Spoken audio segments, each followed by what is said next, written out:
Hey, what's up, guys? Just setting up stream. Give me about a minute.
All right, I think we're good to go.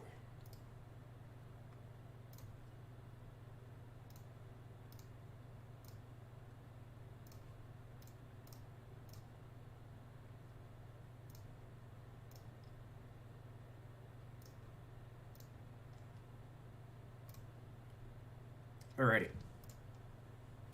What's up? Happy Friday to you. So we're picking up where we left off with this 2K update. We're going through, we're checking out all the players that got updated. Just adjust my setup. Too many wires. It's my second time streaming today. We did the first 10 teams in the game earlier in the morning, everything up to the Jazz. So just to review what those were, here is the overall list of all the big movers, and then I broke everything down by team. So joink. If you want to check the previous video, you can find it on my channel, or I'll post a link somewhere. But yeah, let's start with the Sacramento Kings for this video. All right, so Fox +1, Halliburton +2, Whiteside +1, Barnes -2, Hield -1, Glenn Robinson III -1. All right, so let's check out De'Aaron Fox. And we're going to go through and see what these players did in the 2 weeks leading up to this update.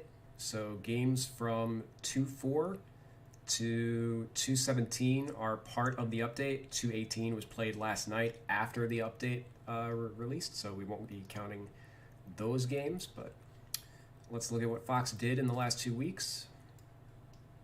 Not bad. 27 points a game, 8 assists, 35 minutes a game, 49% from the field. He went up, right? Yeah, +1. All right, that makes sense.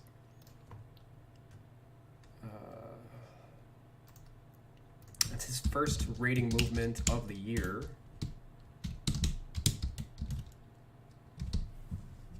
Worth noting. Okay, Tyrese Halliburton +2. That's a pretty sizable movement for a rookie. They kind of took the kid gloves off by boosting up LaMelo Ball and now Halliburton to where they belong. You see, like, his season production is pretty solid. 63 true shooting, 25 assist rate for. He's basically a combo guard. Mostly at the 2, 24% assist rate is pretty solid for a 2. So let's see what he did.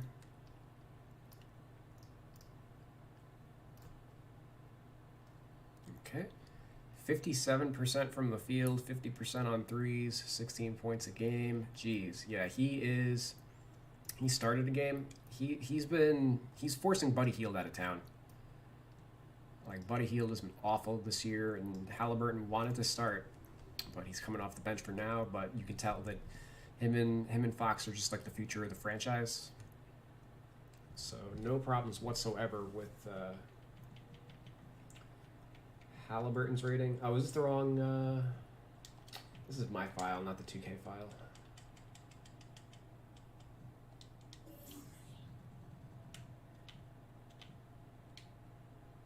Yeah, there we go. All right, so let's see. 86 3-point, yeah, that's fine. 90 offensive consistency, not bad. 95 intangibles, which means that's probably the bulk of what they boosted in this update, rather than any attributes or badges. It is what it is. That's just how they choose to do it. This is Halliburton's third update since the game launched, which is notable.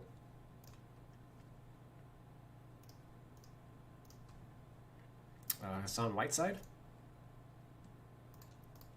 He had a solid game after being quiet for much of the year. Yeah, 26 and 16 in his last game before the update. So over the last 2 weeks, 10 points a game, 69% from the field, 2.5 blocks in only 16 minutes a game. Yeah, we can bring his rating back up a little bit, which is what they did.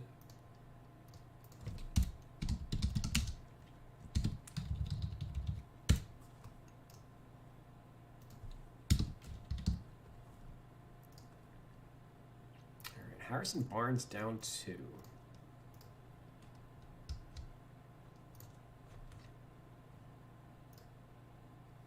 We can see his he struggled with the shooting for basically the entire update. He had this 28-point outburst, but then very quiet the rest of the week. 40%, 29 on threes, only 11 points a game in 34 minutes. So that -2 makes a lot of sense from that perspective. Buddy Hield.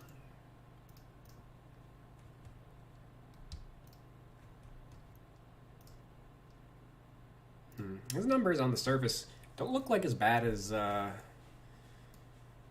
like Harrison Barnes, because he has a couple like 20-point games. But I guess when you're taking 20 shots, you should be able to score 20 points, because we see his shooting is only 34%, 31 on threes. You know, 14 points on 14 shots isn't that effective. So yeah, his overall lines are pretty deceiving. He's just not he's not very effective in this season. So yeah, -1.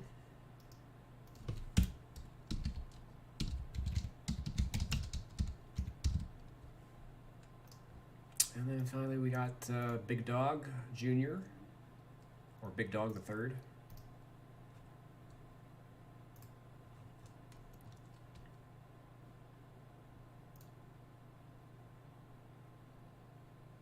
He's basically averaging 4 points over all these games. He doesn't play a ton. But I guess the -1 probably just relates to like his 3-point percentage. Let's check that out. That's still an 80, so I mean, it can't have been...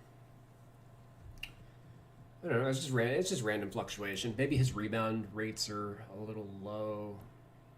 He's not doing much else in the way of, besides like scoring, and he's not even really scoring, so, you know, nothing in particular stands out, but he's obviously not having a great year by any stretch.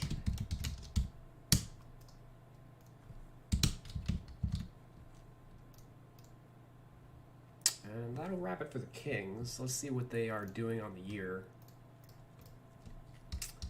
12 and 16, 11th in the West, 12th on offense, and 30th on defense. This 118.5 points per 100 possessions that they're giving up is like historically bad. That's 3 points worse than what the Wizards did last year as the worst team in the league. So let's I want to actually see, because I don't actually know offhand who the whether or not that's like the worst mark of all time. Let's see.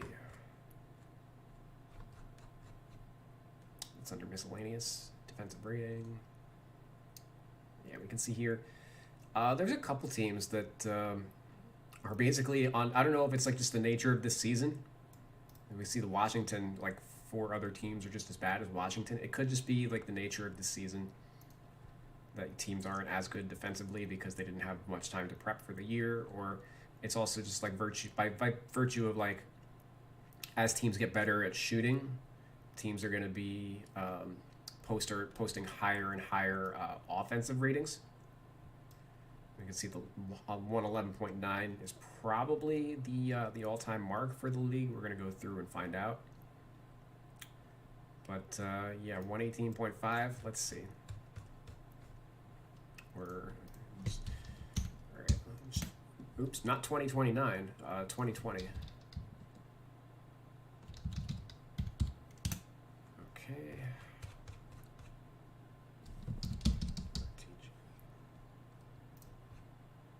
Yeah, last year, so a full point per possession. The league is averaging this year. So naturally, as a result, if offenses are better, defenses are going to be worse. So, but the difference is, so the Wizards were 5 points worse than average, and the Kings are 6 points worse than average. So that's how you would, I guess, measure by era, like exponentially, who's worse. Like, let's go 2019.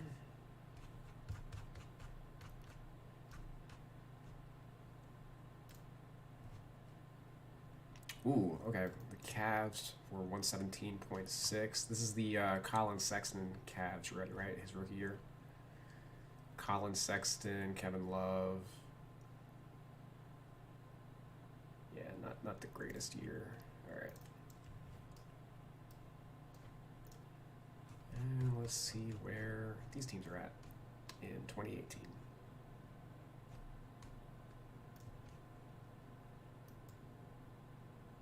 Yeah, we can see the last 3 years there was a big jump in offensive efficiency because teams really started to like follow like the James Harden kind of models.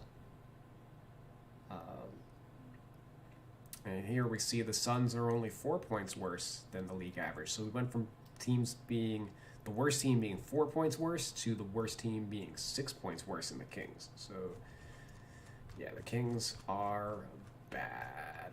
Let's see 2017 for good measure. Yeah, 108 again was the league average. And the Lakers were 5 points worse. All right, let's now check out 1996. Well, let's do 1998, which was Jordan's last year with the Bulls.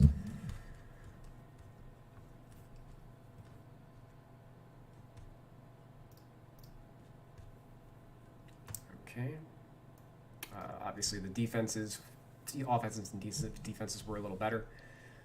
So the Nuggets were a god-awful team this year, 11-71, and they posted 112, which wasn't the worst team of all time, but relative to like the rest of the league, it kind of is, because they are 7 points worse than the average. So even though the Kings are like technically worse in a vacuum, this Nuggets team is effectively worse on defense. This was not a great year for them. Eric Washington was the starting two guard, and I'm pretty sure this is his only year in the league. Oh no, he played 2 years. I'm sorry. Who was their starting point guard this year? Bobby Jackson / Anthony Goldwire.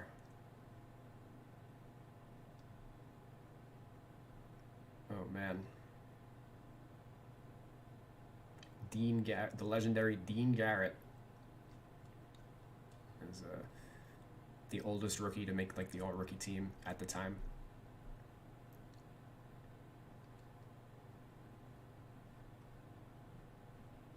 Yeah, but anyway, let's all right, done with memory lane. Let's check out these Knicks.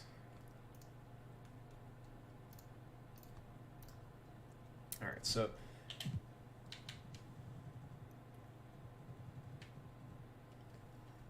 Randall +1, Quickly +2. That makes sense. He's been having a great year. Noel +1, Toppin +1, Rivers -1, Gibson -1. Okay. So the Knicks are 14 and 16. They are 7th in the East, which is wild. That's their first time being in the playoff bracket for a while. They're last in pace. That is notable. Under Thibs, they're not running at all. And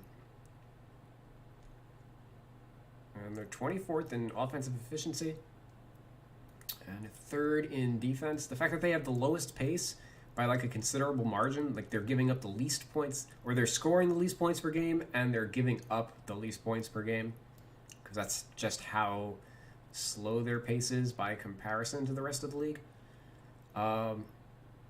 Mike Fratello's teams used to do this with the Cavs in the mid-90s. We'll check that out in a second. But 24th offensively. The theory is when you're not a good offensive team, you want to slow the pace down to limit the number of possessions in a game. Because a better offensive team, whereas better offensive teams, they want to maximize possessions, because the more possessions there are, the more points they're going to be able to score over their lesser talented opponents. Basically, so let me see this. Mike Fratello did this to the extreme one year with the Cavs, where he made Terrell Brandon an All-Star. I think it was '96, where pace 82.3 possessions per game, which was like that is slow. Like they were intentionally milking the clock. Like they were only shooting when there was like no time left on the shot clock. So they took that principle to the absolute extreme. And like Terrell Brandon, yeah, he had a 25 PER this year, because as a result of that, like he ended up having a higher usage rate than he otherwise normally would have. So we look at his career line, like 25 PER. That was a massive jump for him, and like it just doesn't even factoring the rest of his year. It's like it was just a manufactured kind of number based on like how they were choosing to run the offense. So that's kind of what the Knicks are doing in the current day. Not quite to the extreme. I think the Knicks were 95 possessions versus 82. Like it takes commitment to only be down at 82. But let's check out Randall. So out of the corner of my eye, 36 minutes a game this year. Over the last 2 weeks, he is averaging 36 minutes, yeah. 50% from the field, 43% from three. This is his best shooting year by far. He had a 7 3-point game as part of this update. But even before this update, he had just leading into the last update on the 4th. He was coming off a 5 of 7 3-point game, which is at the time was his best 3-point game of his career, or like tied for the best. So 7 of 13 is his all-time best for sure. And he's also averaging 11 points and 4 assists. Looks like the assists are a little down for this update. He only had the 7 assist game.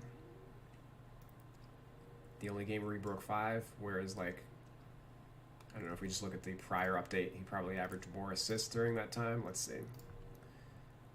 121. Yeah, 5 assists per game. Those were slightly up, and it misses out on this 9 right here.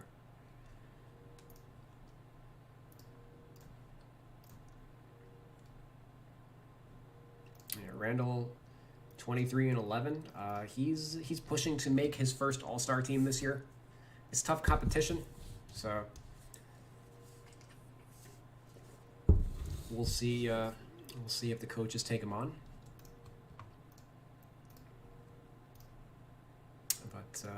Emmanuel Quickly. Let's see. Randall's only got an 81 3-point rating, so I guess they're still factoring in a little bit of like his past history. But for 41% from three, he's probably, like, if they ignored his past history, like 80, 85, 86, no problem. Looks like they also haven't updated his free throw rating, as he's shooting 80% from the line, but they still have his have that hooked up to his 2020 data.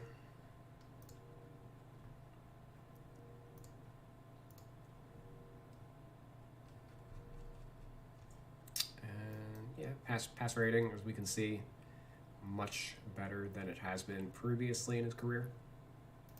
All right, let's check out quickly. Who's like, he's not gunning for Rookie of the Year by any stretch, but he is one of the better rookies this year. Let's check out how the 2020 draft is doing as a whole. I like to sort by win shares for this. We got LaMelo Ball and Halliburton as the top two rookies by far. And then Quickly's right underneath them as effectively the third best rookie this year. And when I say best, I mean like contributing to like wins, I guess. An estimate of the number of wins contributed by a player is what win shares as a stat effectively is. That means like Anthony Edwards, a player who's playing like garbage. Like he's only shooting 41% from the field, and his team's not winning. He's like negatively affecting their win total. Oh, sorry, that was Paul Reed. Anthony Edwards is 38% from the field, not 41. You know, quickly just sorting by PPG. Yeah, like that's a great way of looking at it. Edwards is averaging 15 and 28 minutes a game on a losing team, whereas Quickly's averaging 12 points in only 19 minutes a game on a playoff team. And LaMelo Ball, like the Timberwolves messed up, I think, by passing on LaMelo. And a lot of teams messed up by passing on Quickly, as he was the 25th pick in the draft. So effectively the steal of the draft. We'll see how the rest of his career plays out, whether he continues improving or if this is just who he is for the next 10 years. We'll see. But he's been playing the two ever since Derrick Rose came over in the trade. People were a little worried when they picked up Derrick Rose. The Knicks did, because they were like, oh, he's going to cut into Quickly's minutes. Quickly is not a point guard. He was just playing it because they didn't have anybody else. So now that he's getting to play like his natural shooting guard, he will hopefully not have too many more of these 1 for 12 performances. But the 3 games prior to that are a pretty good indicator of what to expect from him. But kind of an interesting +2. I think he was more just underrated leading into the update, whereas like he shot only. This was actually not a great 2 weeks for him. He only shot 35% from the field, and again he only averages 2.5 assists a game in 20 minutes. Did they switch? Oh, you know what? So that +2 isn't from his rating going up. It's just from switching his position. So originally he was a point guard, and when you change player positions, each position has its own different overall formula. So Quickly going from point guard to shooting guard was a +2. I doubt very many of his ratings actually changed during this update. 3-point playmaker. What was his archetype before? Yeah, 3-point playmaker. Probably nothing changed. So let me just notate 79, and yeah, he was a point guard. Cool. Let's do this random one. 218, 86. And I forgot to check the badges for the Kings. I'll do that in a second. Let's just finish off the Knickerbockers. Nerlens Noel. He's been starting the last couple games. As Mitchell Robinson's out 4 to 6 weeks with a wrist injury. And Noel kind of resurgent in that sense now that he's being relied on. 64% from the field. Let's see what he did prior to that. He was not shooting the ball well prior. Only 53% on the year prior to that, these last couple of games. So kind of turned himself around a little bit. He was dumb efficient last year with the OKC Thunder and Chris Paul.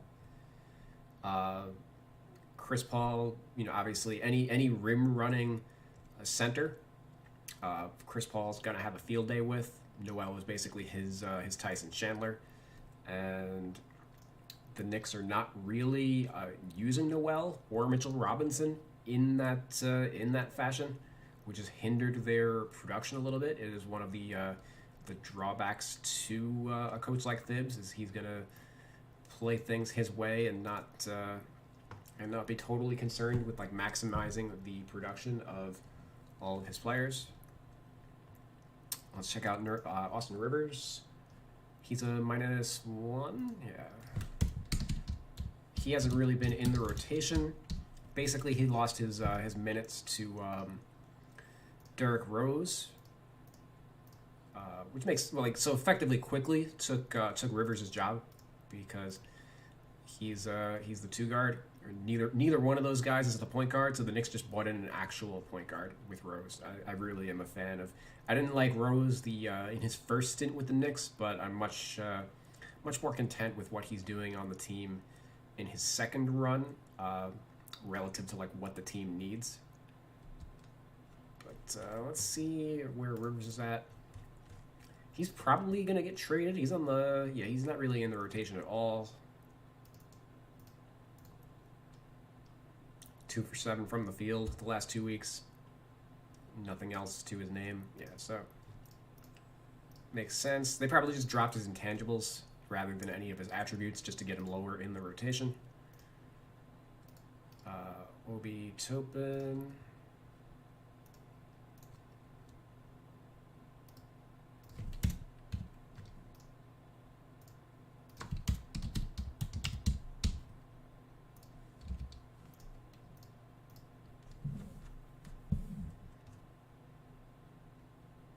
Looks like he's playing a little better than the last time I checked up on him.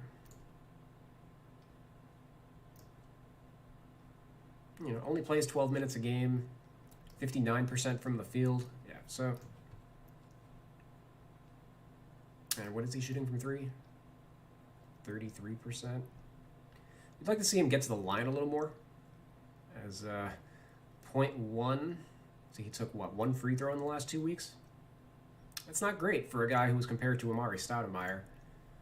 So the Knicks kind of flubbed their lottery pick, I think, and they were pretty fortunate to come out of the draft with Quickley so late. But let's see, Taj Gibson. Taj Gibson moved into the backup center role with Mitchell Robinson's injury.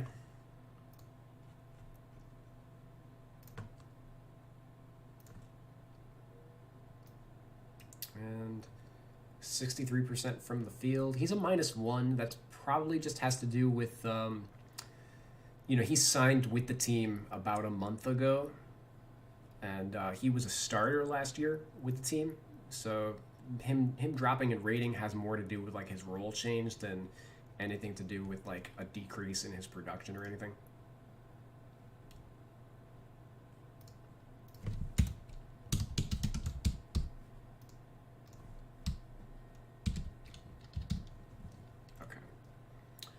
I'm going to check out the badges now for the Sacramento Kings.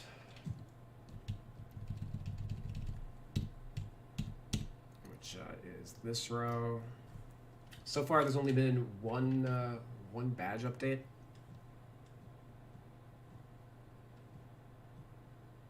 That I've been able to uncover. Which was they took a badge away from Andre Drummond.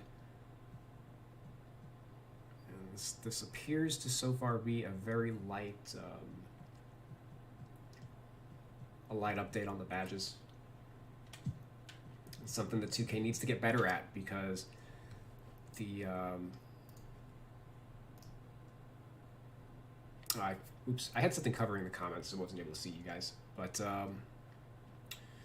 the badges matter more than the ratings the last couple of years. And they really haven't put much effort in on the badges. We see guys like basically anybody that came into the league in the last like 3 or 4 years has a shit ton of badges that just need to go away. Like, if you think that Buddy Hield deserves 22 badges in whatever year we're in, 16 badges, all golds, with the year that he's having right now, or even the years like the year he had last year or whatever, you know. So let me get to some of these comments. If you had to pick between Sabonis, Vucevic, and Randall, who would you make an All-Star this year? I'm guessing one of the WC, I think you just mean C spot, comes down to one of them. Or maybe you mean EC rather than WC for Eastern Conference. I'd probably pass on Sabonis just because, he doesn't stand out as much on his team. Like, they have 3 guys on that team who are basically all in the same tier. Well, I guess not since they traded Oladipo, but Brogdon, Sabonis, and actually Turner's not having like a terrible year. Basically, Malcolm Brogdon is better than whoever the second best guy is on the Knicks, is what that comes down to. So, and I think he's a little worse statistically. We're going to cheat ahead and go to the Pacers.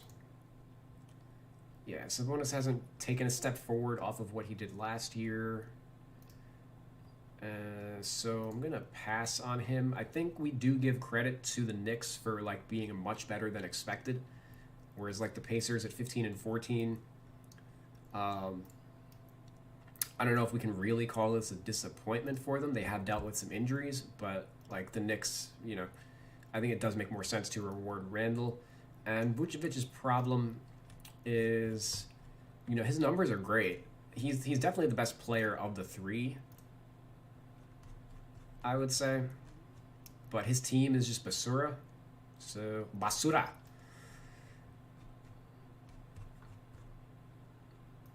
You know, Vucevic, he's been doing this for a while, but his teams are always in that awkward spot of like when you only win like 30 to 35 games a year, or at best you're like an 8th seed, it's pretty difficult to make the All-Star team at the end of the day. He's 30 already, and he's having a great year. 41% from 3, 23-12, 3 assists. He's a great passer for a big man. As you know, we give Randall credit, and Vucevic has been passing at that level for a number of years. So I would probably give it to Randall just because of the Knicks being better than expected. The Knicks, like, we're supposed to be 11 and 18th, 12th in the East. You know what I mean?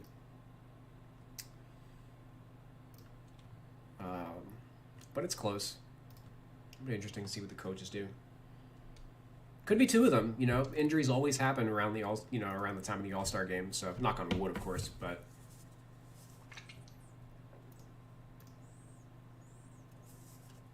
if I had to guess, I'd say 2 of those 3 guys ended up going. And in which case, I would just expect Vucevic to be the odd man out because his team has the worst record out of those out of that trio. Oh, WC's wild card spot. Got it. This isn't baseball. You can't use the wild card reference. Lakers. Oh, hold on. Sorry. We're getting ahead of ourselves. All right. So the Kings had no badges, and or I didn't finish the Kings. Sorry. Or did I? Yeah. I just went on a spiel about Buddy Hield. All right. Let's do the Knicks. Not expecting any badge updates here. 18 for Randall, 25 Rose, 18 badges for Barrett, and 1 for Quickly.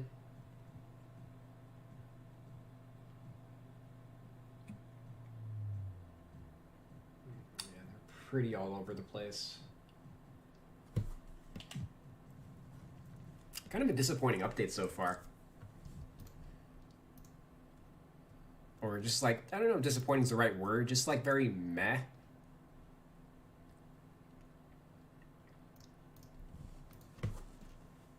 I feel like there hasn't been anything really exciting to talk about for the most part.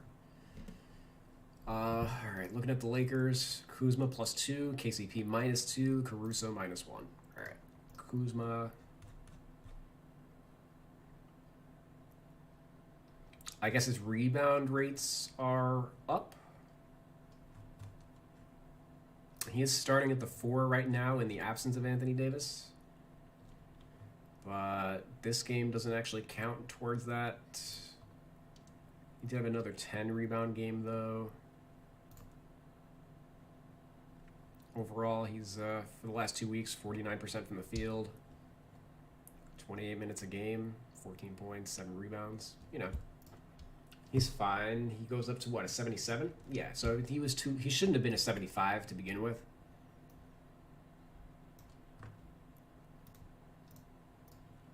Caruso -1.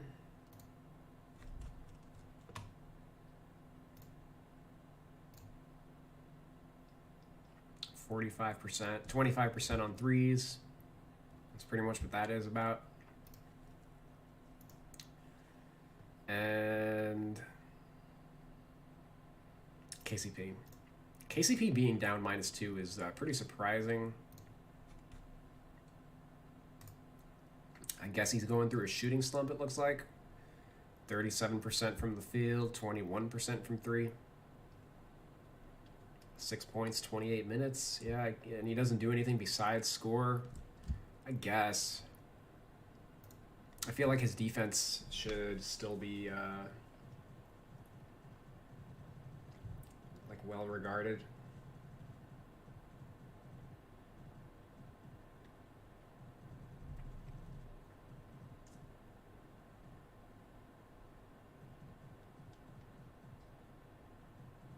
Can't even see his oh, there it is, 77 perimeter.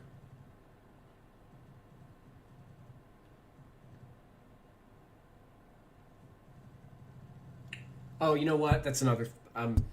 Sorry, I forgot. He only has 2 badges versus 22 for Buddy Hield.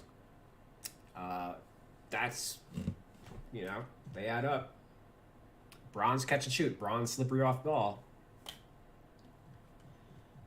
You know, like people, and the crazy thing is, you know, everybody on Reddit, everybody in the forums, etc. Like they freak out about the ratings.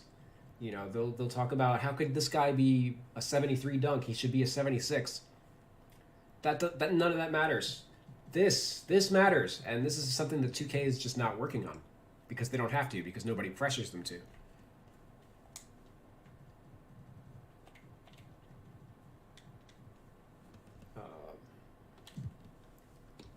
Oh, let me do badges for the Lakers, and let me just update. Man, KCP, they dropped, it's changed every update, it looks like. We're already on the 1, 2, 3, 4, 5th roster update of the year. He's changed rating in every single one.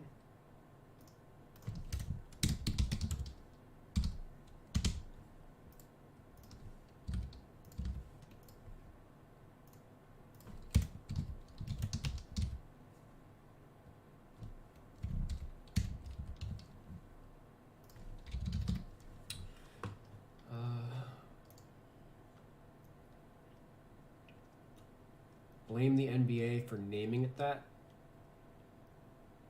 Oh, is there an actual wild card spot for the All-Star game? So they take a 13th man now, or the 12th, or is this like the 12th man, like they use some kind of like voting algorithm or something for it, like it's a combination of like fan vote and player vote. I can't remember. I honestly do not pay attention at all to how they decide the All-Stars anymore.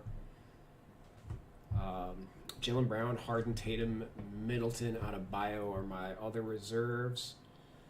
Yeah, all that sounds good. Lillard, Mitchell, Gobert, George, AD are my West reserves. Zion would swap in for the injured Davis. Booker gets the wild card spot. I'm back and forth on DeRozan or Fox for my last spot. I would not take Devin Booker, but I understand that the coaches might end up taking him because he's got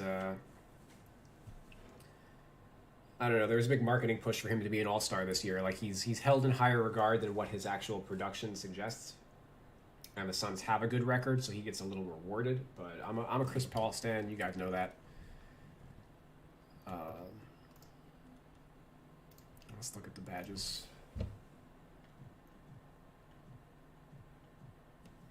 8 for Kuzma. 12 Caruso. Yep. And KCP's a 2, yeah. All right, let's check out the Magic. Oh, and the Lakers. Where the Lakers at? 28-2, second in the West. 16th offense, number 1 defense. So the defense has held up, but offensively they are struggling a little bit. KCP hasn't been the answer that they were hoping for. I think AD took a slight step back offensively. And Dennis Schroeder has not been a boon. He's been pretty erratic as the starting point guard. I don't remember who the starting point guard was last year. It was LeBron. All right, so Schroeder, yeah, he replaced Danny Green in the starting lineup.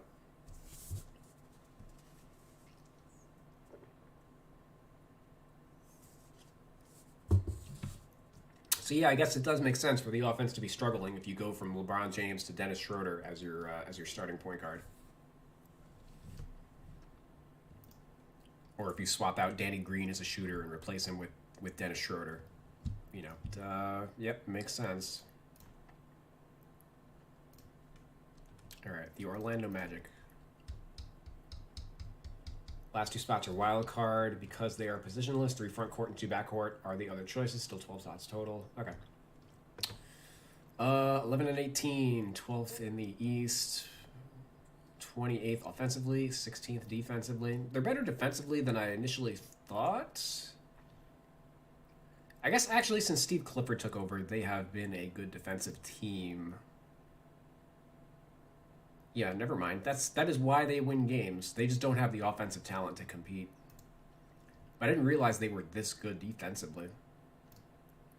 You would think, like, Vucevic doesn't have a good defensive rep, but usually players of his ilk, like Vucevic and Joker, etc., like, just because they're not shot blockers doesn't mean that, like, they're lazy defenders or anything.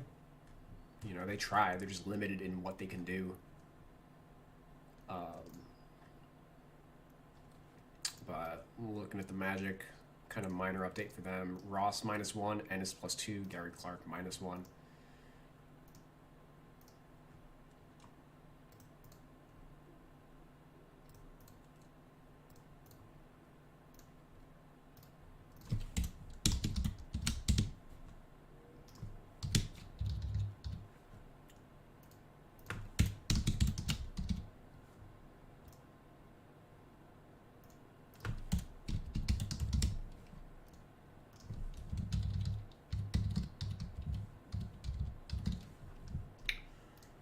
So Terrence Ross, he started out the season very hot.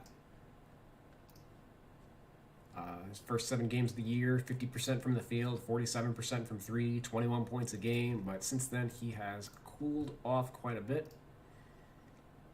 Although we see here, kind of middle of the season, he was bad. All right, well, I stand corrected again, because if you look at just this one category, only at points, it's a little deceptive. 19 points a game. He's doing great, right? Well, he's only shooting 42%, down from the 50% that he was earlier in the year. So that explains why his rating is slipping.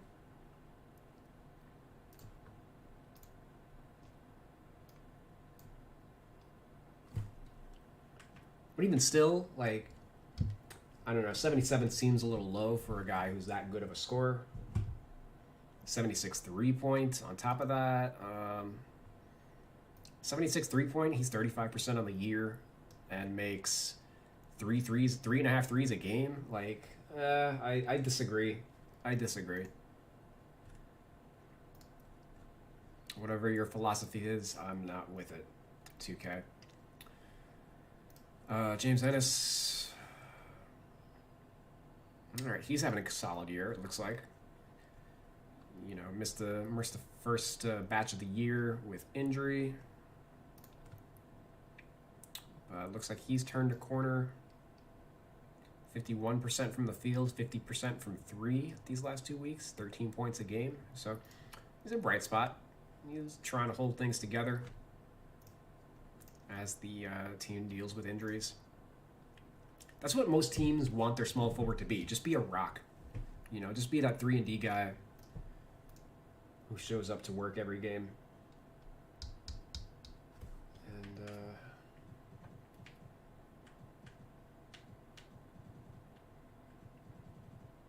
oh, right. Gary Clark. Oof. 63 3-point. All right, this will be comical. I mean, he's 26% this year. They go OD sometimes.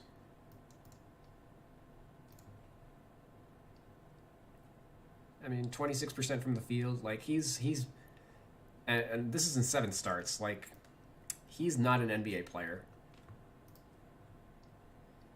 much less a starter. So they've had to do what they've had to do. But that's it's kind of a failing of their GM that they even had to put him in there in that kind of position.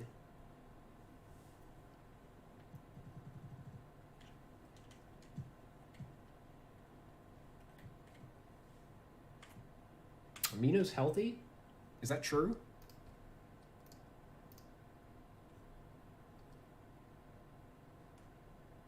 Oh, he came back.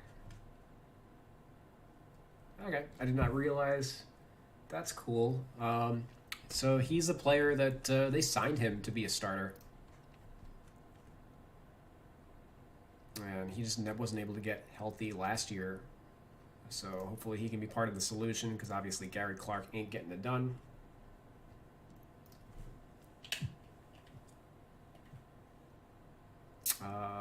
Dallas, they have a pretty minor update from what I saw. Josh Richardson and Maxi Kleber.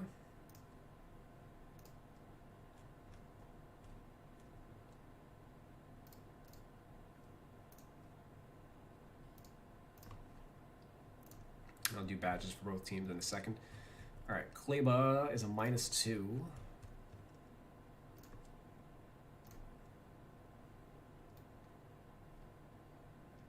Although it's not abundantly clear why. Did I read that correctly? He's a -2.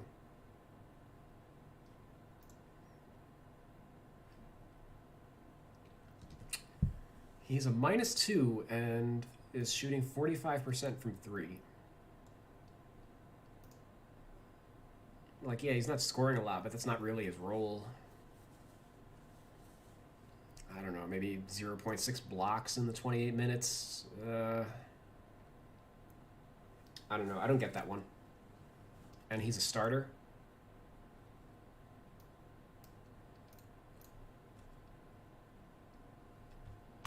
And Josh Richardson, he's down 2, right? Down 1.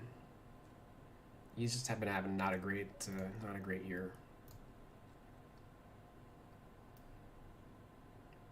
Josh Richardson's one of those guys that went from underrated to overrated very quickly. You know, with the Heat as like a former second-round pick that kind of worked his way up into a starting role, super underrated player, and now he's like he keeps ending up in on teams where he's not good enough offensively to do what's needed for the team to take the jump to the next level. He's like Danny Green without the rings, I think, is a pretty good way of looking at him. Well, Danny Green with like he likes to score from mid range, you know. But on any winning team, you're not going to need that from him. So he's just like a worse 3-point shooting Danny Green on most teams. All right, so... Oh, I mentioned this before. Oh, never mind. He's a -1, right? Okay, yeah, I just can't read. Never mind.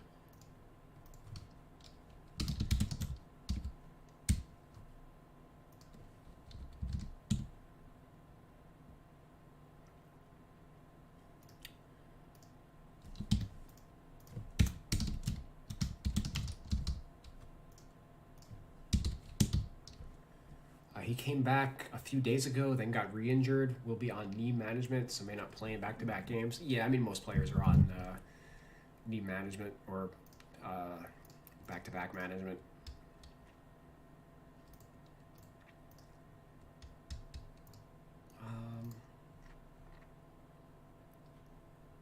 Okay, so let's do the badges. Again, not expecting any changes. Ross, yep, 10. Ennis 3, yep. Clark 0. And for Dallas, Richardson, yep, 16. Maxey's 10, yep.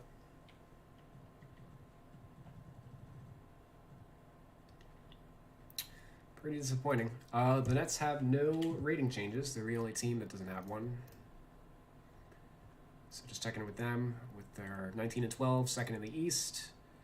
Number 1 offense. Currently the best offensive team of all time, efficiency-wise. And defensively, 114.7. As I mentioned a little bit ago with the Kings are 6 points worse than average, so that 118 points is a little deceptive when the entire league is giving up 112. So it's kind of the same thing with the Nets. This 118, it's not as good as it seems because relative to the rest of the league, it's only 6 points better than average. Whereas if we check out... Let's go to 1996, what the Bulls do that year.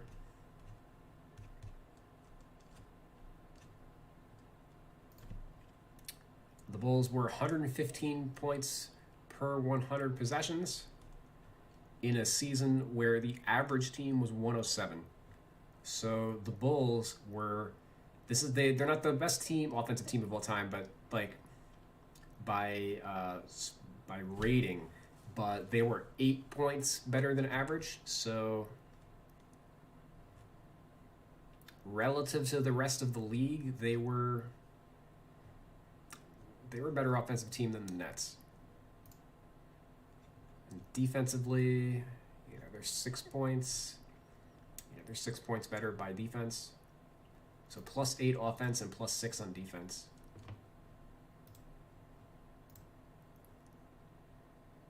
Whereas this Nets team is +6 offense.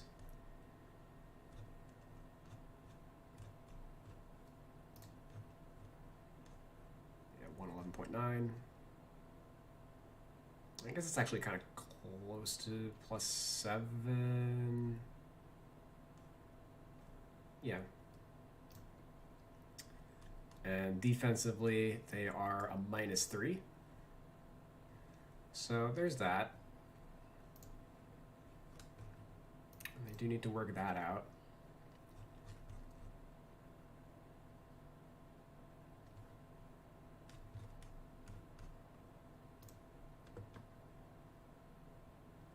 But they're big threes, playing well.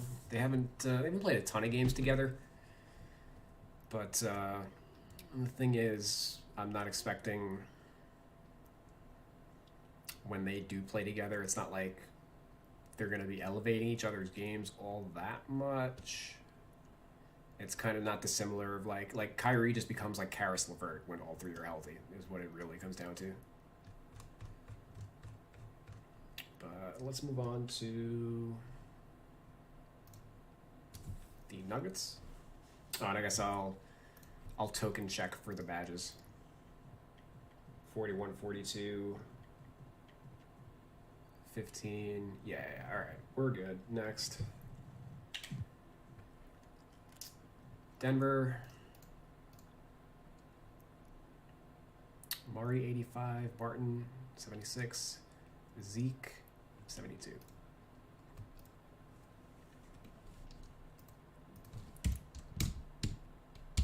This is Murray's first update in a while.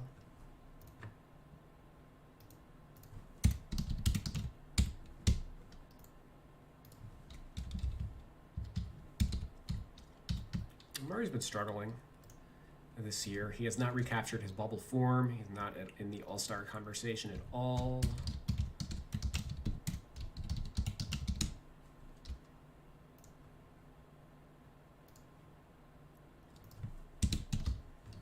So let's check him out. Yeah, basically he's taken a step back. His assist rate has reverted. His assist rate was up during the playoffs last year. Up at 30% as he was a lot more ball dominant. They were running a lot more pick and rolls. So maybe that'll happen again this playoffs, but based on how they're running things in the regular season, we'll see.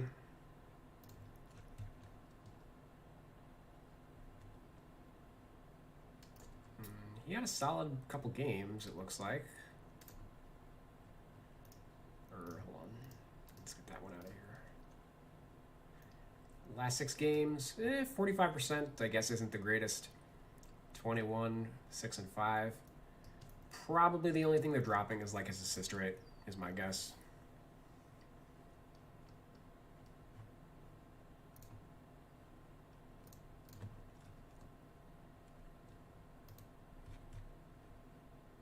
All right, Barton's been out the last couple games.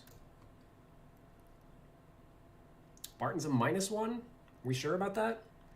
52% from the field, 50% on 3, 15 points a game.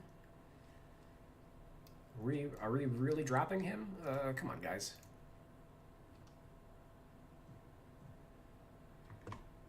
Let's see what the rookie big man is doing. Looks like he got his first extended run of the year. 55 from the field, 53 from 3. Okay, so he's a better shooter. They probably had his 3-point rating at the dumpster. 74 3-point. Let me see what it was previously. Do I have that written down?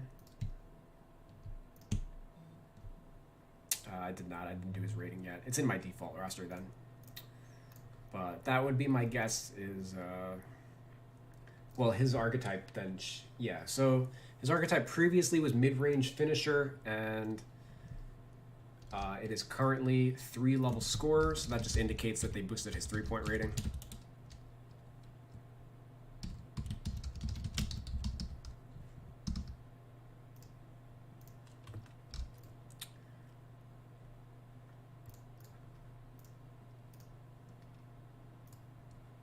And the Nuggets as a whole are kind of struggling. Last year they were 3rd in the East. Right now, 3rd in the West. Right now they are 8th at 15 and 13. They've dealt with a little bit of injuries. Gary Harris has been out. Now Will Barton's been missing a couple games. Michael Porter Jr. missed a good chunk of time. But and Murray hasn't taken a step forward, so it's really just been Joker or bust for the Nuggets this year.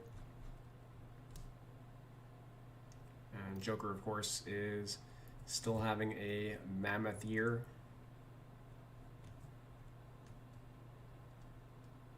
Not quite averaging a triple-double anymore. I would love to see him do that, but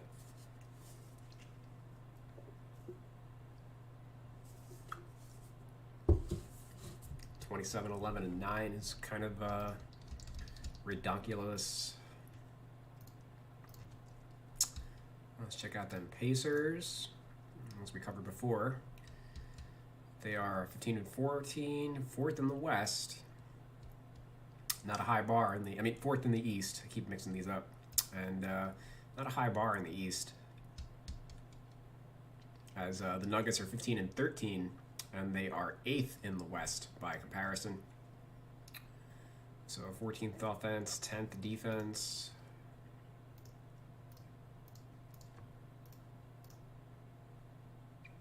Sabonis up, Brogdon down, Lamb up, McConnell up, Holiday up.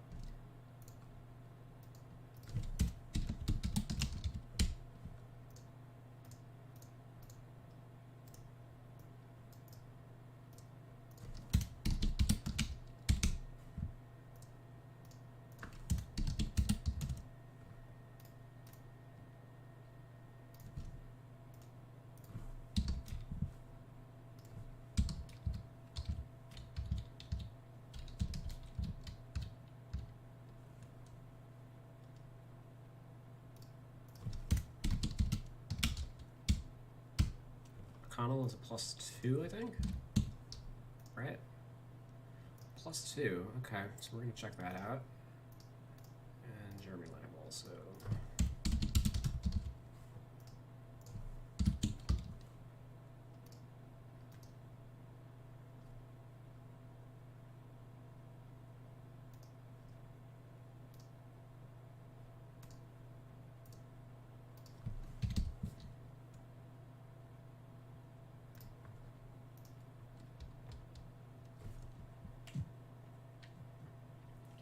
So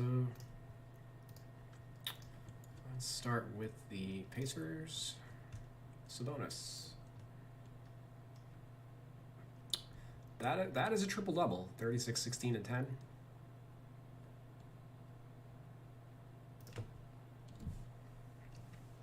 Over the last 7, 44% from the field, 32 from 3, 74 on free throws. 21, 10, and 6. So overall, similar to Julius Randle, but the percentages in general just a little worse across the board. So currently, the momentum favors Randle for that All-Star berth.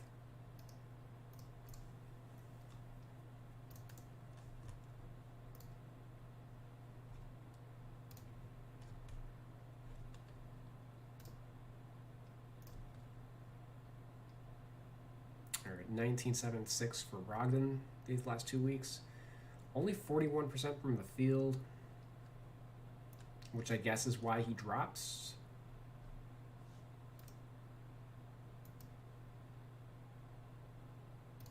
Jeremy Lamb has been playing well since his return from his injury.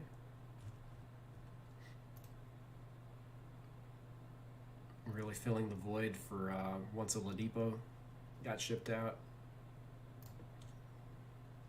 55 from the field, 58 from 3. Yep. 12 PPG in 25 minutes. Looks good. Who started? If he's not the starter. Justin Holiday. Or McDermott, I guess.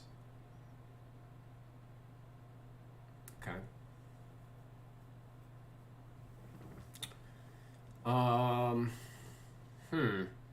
That is a super small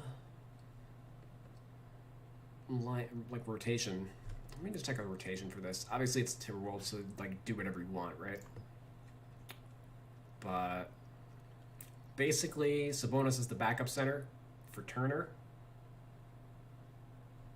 As we see, they align pretty much, and McDermott then slides to the 4.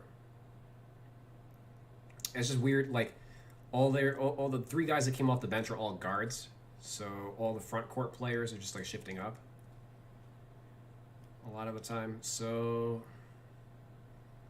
McConnell coming in at the 1 shifts Brogdon up to the 2. Yeah, they just ran with 4 guards for a little bit. 4 guards and Miles Turner.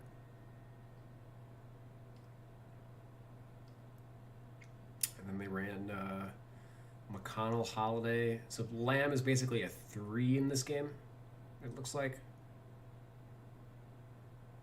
We see this little shrivel right here. He filled in for Doug McDermott. So yeah, Jeremy Lamb coming off the bench as a 3.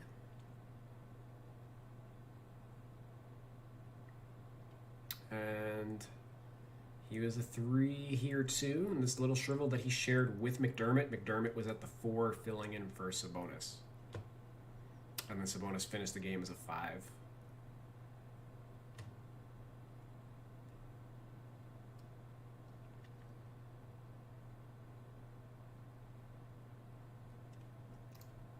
All right.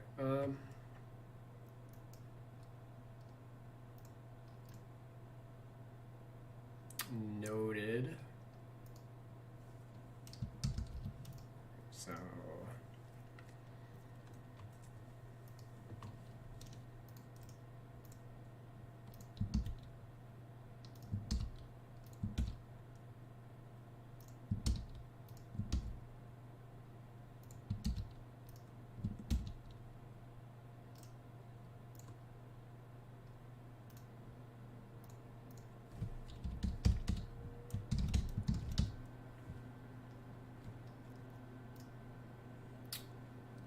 Lem's been running small forward quite a bit lately. Holiday is a shooting guard. Yeah, Holiday's been a shooting guard the entire year.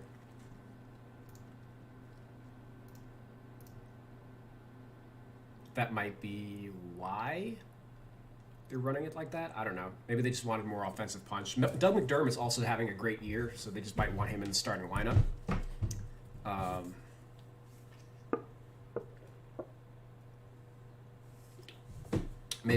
Maybe Lamb's talents as like a one-on-one scorer work out better with the bench unit, whereas like McDermott's more of like a spot-up guy. Like they have Holiday and McDermott playing next to Malcolm Brogdon on the perimeter, and that might make a little more sense than like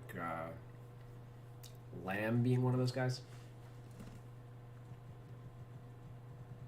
since he can create his offense a little better than McDermott can with the second unit. T.J. McConnell, and I guess Justin Holiday. Let's do Holiday first. It looks like he's having a career year. Yeah, 44% from 3 in the last 2 weeks. 14, 5, and 3. Solid.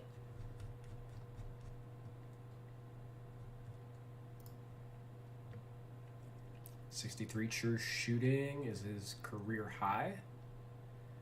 Him, like, who did the Pacers replace Doug McDermott? They let Bojan Bogdanovic, or however you say his name, Bojan. They let him walk, and they replaced him with McDermott, Justin Holiday, Jeremy Lamb. Like, all these 3 guys, like Bogdanovic had a great year with Utah last year, but like for what they're paying these 3 guys versus like their overall effectiveness, they effectively replaced a player that was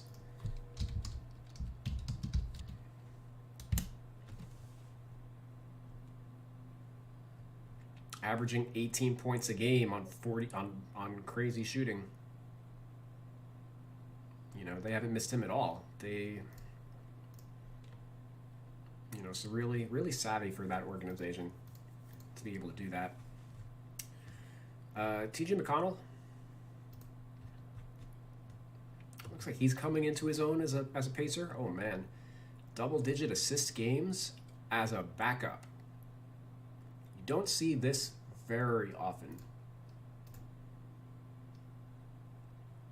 8 assists per game in 30 minutes off the bench, 50% from the field. He's not a three-point shooter, but he did knock down a couple. All right, so he's basically this year's like Rajon Rondo.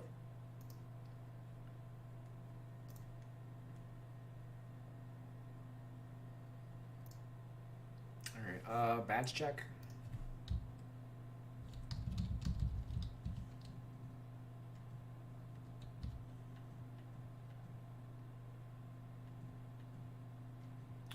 For Lamb, 3 for McDermott. Yeah. 6 for McConnell. Yep. 4 Holiday. So we sang the praises of all these guys, and 2K has like a combined 15 badges on them.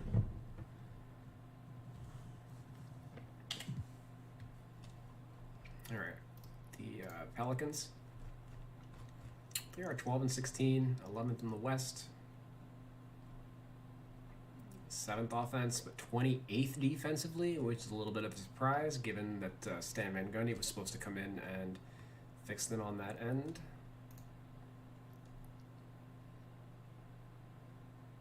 Okay, Zion plus +1.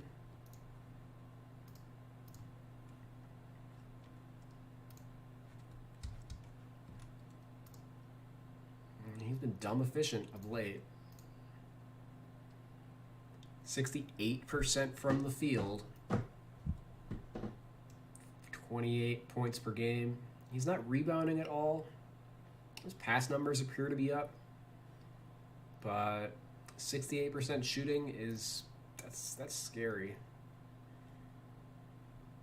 Yeah, like 25 points, 62% from the these are basically Charles Barkley numbers. He just needs to get his rebounding up.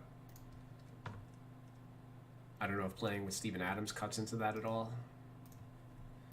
Adams is down. Adams just hasn't been very good offensively. Although I say that he's shooting 70% from the field, obviously not like a ton of volume, but like they're not featuring him at all as a post player, which makes sense. Also, it's 35% from the line. It's disgusting, but you know.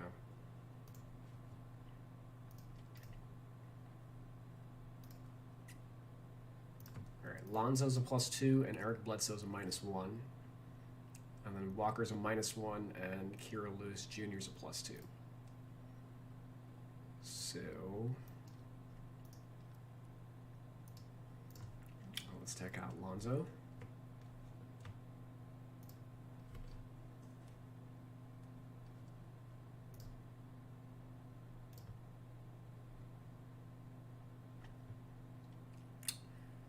Uh, 16, 5 and 5. 46 from field and 3. Bouncing, salvaging his value a little bit. If they move any of those guys, it's probably going to be Bledsoe.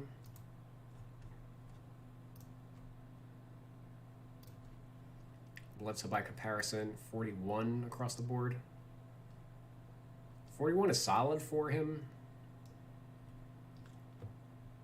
but his usage isn't really there. Only 8 shots a game, 26 minutes a game, only 10 points per game. That's probably his lowest in a number of years. Where's he at on the year? 13? Yeah, he's been trickling down the last couple of years.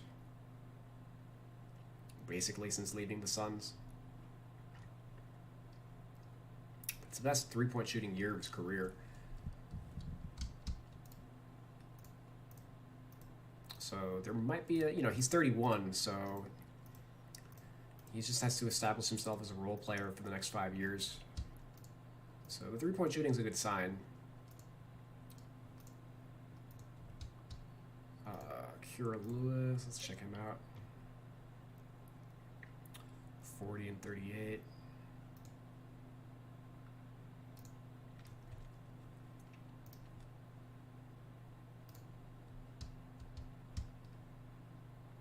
$47.39, yep. Solid. And then Alexander Walker. Looks like he fell out of the rotation a little bit. Maybe lost his time to Kira Lewis.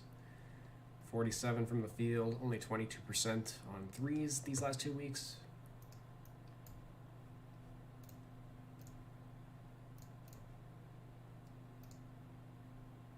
That's a wrap on that team. Let me 2, 4, 8. Let me just do my bookkeeping.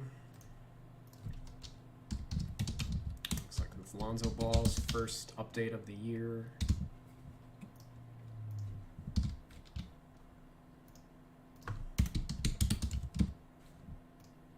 And then I'm gonna grab a glass of water.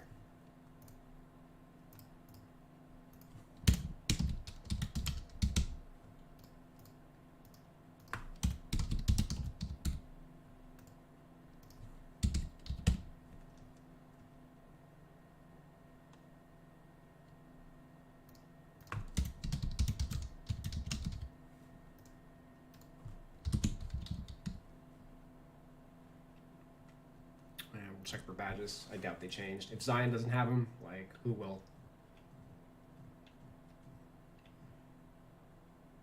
Oh, I stand corrected. All right, we got Eric Bledsoe with some. He lost 7 badges. 2. So hold on. 9, 4 was 35, and then 218 is 28. Okay. So I'm gonna just check the rest of the squad.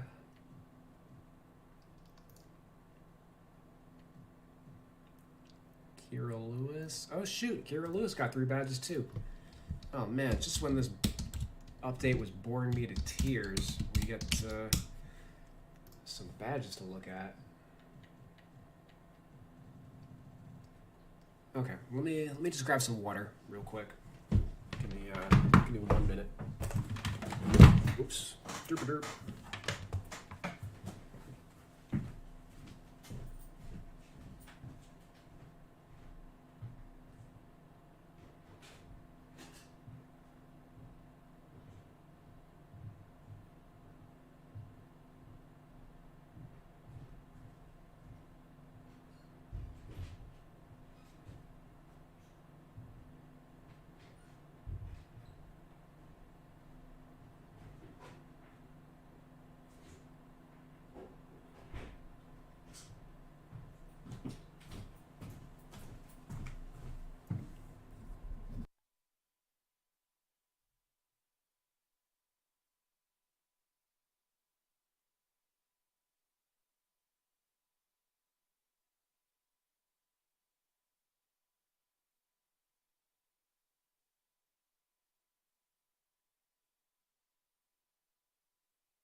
All right.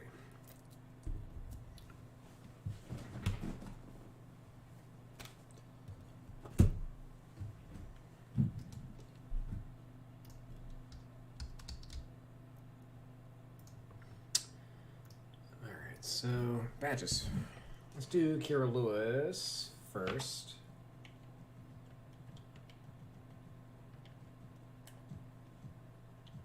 Okay, 3-point making badges. Downhill makes a ton of sense.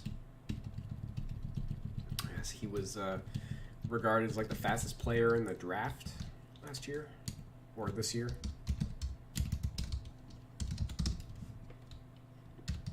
Okay, pass fake maestro.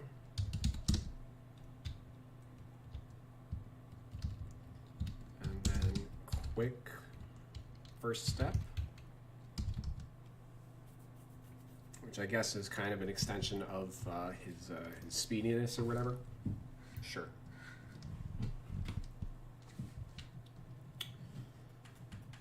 So, Eric Bledsoe. Let's take a look.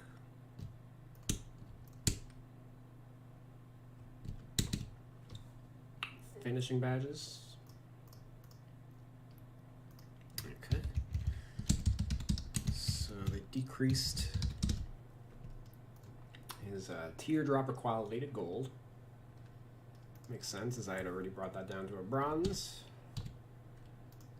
Acrobat, contact finisher, relentless finisher, fancy footwork. All right, so the rest of his finishing badges, they just all brought down to bronze.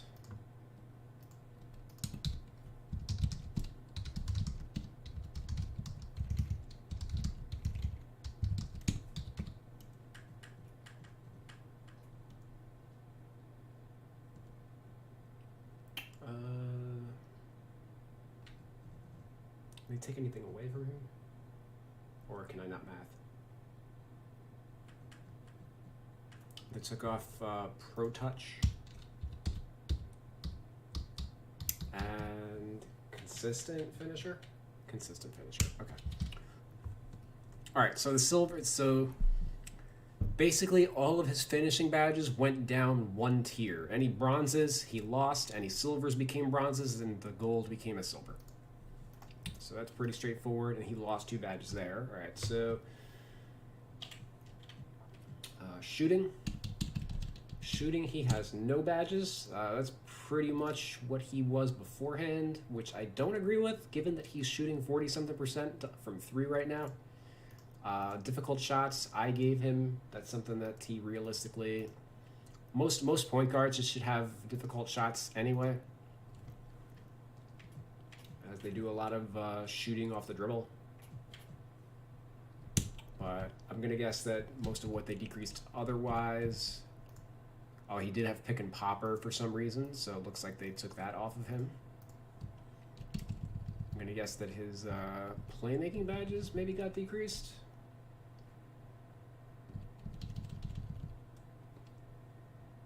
Silver, quick first step is... That was a silver, yeah.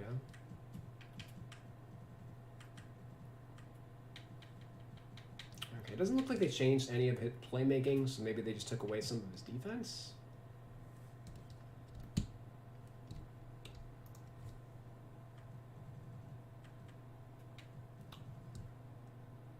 Oh, hold on. No, they have floor general.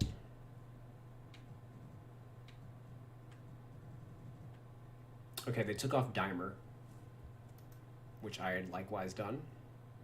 Or, never mind, he just didn't have Dimer to begin with. Is there something that I'm missing? He had to go from 35 to 28, right? So...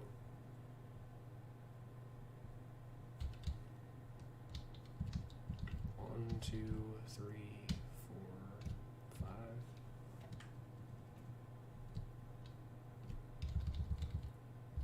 6, 7, 8, 9, 10, 11. Okay. I guess they must have, maybe he had more defense badges. We'll see. Okay. Clamps, gold, yep. Reflexes, gold, yep. Okay, no changes yet. Interceptor and pick dodger. Okay, looks like they decreased pick dodger.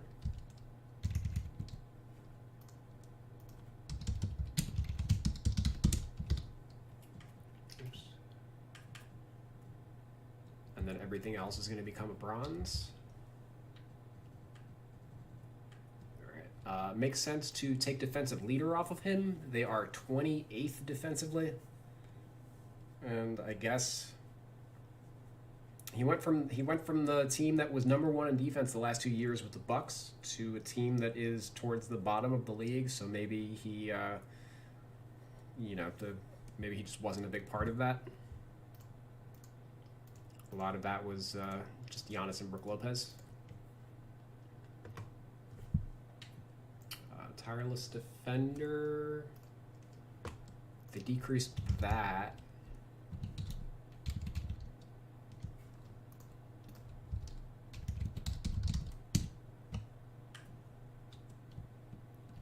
Trapper, yeah, all of the quality of his badges overall is getting tanked right now.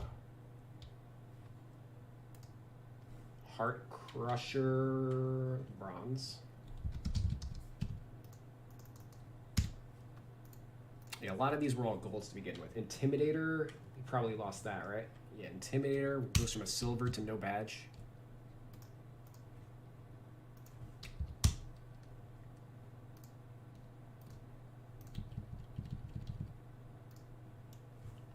Pickpocket.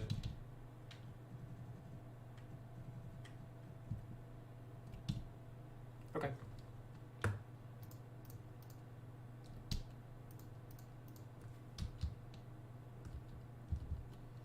Alright, I'm gonna hop out and I'm gonna apply those to my roster real quick and see exactly how much it affects the rating, what they just did. And the only other badge update we have is they took cross key scorer away from Andre Drummond. Prior to this, there were no other updates. All right.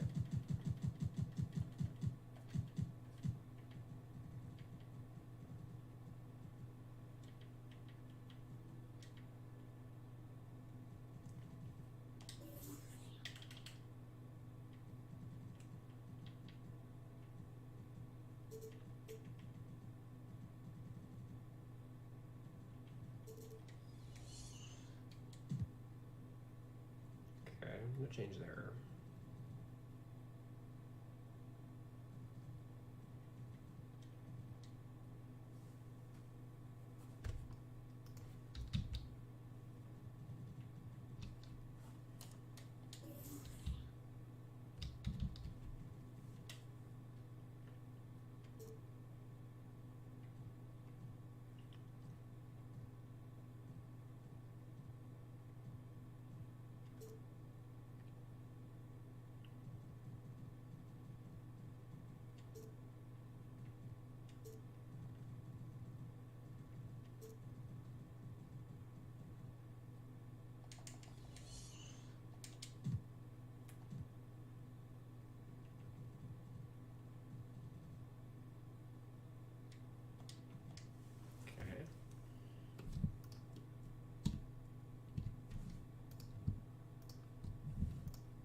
Oh, okay. They took this off of him too. Okay, cross key scorer he had for God knows what reason. Okay. Shooting.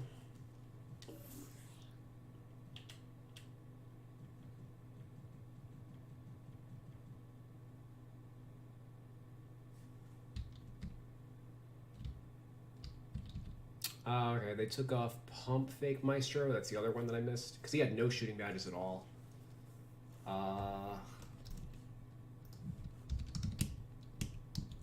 I have no issue leaving that on him, though. I don't know. It's a weird one to go away.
So those badge changes only account for about 1 point of difference for the overall rating.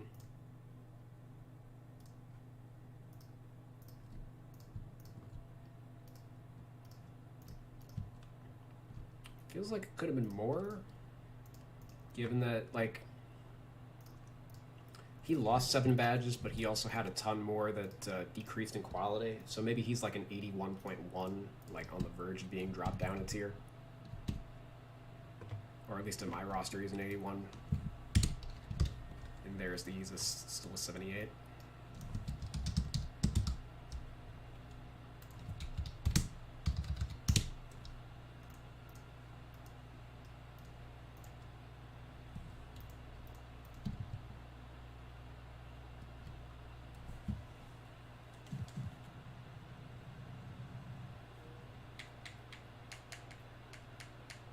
Oh yeah, alright, he's very close to dropping down a tier for me.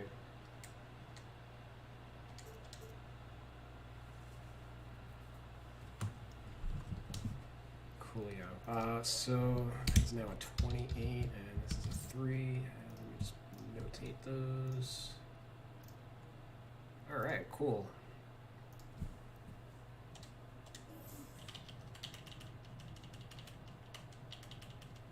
How many more teams we got? Pistons, 3, 4, 5, 6, 7, 8, 9, 10. Okay, so that is the 2/3 mark. Alright, so we're on the back end.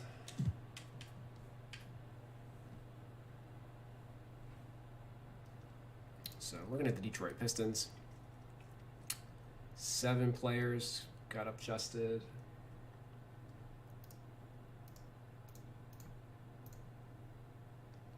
The Pistons are 8-20, 15th in the Eastern Conference, 23rd offensively, 21st defensively.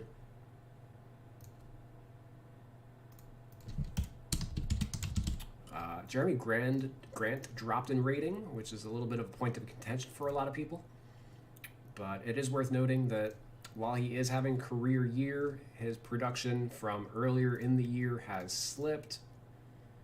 As we take a look at, let's say, this stretch, he was averaging 27 points a game, 7 rebounds, 48% from the field, 40 from 3, 86 from the line. So started off the season really well and kind of going through a slump now, as ignoring this 43-point game, like he had 39 combined in the previous 3. So, you know, you can look at it the career game, but you also have to take the bad with the good. So over the last 7, he's at 24 points a game, 3.6 rebounds, which is not a lot for a small forward, power forward in 38 minutes a game. So I suspect that that's where his rating might have slipped a little bit. And he's also only shooting 42% and 35 on threes over this stretch. So 42%. What did he do in that early stretch in the year? Earlier, he was at 47% and 39 on threes. Yeah, so changed positions. Grant changed positions. He's not a power forward. Bay is the small forward. I still consider Bay the 4 rather than the 3.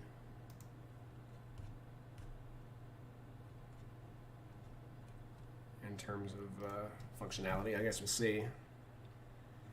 Yeah, basically, Bay's defensive rebounding percentage is pretty much indicative of him being the 4, as DRB is usually a good way to figure out where players are playing on the court, because proximity to the rim is usually how defensive rebounds get. The closer you are to getting a rebound, the more likely you are to get it, right? So we sort, here are the 5s, here are the 4s, these 3 guys, and then Josh Jackson, I think, is either, well, he's like a 2/3.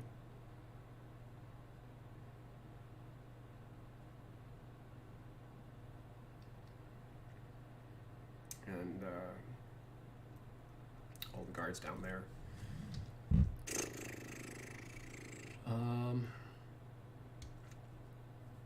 I didn't know Okafor had knee surgery 10 days ago. Aw.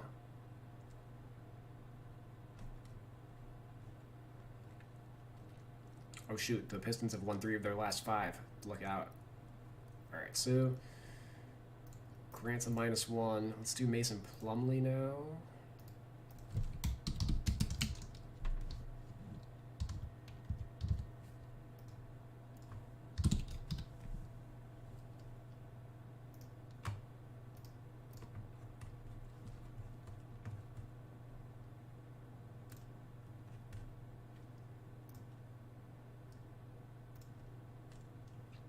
$65 from the field, 14, 9, and 5. Yep. Good reason to go up. Let's do Bay. His rating changed, right?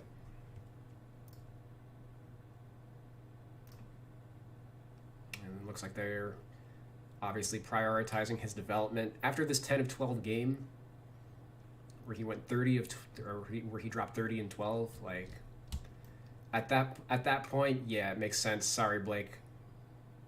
We're gonna work on the on the future.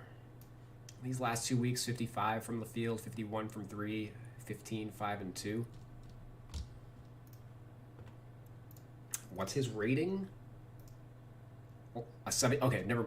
I was gonna freak out. He's a +4, which I think is the biggest mover in this update. Like, absolutely, like needs to be a +4 because his numbers are no joke this update. Okay, so I need to get around to boosting Saddiq Bey a little bit. I've only got him down to 75. Does he have any badge updates? He should. 5. All right, cool. That is their second time giving him badge updates. So we'll take a look at those.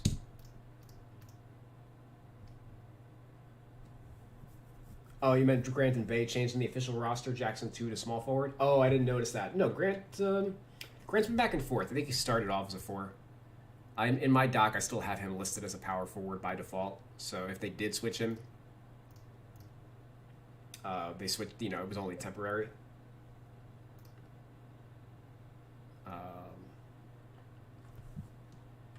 They half the time, they just do what's... They wanted to maximize Bay's rating, I bet. What's the reason for that change?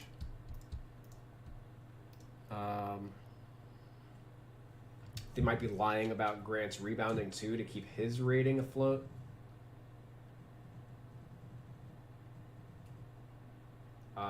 67 defensive rebound for Grant. Let's see. Yeah, they're kind of lying. 14.3 is basically like a 62. 61, 62. They've got him at 67, so yeah, he's a +5. And 2.4 offensive rebound, that's like a 37. And they got him at 41, so yeah, they have his rebounding inflated a little bit to kind of compensate.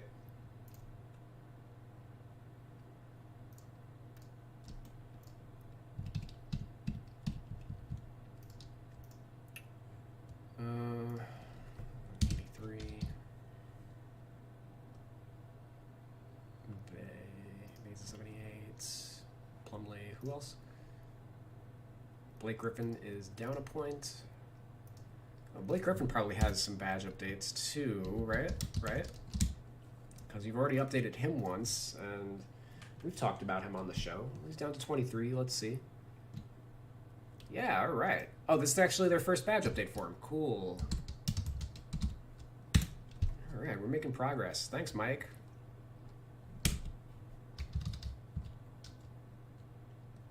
Uh, 218.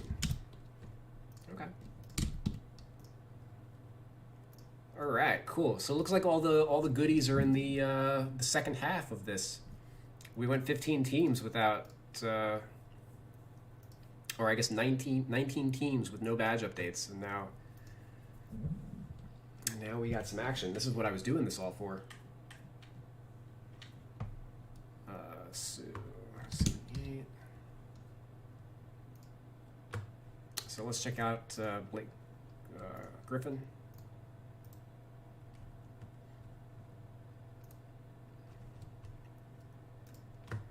We all know the kind of season he's had. Yeah, and as Saddiq Bey, like, really cemented himself as a fixture of the franchise moving forward, Blake just, like, kind of wilted. 34 from the field, 23 from 3, 12, 4, and 4. You know, it was sad, but, you know, it was time to pull the plug, I think. You don't often see a player just, like, lose it very often, especially one on such a massive contract. It's going to make him very difficult to move, but it does happen. DeLon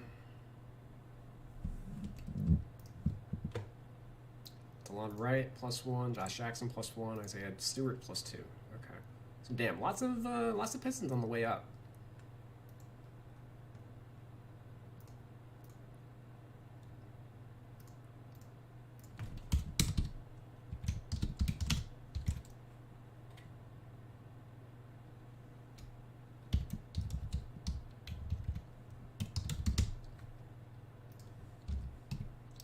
Stewart.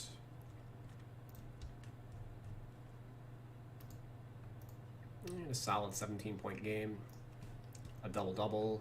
Started off 69% from the field. Yep. He's got the backup center job on lock, especially with Okafor sidelined, which I guess reminds me.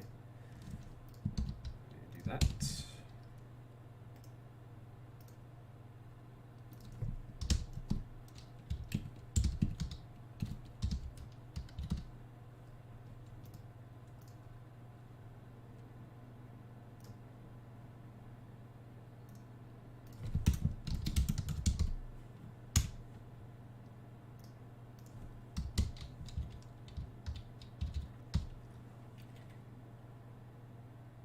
No badges for Josh Jackson. Okay, sure, whatever you say.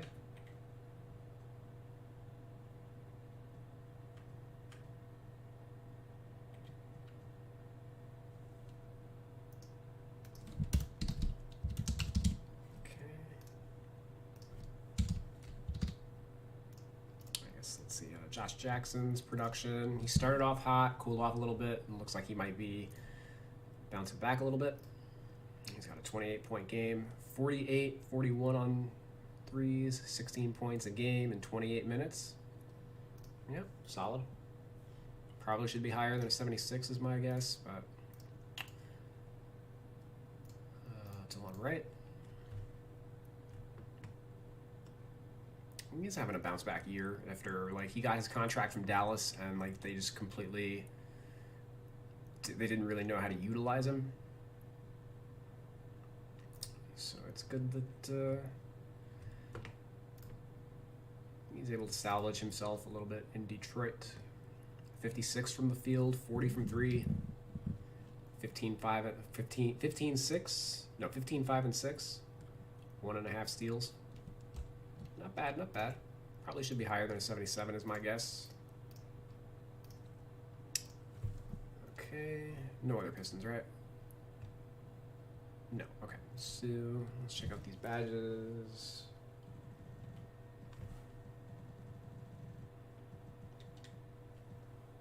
Yeah, 6 Plumlee.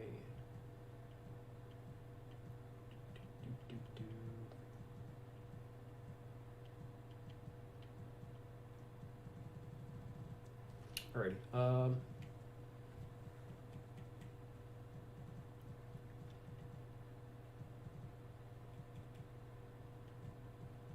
Let's do Saddiq Bey first. Okay, no finishing badges. Shooting. Okay, they gave him catch and shoot. Pick and popper. Pump fake maestro.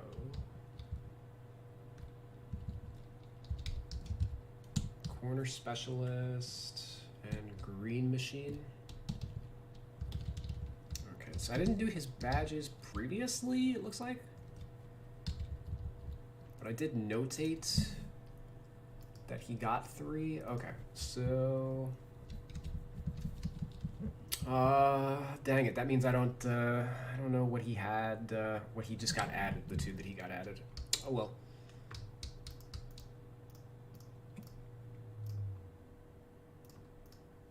It's not like super important.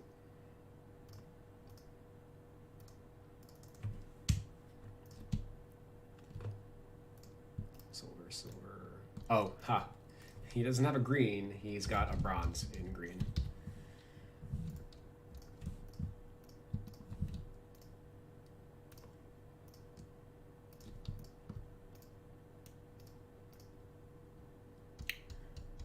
Okay, let's take a look at Blake Griffin.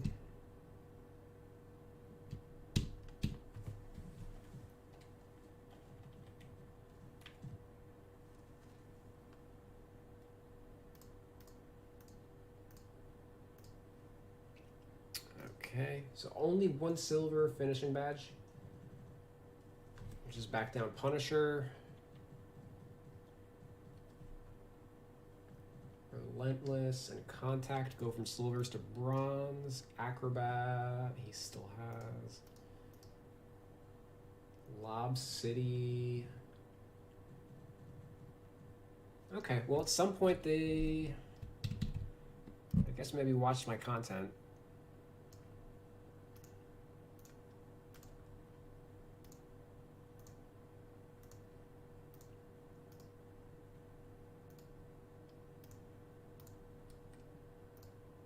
They took that off of him.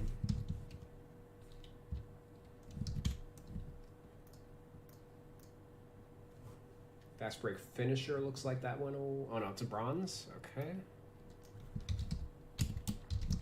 That probably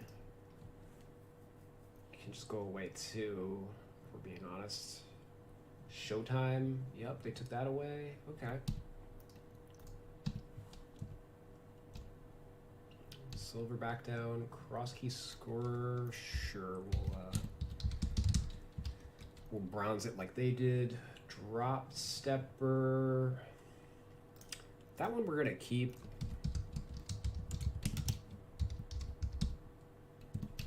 I don't, he's still an okay post player.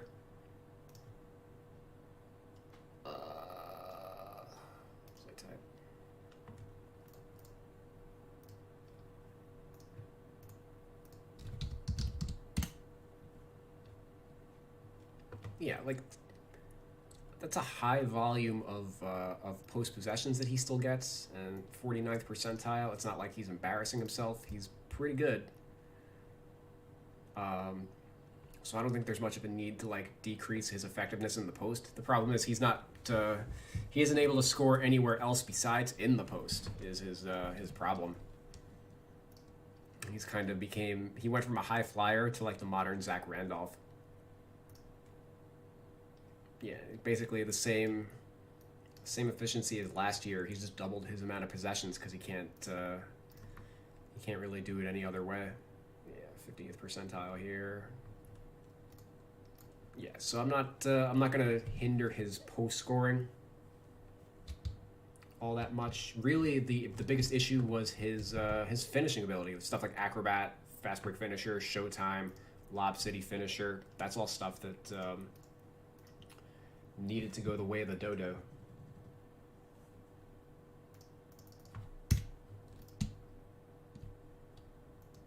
Roller, he's got, all right, they dropped roller. I didn't pay attention to how many badges we removed. Let's see.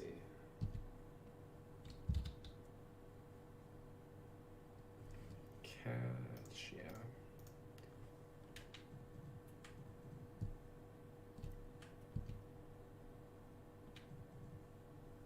Popper.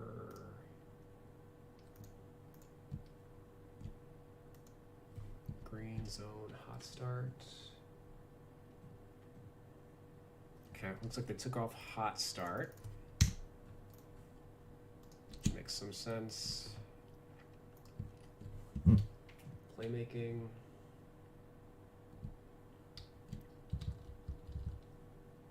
Vela, break starter, downhill.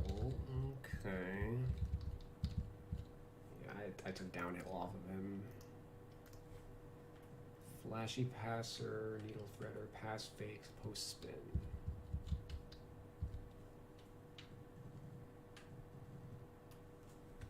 Okay, they took Dream Shake off him. Once again, like they're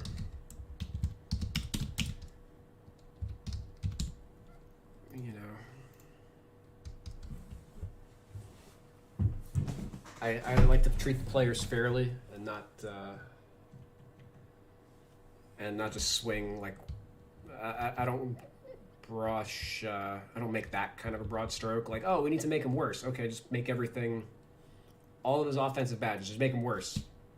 I do factor in that they're good at one thing and bad at something else.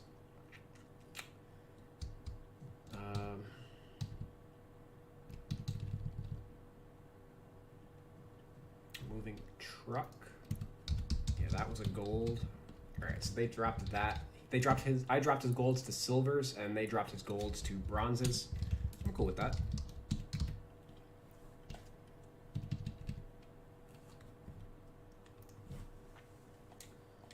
All right, let me institute those changes.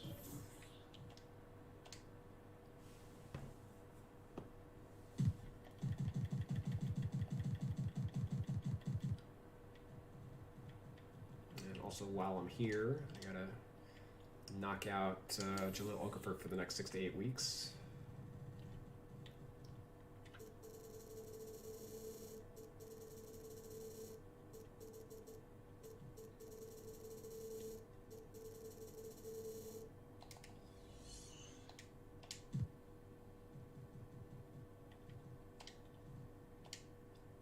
I did have two. I don't know what I'm on.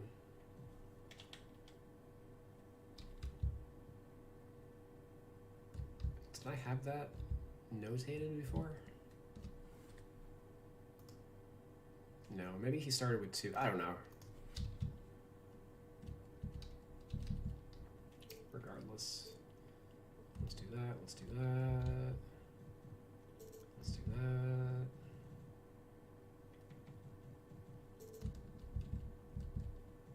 And green machine, sure. I will allow it. Okay, +1 just from the badges. That's cool.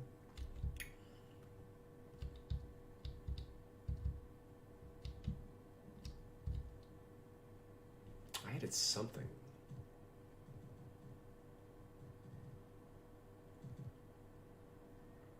Clamps, okay.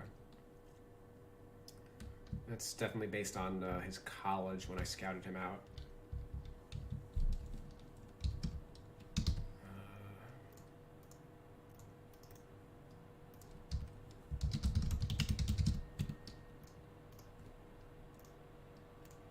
Guess I just didn't notate it.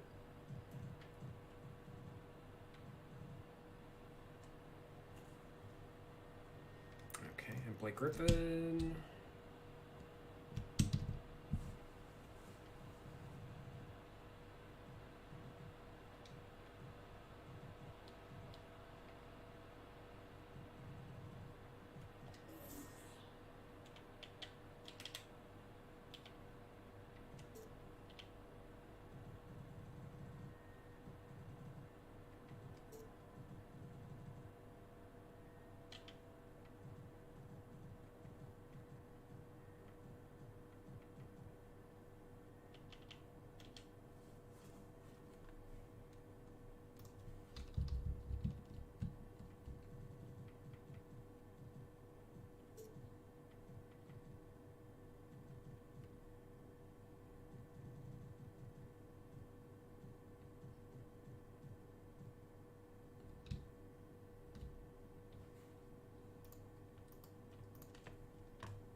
so there should be a 2 badge difference. So I've taken away Acrobat and Fast Break.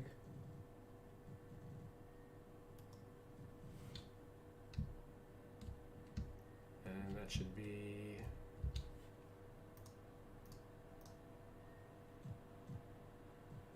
it. And I've got 4 different badges. All right, but some I add. Yeah. Difficult shots is like an add. Range extender I added. Okay, yeah. So, yeah, I forgot. I gave him a bunch of shooting badges that they did not. Okay, cool. So I got him at 21. Just notate those guys. Okay. Cool, yeah. That doesn't drop Blake's rating at all. Oh, hold on. Yep, sort.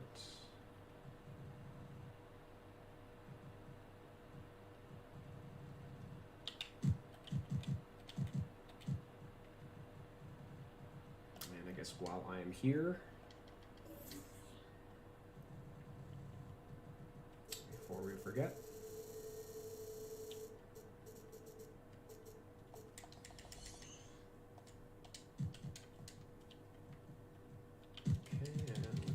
him out of the starting lineup.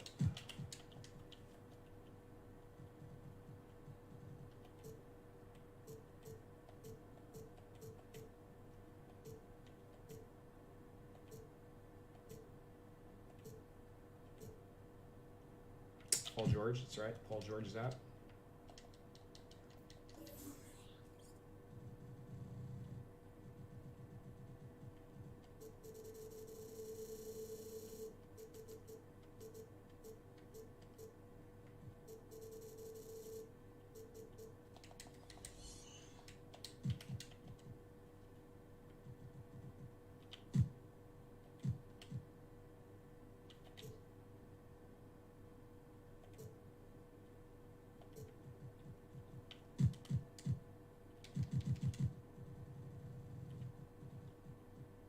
What? I can't with the subs in this game sometimes.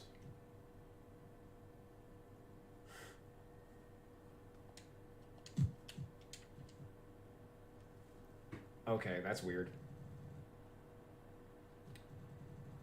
I don't know why that was there. Maybe I had to switch it back and then I just never came back here to readjust. I don't know. He's coming off the bench again.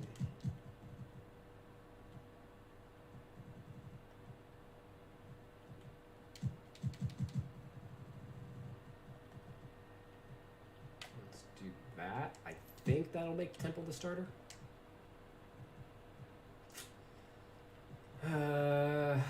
Maybe I have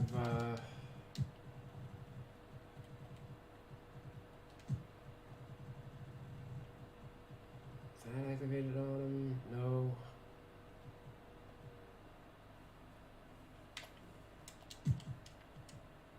Oh my god. Why, bro?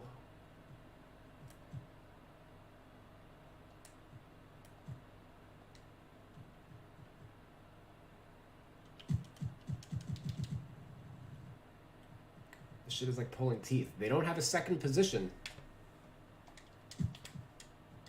Yeah, fucking Cornet too. Go for it. Why not? Do the full trifecta. Let's see. It's going to be everybody but Temple on the team. Thank you.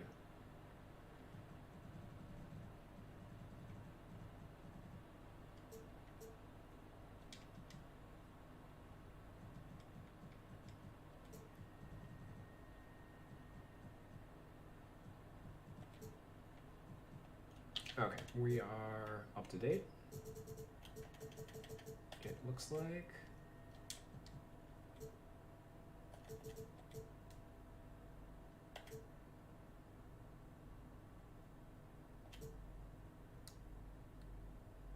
Oh, right, these guys.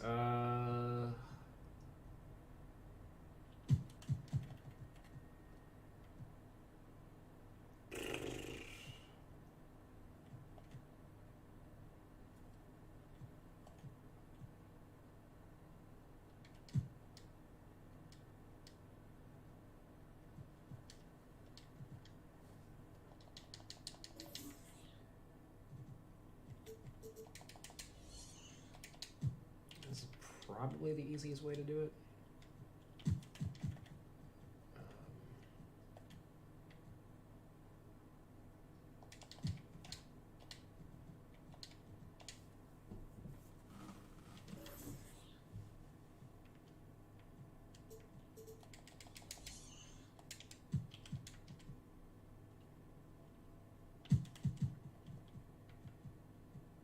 I hate you.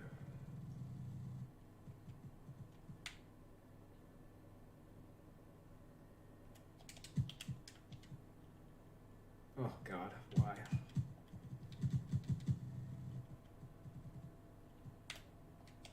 I try to limit my application of that as much as I can.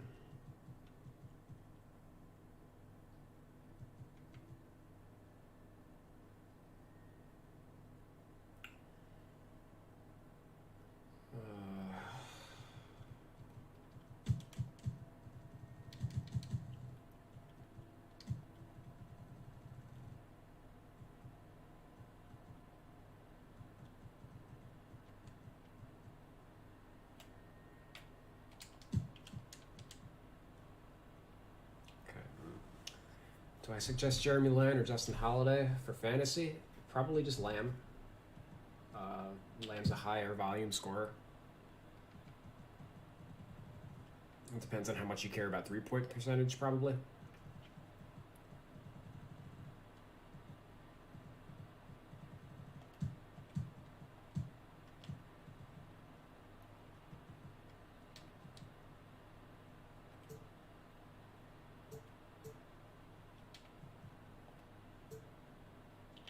All right.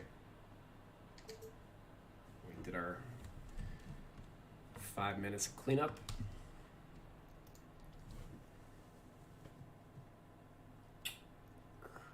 Roster.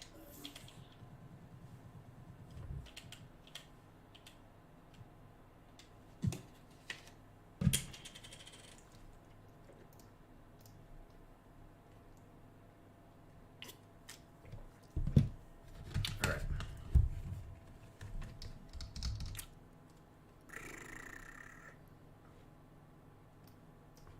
All right, Toronto Raptors, 14-15 in the East, 6th.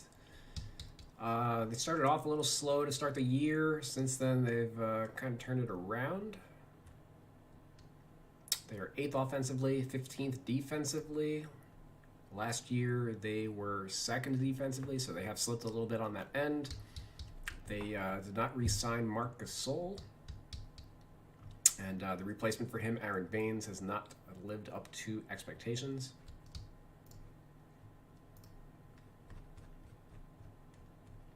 They also lost Serge Ibaka. And ratings, Powell, Davis, Baines, Stanley Johnson, and Yuta Watanabe.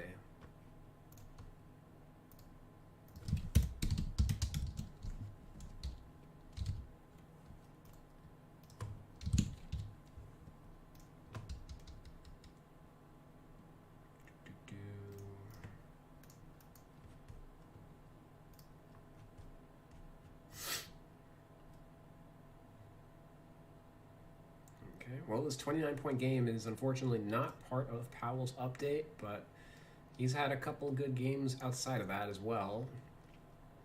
54% from the field, 47 from 3, 92 from the line, 20 points a game in 34 minutes. He's been the starter the last 7.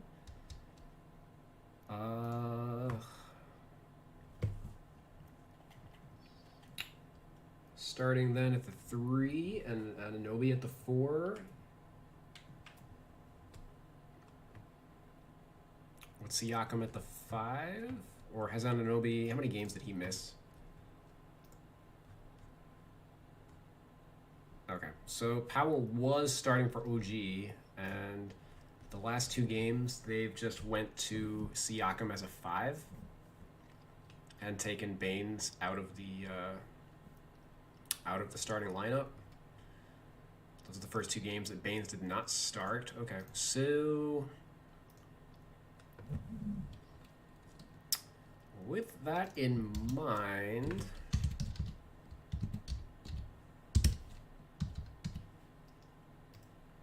and I think this makes sense for the team. Like, Anunoby has the build of like a modern 4.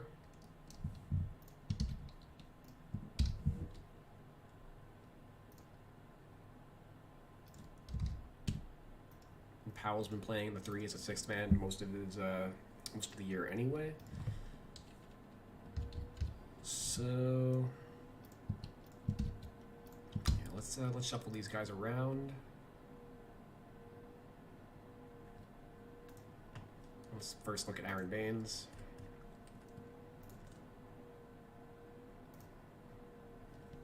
Ooh, 46 from the field, 22 from 3. Yeah, so he hasn't turned it around yet. That's a bold move, Cotton. Let's see how it works out for them. I mean, it can't be... I don't think it's going to be bad. They're playing their best 5 guys.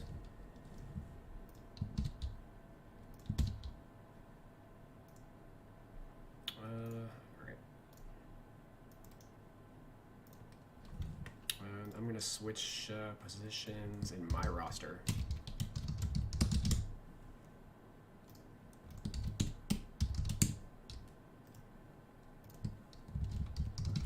I have a hunch that this is going to stick. Let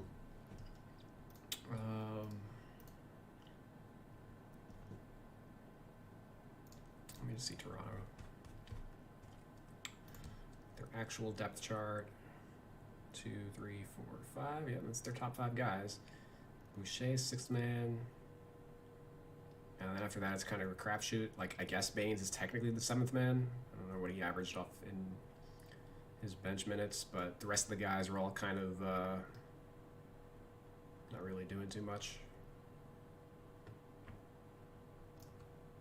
Yeah, so 6, 7, 8, 9, 10, 11. I guess, where's Bembry?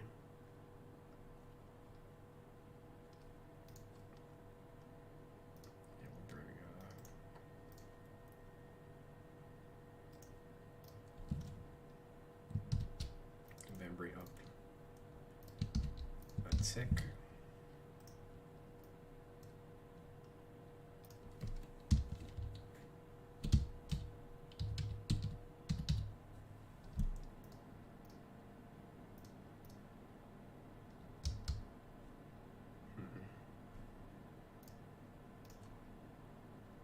Davis is a -2. Okay.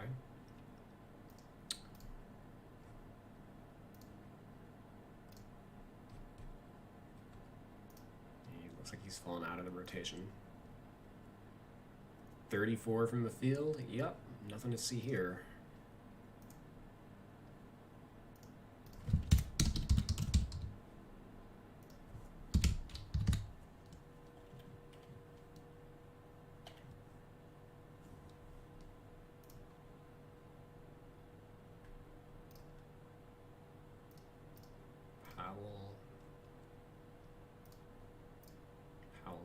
Baines, the -1. Yeah, we did that.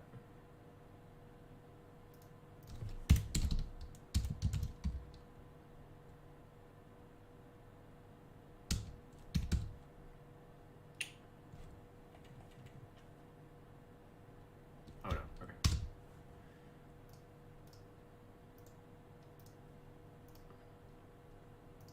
Right? Or... Well, this is either... Okay, so... We finally got an example. I said 99% of this would be accurate. So 2K, there might be slight discrepancies between current gen and next gen due to badges that don't exist and do exist across the versions. So Baines looks like the first player that he's a 75 in the current gen roster, but he's listed as a 74 in 2K's notes. So He's probably a 74 in next gen. Stanley Johnson -1, Yuta Watanabe -2, or they made a typo in their doc. One of the two.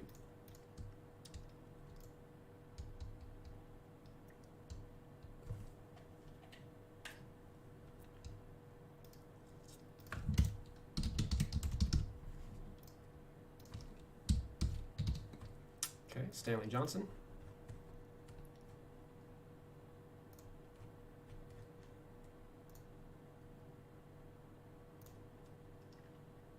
.53 from the field, 50 from three, you know, in his small sample of shots.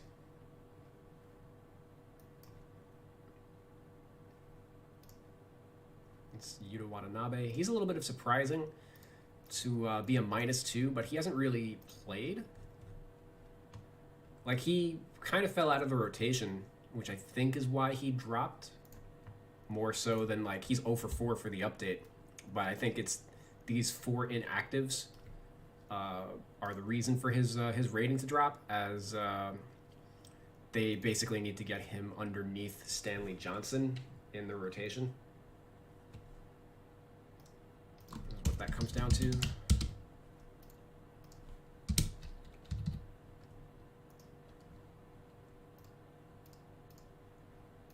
Okay.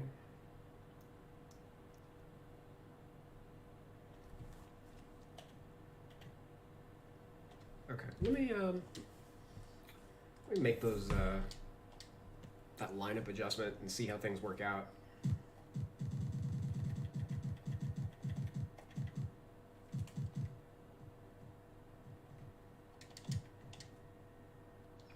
This should drop Siakam's rating up quite a bit.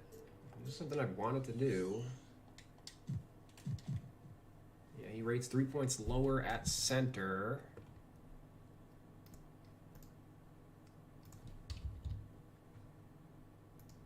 I don't know if I necessarily want to go that low. Minus or +3 at power forward. This is an 82. So let's boost his intangibles. Let's max that out, and that should bring him to an 83. I think I'm cool with that. -1 with standard int. Do my little notation. Bane to 75 in next gen. All right, so that's either. Well, I didn't write this up. I copy pasted it. Okay, so their notes are just off. No problem. Thanks, Pete, for checking that out. And then Anunoby we're going to change. Anunoby came back, so I can uninjure him.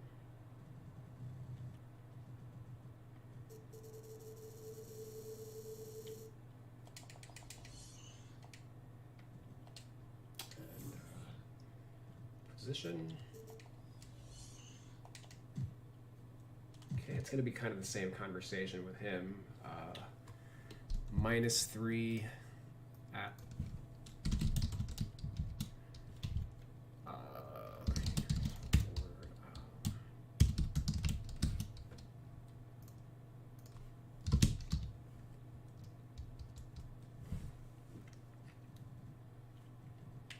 we'll do that. Make him an 81.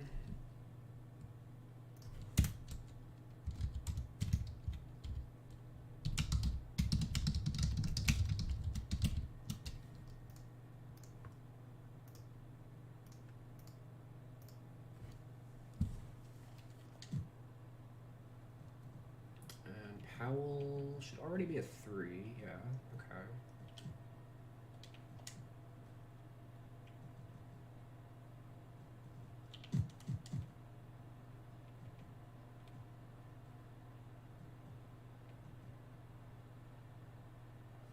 -75. Is that accurate? Am I dripping? Okay.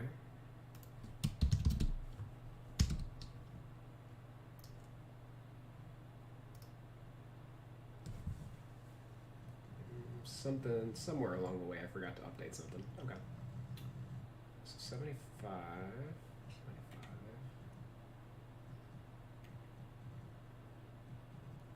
That's their threes, that's their twos.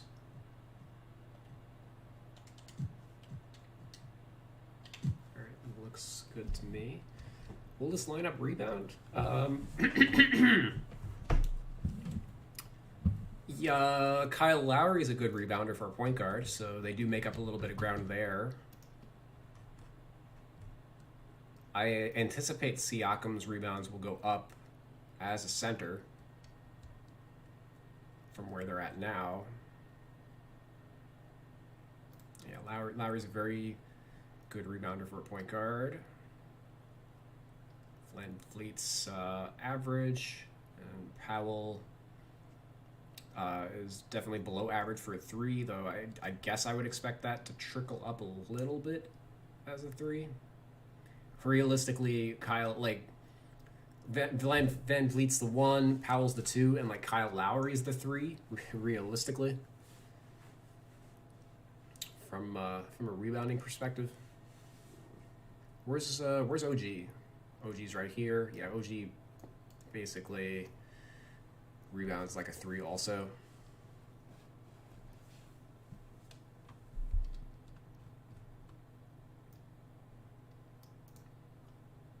So on the surface, no, but rebounding is overrated. Like, it's not the 90s anymore. Rebounds don't equal rings.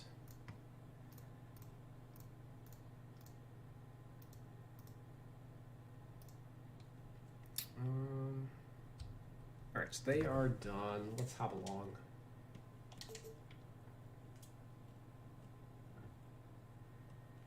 To the Rockets. The Rockets are the big.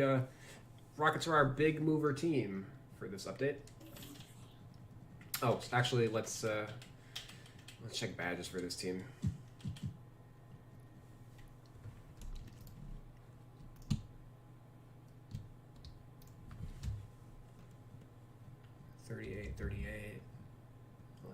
If Lowry's got 48, nobody got touched.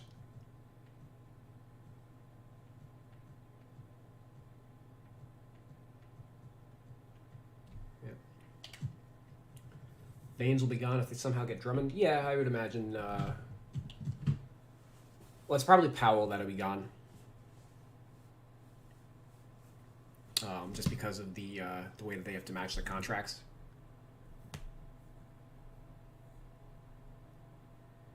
I don't think they are looking at Drummond. They're not going to be able to get Drummond in like a buyout or anything. All right, Rockets. Let's do the badges first for this for these guys. 15, 16, 40 for Oladipo. 18 Cousins, 3 Nwaba, 0 Tate. 12 badges for Kevin Porter Jr. More badges than he'll have games played this year, I'm pretty sure. Daniel House, whoops. Macklemore.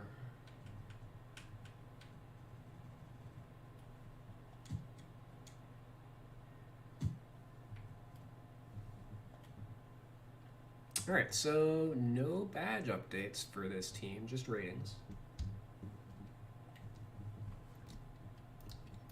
Let's see, John Wall trickled down a little bit.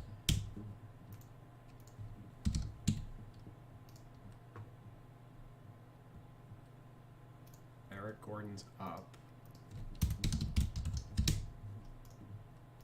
All right, so let's check out Wall.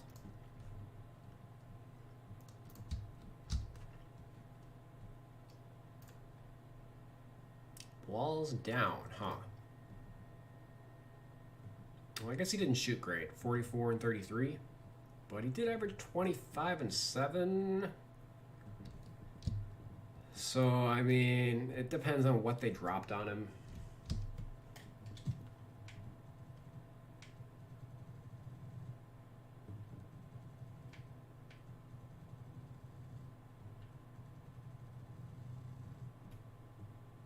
I don't know. I'm not... that one doesn't really cut the mustard for me. Let's see Eric Gordon.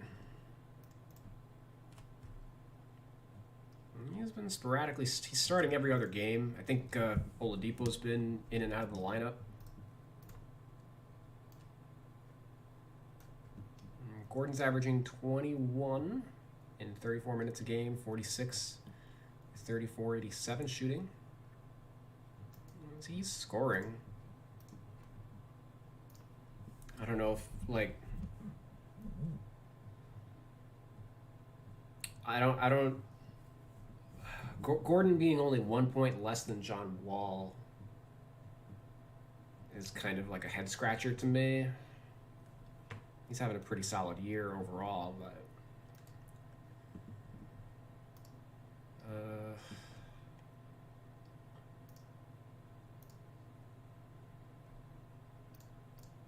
Oladipo's a -2. Yeah, he's been struggling with injuries, right?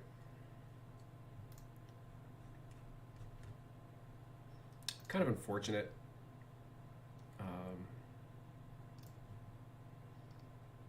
Yeah, in the 3 games that he played this update, only 34 and 25 for his shooting line, 12. So, and even dating back before that, he was starting to slip a little bit just due to injury. Really with the Rockets, like, let's see what he is overall with the Rockets. With the Rockets, 18 points, 39%, 30 from 3. 5 rebounds, 5 assists. And with the Pacers, 26 and 4, but the shooting numbers are a lot better. So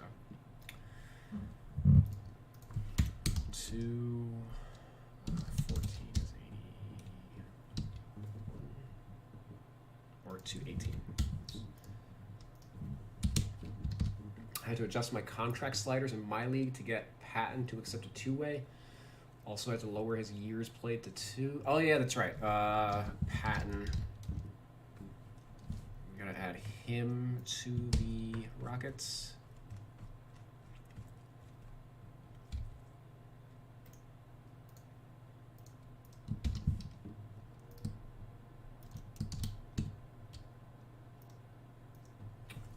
Did 2K? Of course not. Okay, cool. So they are missing Justin Patton. When did he sign?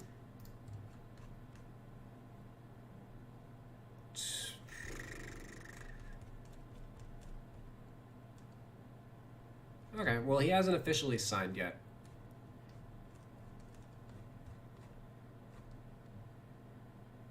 And this is from 219, this news blurb, so... Alright, they get a pass, I guess.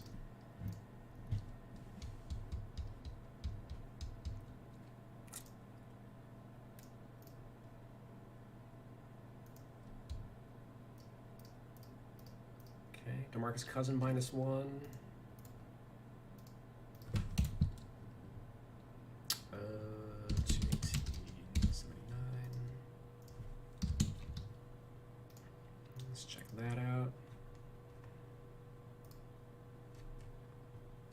He had his contract guaranteed for this season earlier today, I believe. 11 and 9, 11, 9 and 2, 44, 34, 80. He's fine. Like, he didn't really perform badly or anything. He's just he signed today officially at 5 p.m. Okay, so I guess we'll find out tomorrow how up to date they are on. How fast they react to these transactions.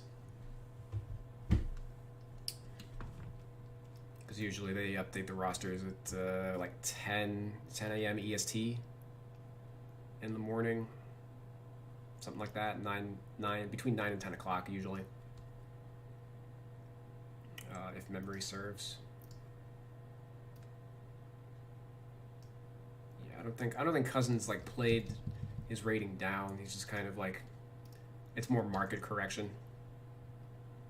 You know, his rating was high to begin with.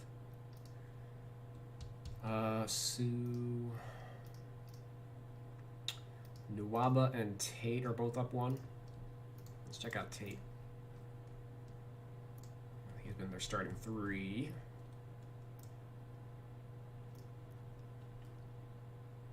14, 6, and 2, 60% from the field, 35 from 3, 82 from the line. So, yeah, he's been a bright spot for them. 76. So, 70, 76, and then... they have him at the 4 for God knows what reason. So, he might even rate higher, right? If we put him at the 3, he's probably like a 77, is my guess. Let's check it. And then if you give him more than 0 badges, he'll be a 78. That would be appropriate. Official.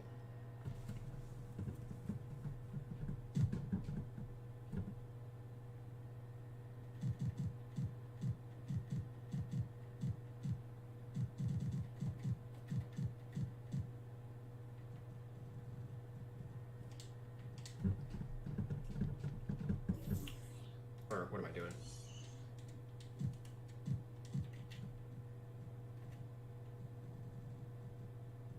All right. Oh, no rating change. Okay.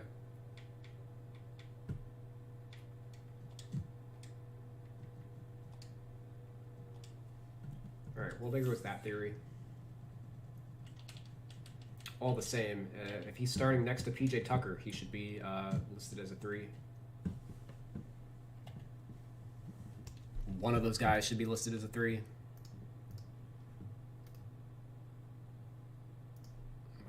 Tate overall having a solid year. PJ Tucker slipping a little bit. Tucker, once Tucker gets traded, I'm sure Tate will take over at the 4. Wow, Tucker did DNP'd. Is that I want to see the reasoning for that, actually, because he's an Iron Man.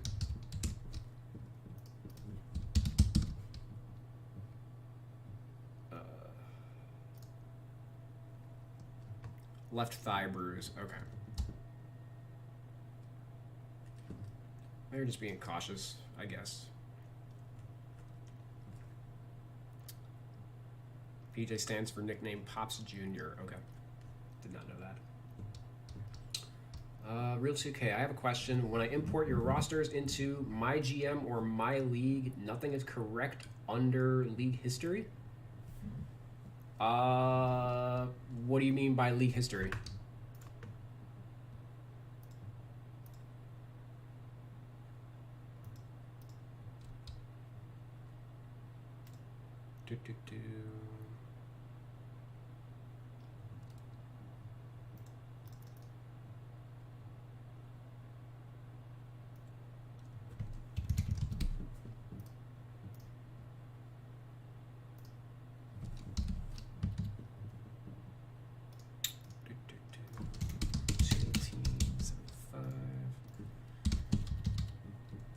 I guess I didn't actually look at Tucker's line. Yeah, Tucker. Oh God. Ugh. All right, so 19% shooting for this update. Yeah, I guess he didn't want to play. No problem. Jeez.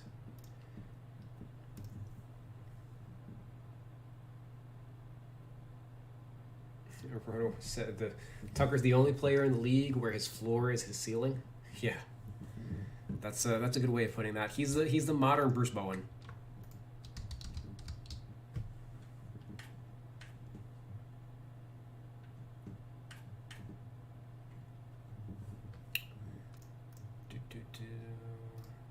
Daniel House -1, Ben McLemore -1. I think I'd recently worked on the Rockets, so we covered a little bit that these guys have been struggling a lot compared to last year. They were definitely, out of all the guys on the Rockets roster, they were definitely the most the guys that benefited the most from Mike D'Antoni. Let's look at House. We see House completely fallen off this year. He has an over 8 performance over here on the back of some shitty efficiency games, so not great for him. 38%, 27% on 3 in this update.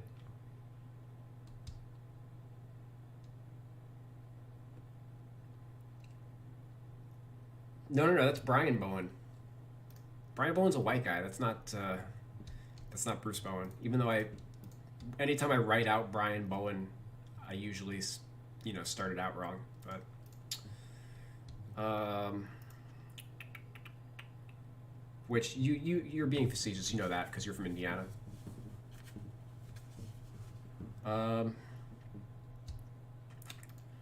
McLemore, same conversation, like night and day for him this year and last year. And for this update, he's kind of on the outside of the rotation too, only 11 minutes a game, 35 from the field, 23 from three. Gross. And we didn't do Nwaba. 218, 77. I think Nwaba's having an okay year. He did have a breakout. Like, he got hurt in the middle of his breakout season with the Nets, as he was shooting 52% from the field and shooting like a career best from three. He's mostly held on to his shooting. 26% from three. He was never going to be a good three-point shooter.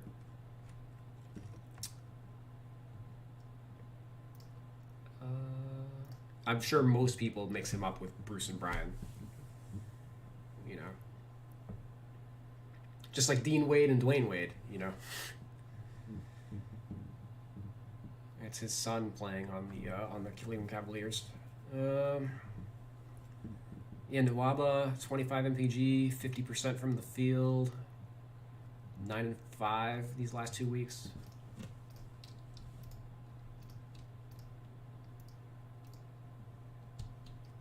I'm surprised. He only has one badge. Oh, no. Wait. Aha! There was a badge update. I just glossed over it. Haha. I'm so glad I thought of that. Great. All right. Nwaba, 941. 218.3. All right, fantastic. I was gonna say, like, for them to edit 9 players and then not do badge updates for any of them, when the badges have already been like a focus of this team, like, if you're not gonna do Tate, at least do Nwaba. All right, so what got added? Naturally, something defensively. I've given him more badges. Some of this has to do with his Nets production, it looks like. I might take away a few of them. All right, I have given him clamps. He had lightning reflexes, so they gave him interceptor and pickpocket, it looks like. Just the 2 steals badges. Yep. All right. Silver.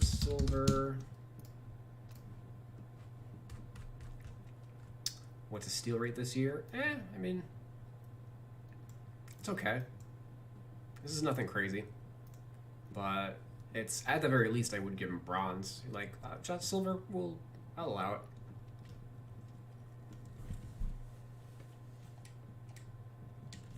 All right, let me throw those on him.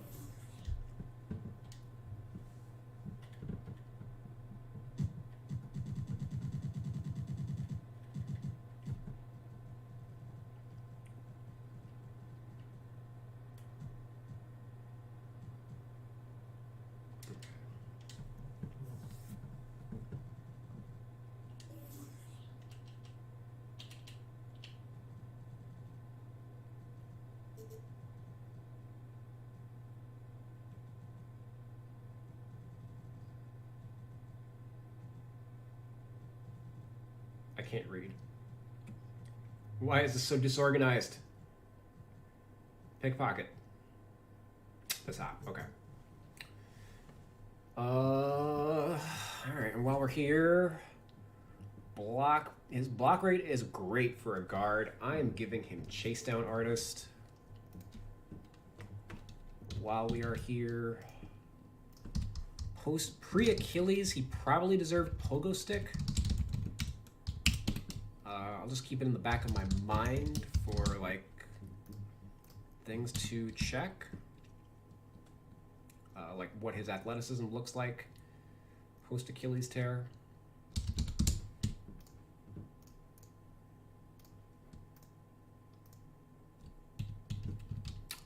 how's his rebound rate look? Because he was always a pretty good rebounder for a guard. Solid. I'm gonna give him rebound chaser.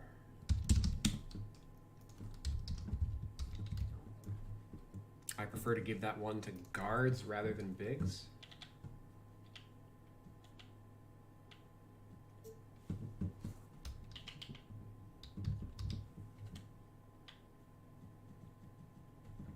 We're gonna give Trapper. Just throw Trapper bronze on him.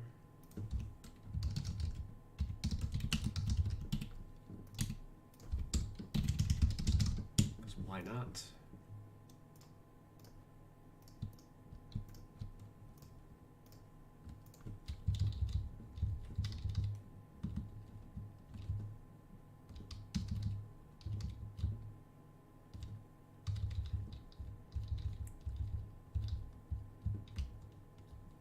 But I might take corner specialist off of him. Corner specialist was basically based on like his three ball with the nets in that what ended up being low volume. As we see, I mean, he takes half of his threes from the corner, but not the most consistent shooter. In fact, 32% overall and 32% on threes, so he doesn't even improve. Yeah, I'm gonna take it off him. It's kind of if his three ball returns, we can throw it back on him. I'll make a little notation that I had this on him last year.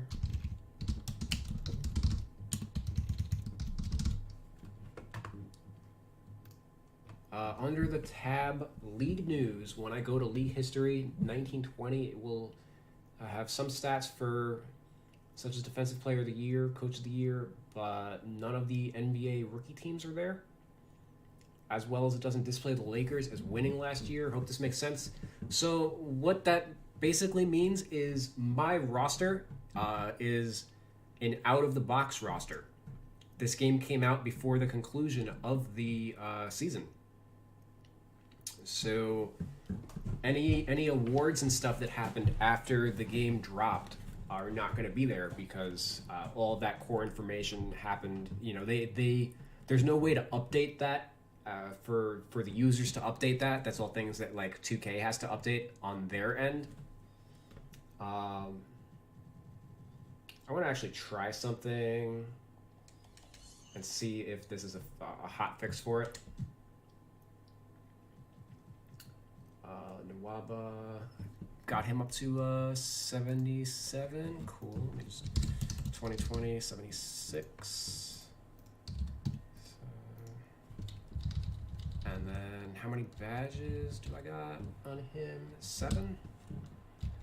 Did I give him fast break finisher? I didn't. Oh, I didn't take off corner specialist either. And he should have putback boss. He really does attack the glass pretty aggressively. All right, so just one thing at a time.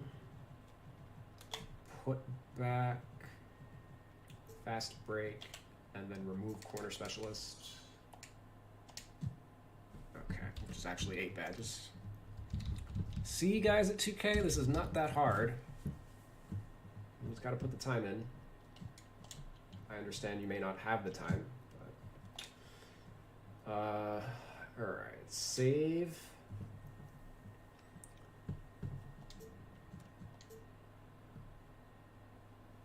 Thank you for the clarification. Yeah, we're gonna see if we can fix that. So my theory on how to fix that, let's go to create NBA official.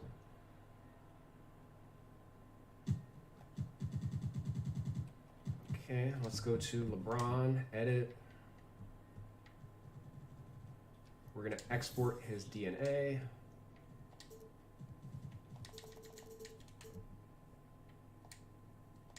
Keep, exit, create. Go back to my roster.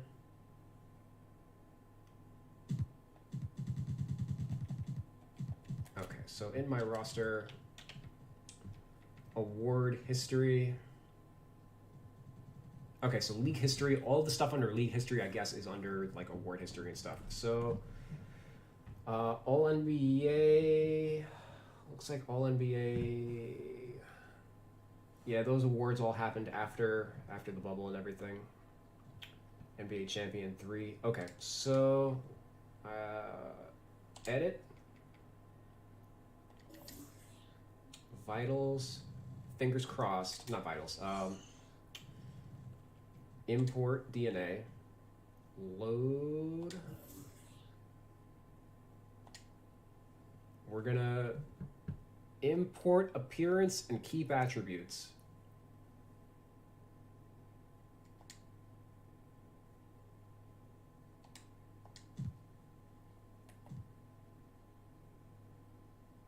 All right, that did not fix it.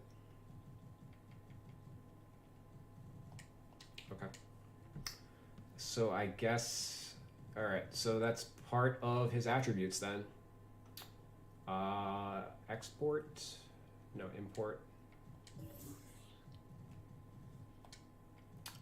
Import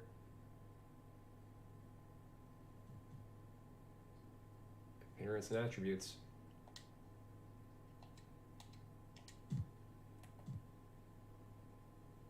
Nope. Okay, so there's no way to transfer that data over.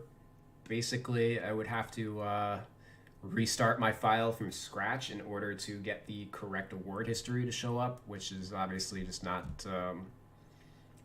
worth it. So just you know, whenever you're looking at the league history, just remember, oh yeah, the Lakers won a championship in 2021.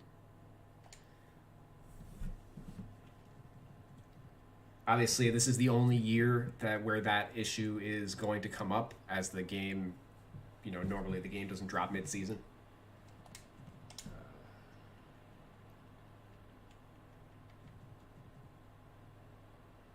No, we don't need to do that. Let's rock it up.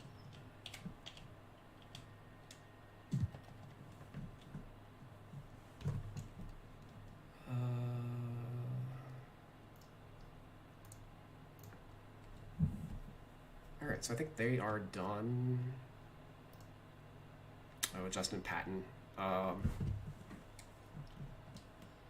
Create. Hey, anybody know what jersey number Patton's gonna wear?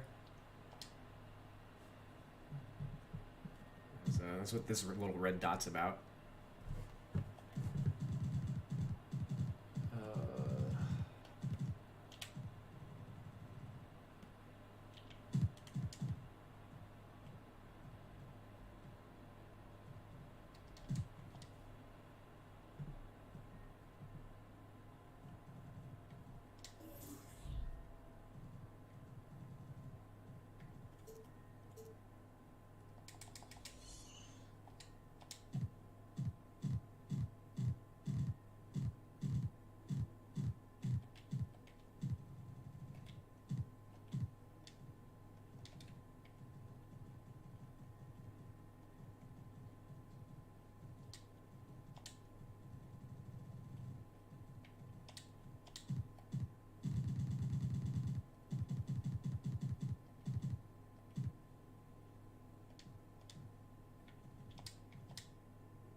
Why am I brain farting?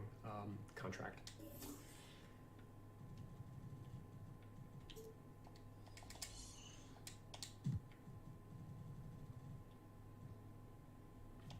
It's still so annoying that you can't just outright sign players from free agency to two-way contracts. That you have to do this stupid like Eurostash thing to make room.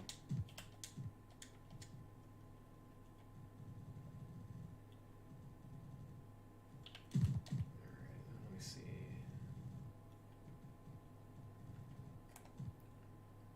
Uh, 18.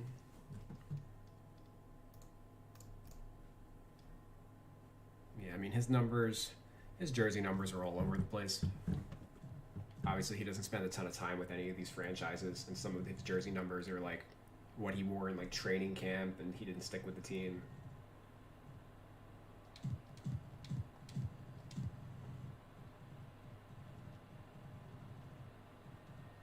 All right, so jersey numbers.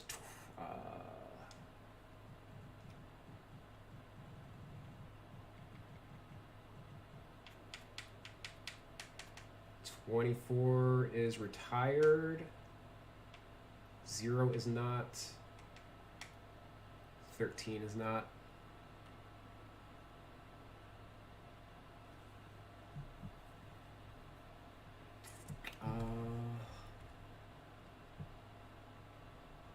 We're going to give him 13 since this is most recent.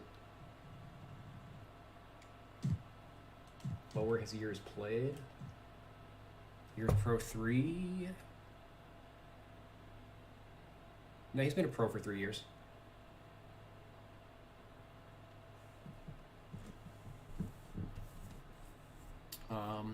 He just makes the cutoff for being a two-way.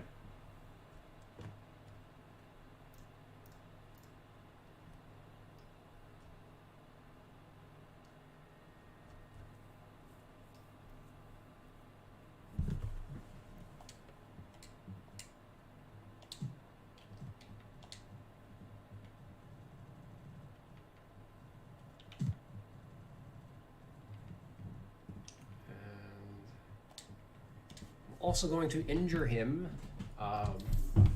He's not actually injured, but anybody that is in the G League, I just deactivate.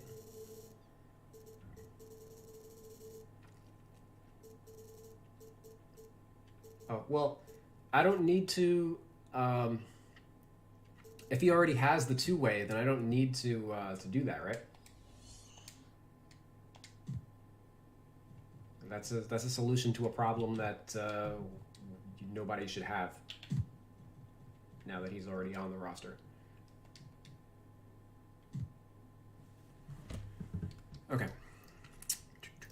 Let's head over to the Spurs. As we get into the stretch run, 7 guys updated. And I just did the ratings for all these guys very recently, so I should be able to move through this pretty quick.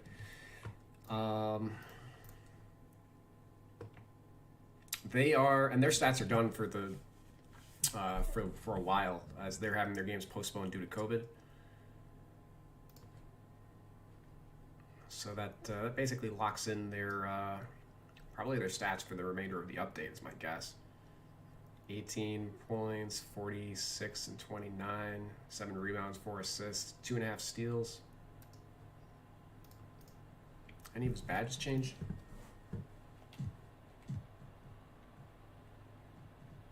Oh, hold on. I'm in the wrong region.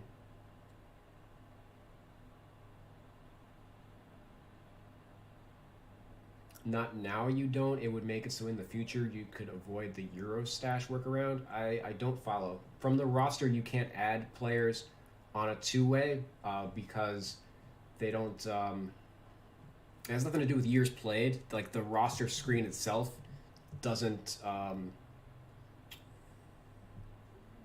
basically, it counts... if you can't sign anybody outright to a two-way from the screen. You can only sign them to a standard thing and then change their contract after the fact. So you have to do that in the roster screen because you're signing them to the one of the standard contract slots.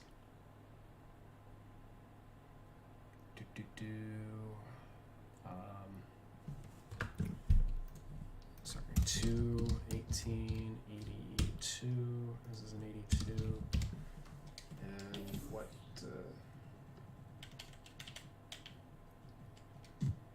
changed on this squad?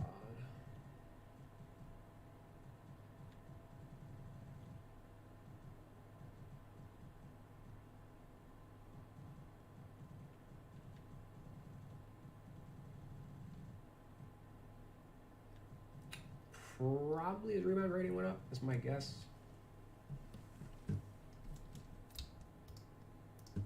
All right, badges. 26, 27, 22, 9, 12, 7, 5. Yeah, no changes for the Spurs. Surprise, surprise.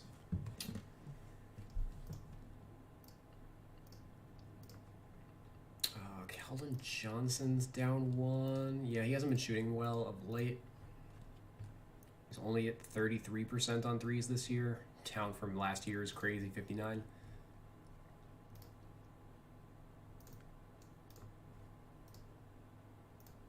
Oh, come on.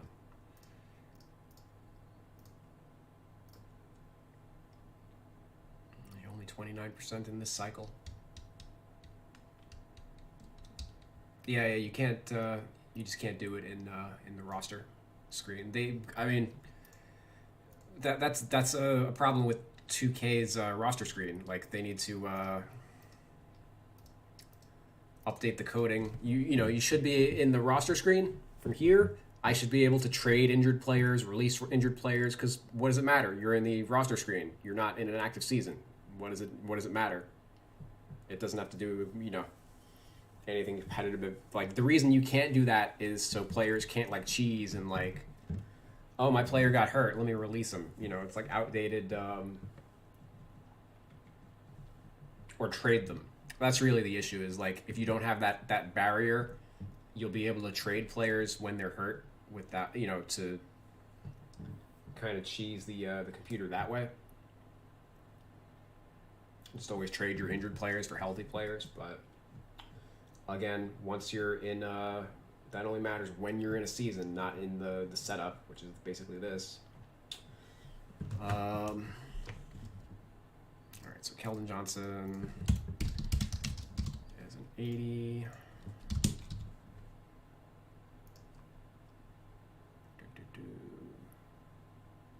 Rudy Gay's down. Mills is down.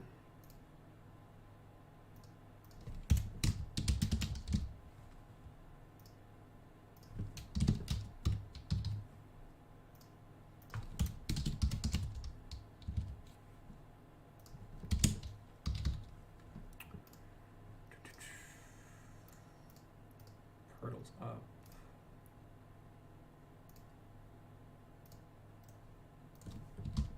Jakob Poeltl is dumb underrated in this game.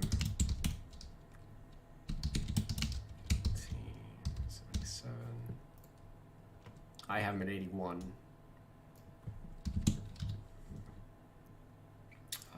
Walker slips a little bit. He's out of the starting lineup.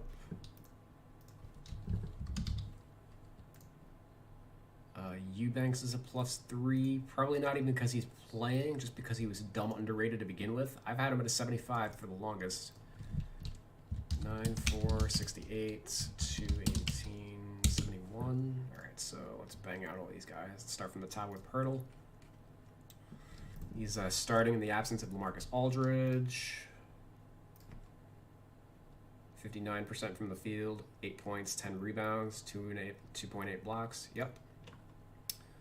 Upgrade makes sense. DeMar DeRozan. Oh, no, he didn't update. Rudy Gay and Patty Mills. It really doesn't even matter in season. You can just edit the player back to healthy. Yeah, I mean, they give the player... It doesn't make sense to, give the player control during the season, but outside of the season, you have no control.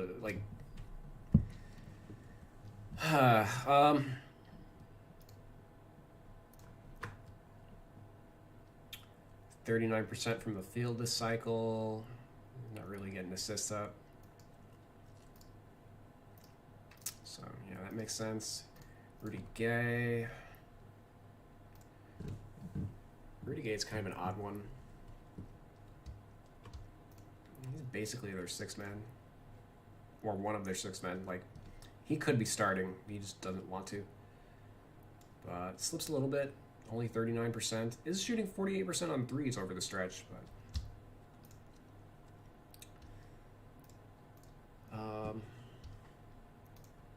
he really transitioned into a role player rather nicely post Achilles tear. Lonnie Walker, Derek White came back finally, kind of knocked him out a little bit. Yeah, he missed 2 games and only 18% from 3 this cycle, coming off the bench. So, and Drew Eubanks is getting backup center minutes with Aldridge hurt, is my guess. 53% from the field, 5 points, 4 rebounds, 12 minutes. Yep. He's, should have been higher than a 68. He's a functional NBA player. If you're a functional NBA player, you should not have a rating lower than 70.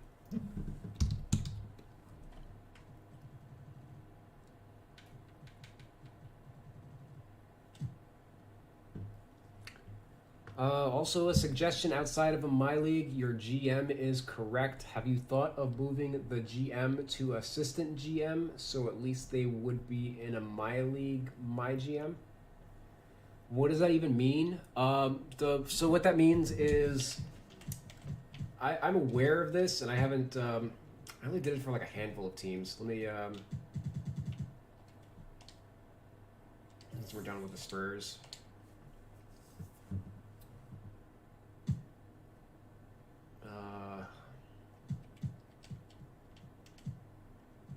Okay, so where the heck is the GM? I went through and updated all the GMs so that they reflect their real life counterpart. The problem is the GM in this game, for whatever reason, they don't use the GM, they use the assistant GM. So we see with the Sixers, I have 2 Daryl Moreys, even though in IRL, Elton Brand is the assistant GM in real life. They don't. It's got to do with when you do My GM. I think it's like you're the GM and there's an assistant working under you. I forget why. Like the GM. Like we see for I don't fucking know. Like I don't play the mode. But we see here the GM only has a business rating. And the assistant GM has contracts and trading. So like the assistant GM is like the actual GM, functional in the game, whereas like they treat the GM kind of like the owner. Which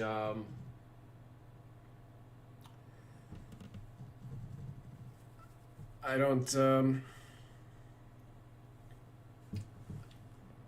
it's there. I don't really understand it. I haven't played the game mode in years, so I can't really discuss it too much. I'm just aware that that's a thing. I have heard that request before, so like here and there when I notice it, I update a GM's name. Create roster. I didn't go through and finish it because I figured like, can you even adjust staff in next gen, or is it like only a current gen thing? Because like this may not even be a thing moving forward. I don't think you can edit staff in next gen. I don't know if Pete's still here to verify that. All right, let's look at the Spurs.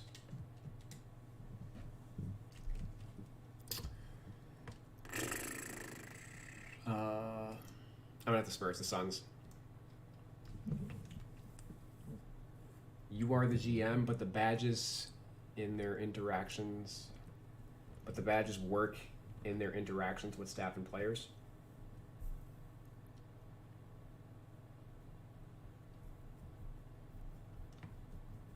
Yeah, I in general, I dislike the entire staff system that they have to begin with. I think it's one of the weakest areas of the game. Like, a lot of it should just be scrapped or overhauled.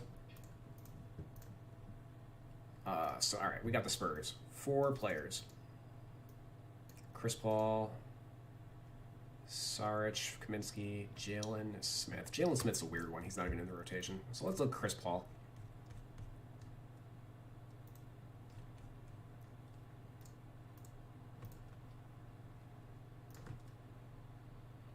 Okay, for this update, yeah, he's been the point god.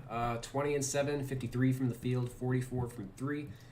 Pretty obvious there. Kaminsky's a +2, and Saric. Kaminsky and Saric are the same. Oh no, Saric. This might be either a typo or a current gen next gen thing. As let's see, Saric is supposed to be a +1, but doesn't look like that's the case. 2 real assistants in next gen versus just 1 in current gen. Okay, staff is adjustable in next gen, but a little more limited. Some teams don't allow names to be edited. Okay.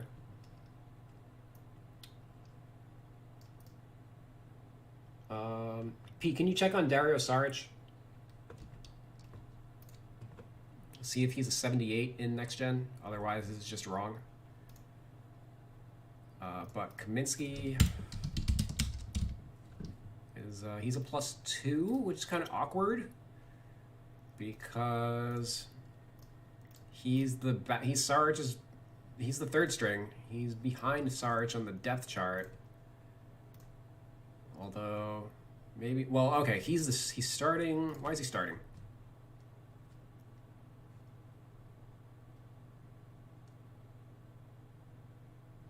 He's the starting 4. Is Crowder out? I'm confused. Is Crowder coming off the bench? Crowder's coming off the bench. How did I miss this? I thought I just did this team.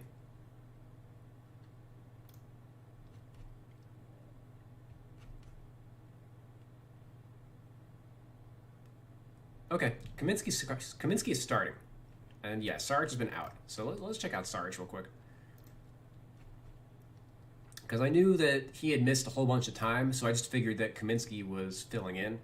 And Saric has been great since his return. Well, okay, never mind. He had 1 good game and then 2 mediocre ones. So, Saric 77. Okay, so we got another typo in 2K's doc.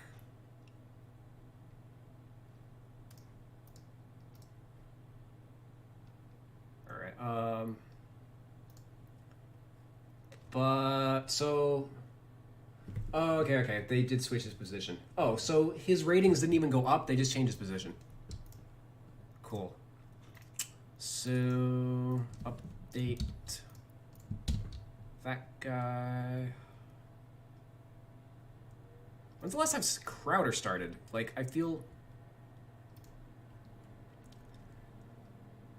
Okay, that's exactly how I missed it then, because I looked at their most recent game.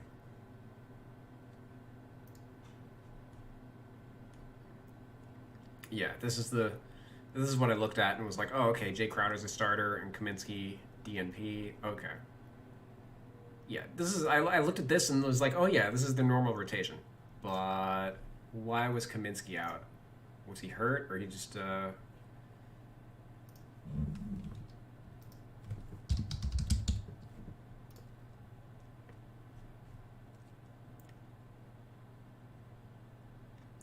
and this is today. Okay, so he's back in the starting lineup. We'll start ahead of Jay Crowder. Oh, they just didn't play him because of matchups, which makes sense because they play small ball due to matchups. Got it. All right, so yeah, he's the starting 4 then.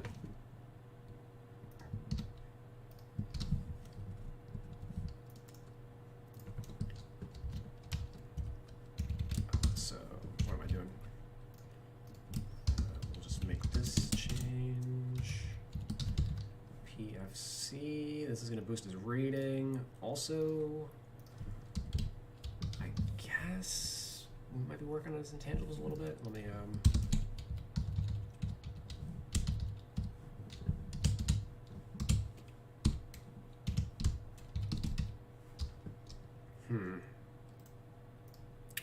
Oh, okay. So that's gonna have a ripple effect then, right? Is Nader in the lineup?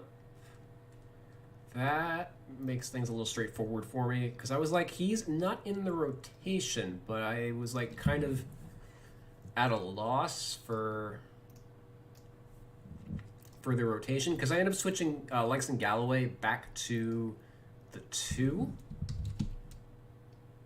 Or no, I wanted to, and I ended up.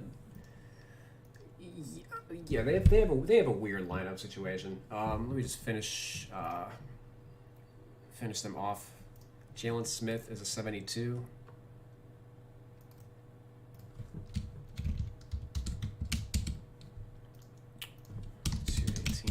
Oops. 72. Is that accurate?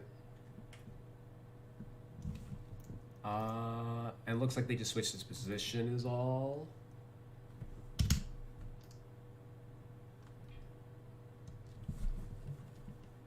Okay. Do we even need to check that? I'm sure it's just a position switch, right? 8 games. Yeah, I doubt he is. Yeah, he has not played any meaningful minutes. It's just a position change thing. All right. Create. 2K seriously needs my help? Yeah. I will not deny that. They definitely need some kind of help. Official? No, my roster. 2K did switch Galloway. He's been playing out of rotation. Well, yeah, he's been out of rotation. Moore's been playing backup shooting guard some. Yeah, I adjusted that. Here's what I have for the Suns based on the work I did with them like a couple days ago. The only reason I basically have Galloway at the 3 only because if he's at the 2, he's going to start over Moore.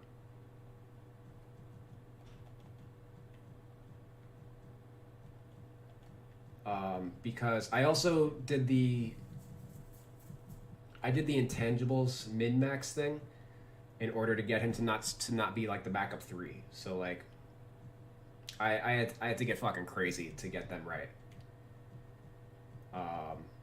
Because I had to max out Moore, max out Nader, decrease Galloway, and all that. And I think this is gonna solve some problems. It's kind of weird shifting him to like he's bigger than Saric, and Saric is gonna be the backup 5 rather than Kaminsky. I don't understand why they would. Why not just start Dario Saric at the 4? You know. I mean, aside from Saric being out, but probably long term, I would guess that they go to that. I don't know.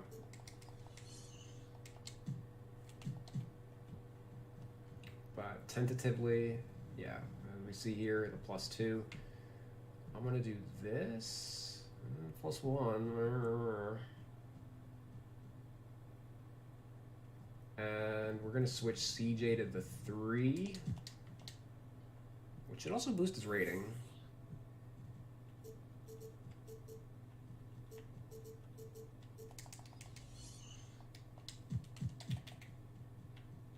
Yeah, boost +1.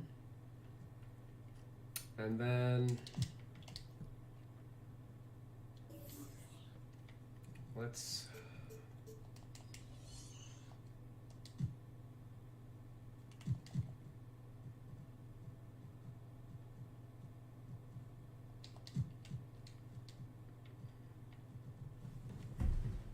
see how all this works out. Okay, now we can get him out of the rotation.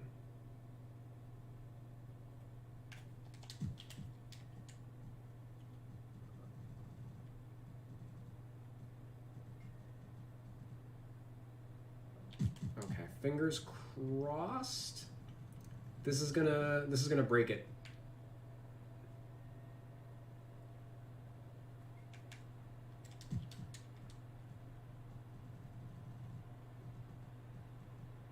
Yeah, if he's the same rating as Moore, he's gonna start over, or he's gonna play over Moore. So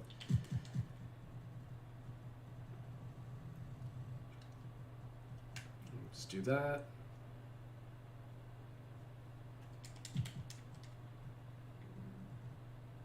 Oh, and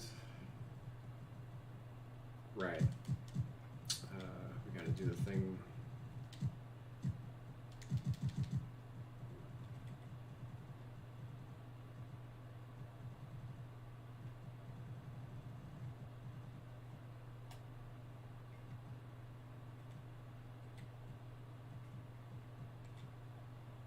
I have Jalen Smith at the 4. Is that correct?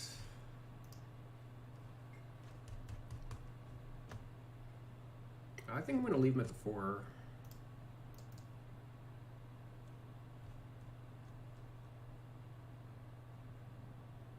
I guess he's a 5 if you're counting Kaminsky as the 4 here, but I don't know if I am. Yeah, Dwayne Jones, he's the 4 here. Dwayne Jones again. He's the 5 here. He's the 5 here. Dwayne Jones again. A wasted first round pick though. 5 here.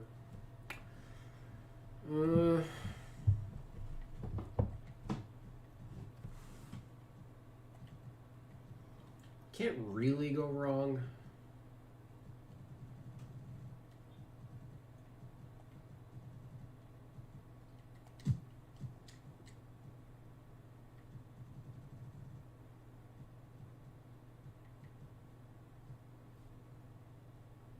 I'm gonna rock with him as a 5 just to get him out of the rotation or out of the active lineup, active roster or whatever.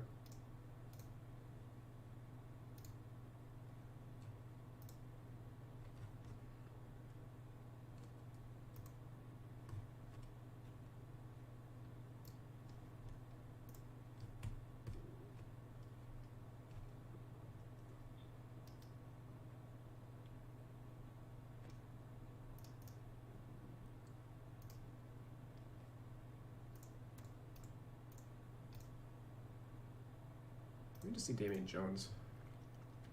Yeah, he ain't playing either.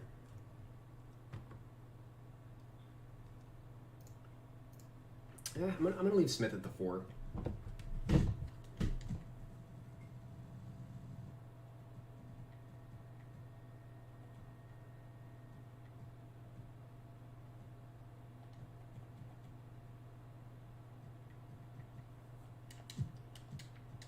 It's kind of whatever.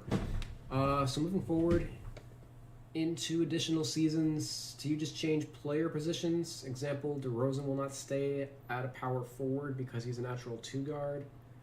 Am I safe in saying that? I don't follow the question.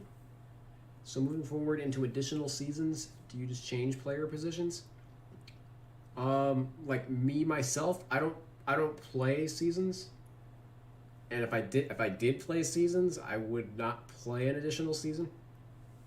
That one wouldn't really. I'm kind of the wrong. I basically make content for a game mode that I don't play, which is kind of not normal, but you know, we enjoy what we enjoy, right? I would not change any. Like basically, I look at positions as a team specific thing. A player that's a power, DeMar DeRozan, he's like positions are not hard locked like they used to be. Like a shooting guard wouldn't be a shooting guard for their entire career. Right now, a guy can be a 2 1 year and a 4 the next. The way that the NBA is, currently working. Players are changing positions multiple times during a season for their primary position.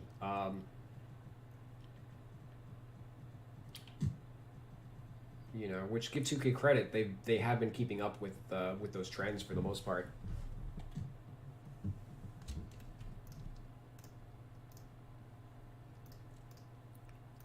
All right, OKC.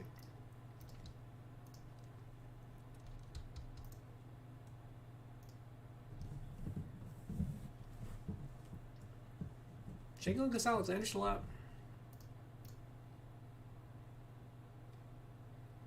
Today's game, he's more of a 3. Yeah, they kind of have like, well, he's just a point forward. Keldon Johnson kind of has like a stretch 4 game. I don't know, but I think DeRozan takes the 4 like defensively. I don't watch a ton of Spurs games to verify, but from the little that I saw of them last year. Alright, so SGA. He didn't get updated. I just want to see. Alright, he came back.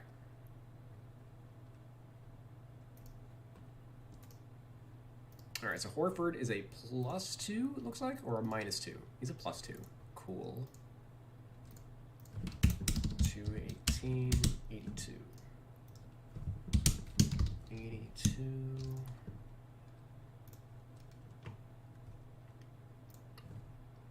Al Horford's a good example of that. He was a center for the last 10 years, and then last year he joined the Sixers, you know, where because of the presence of Joel Embiid, he becomes a power forward. The thing is, GMing in 2K, it doesn't quite work the same way that it does in real life, you know? All right, for this update, 19 points, 19, 6, and 6. 47-32. So the shooting's not really there, but 6 assists is pretty high.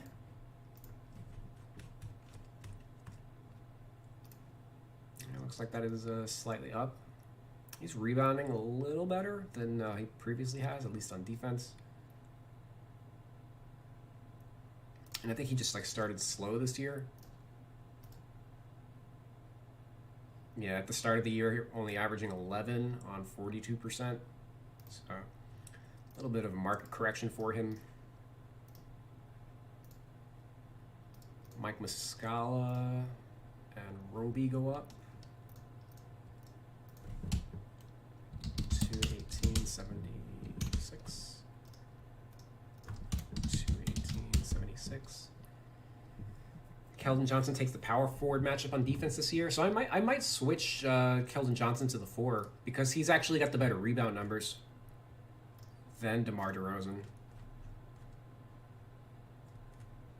We see here 18 and a half and the 5.8. This kind of indicates that he is a 4.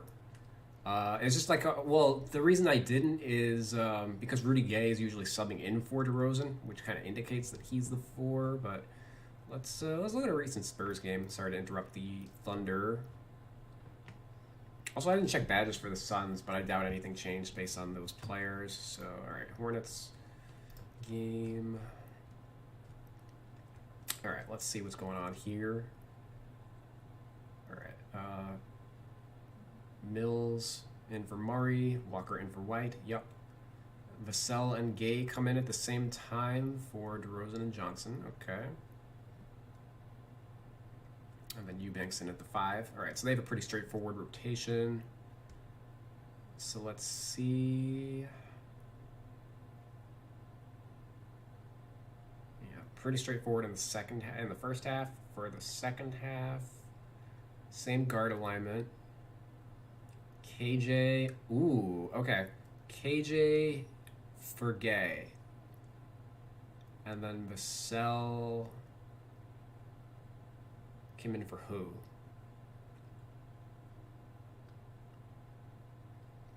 Oh no, sorry. Yeah, KJ for Gay, and then Vassell in for Pirtle. Basically shifting Gay up to the 5.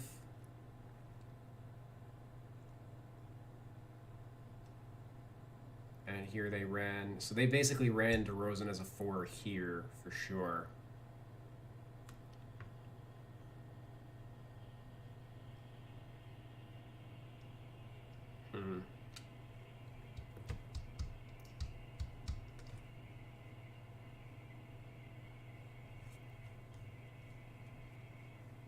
Worth noting, of course, that the Hornets have the perfect lineup to run small ball against. Let's see the previous game.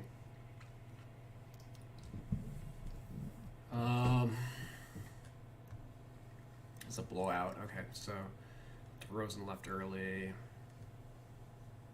Okay, here the subs are staggered at least. All right, so once again, the backcourt, Eubanks in for Pirtle. And then Gay in for Johnson, and DeRozan played the rest of the quarter. Okay. And then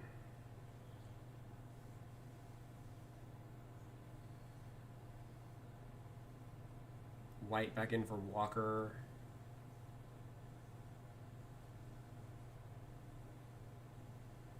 Mills and Murray, so White's at the 3.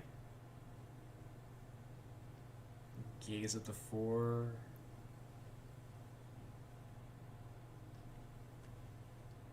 Eubanks at the 5, okay. Okay, so small ball lineup over here. Eubanks, and then Pirtle comes back in.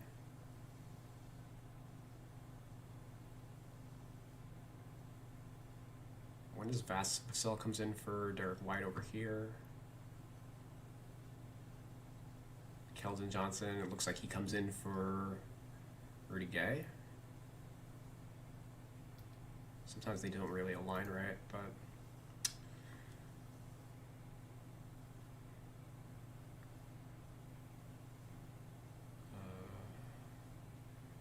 Mills in for White. A little early. Maybe he got hurt or he's just on like a minutes limit or something. I don't know. Alright, I'm gonna look at one more.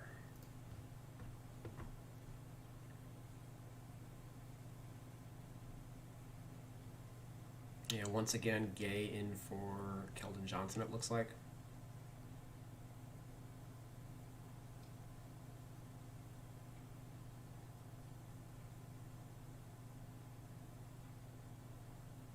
But then these guys swap in the second.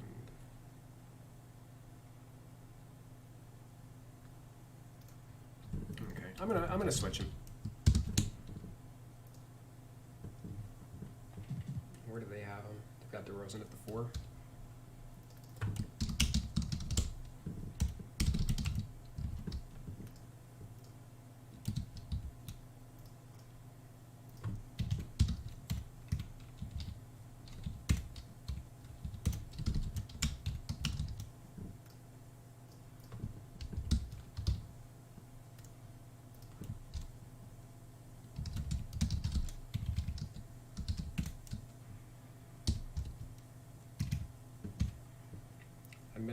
I missed that retracted message. Hopefully it wasn't anything spooky.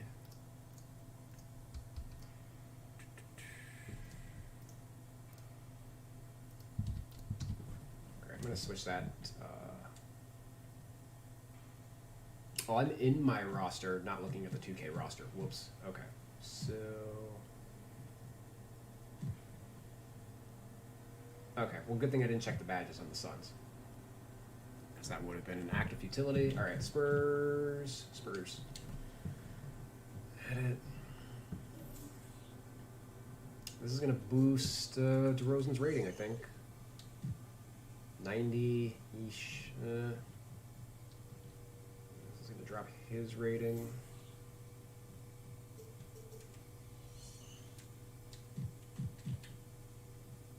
Oh, no. Lower than Rudy Gay. That's not good.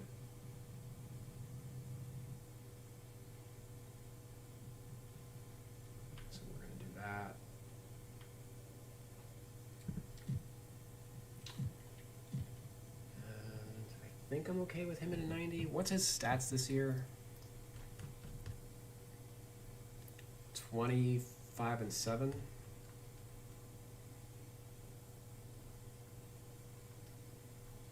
Yeah, well, I'll leave him at 90.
Oh wait, I didn't see. Did I have Rudy Gay starting? He shouldn't be, because I think he doesn't. I probably have Force Non-Starter turned on for him to begin with. But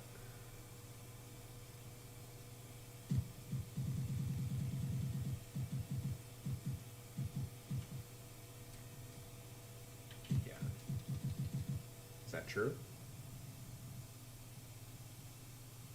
I do. Yeah. All right. All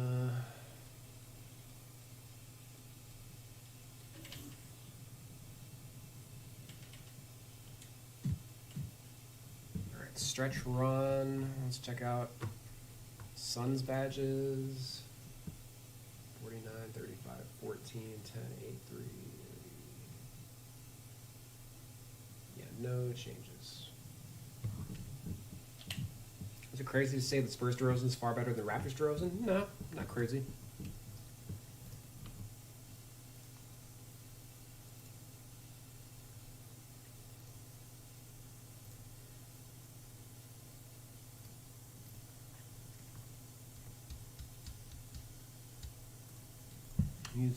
He's being used more intelligently. Like, it's running him as a three is DeRozan was not a good two is the problem, because he's not a shooter. But the further you move him up in the lineup, the less of an albatross he becomes, or the less meaningful his drawback is.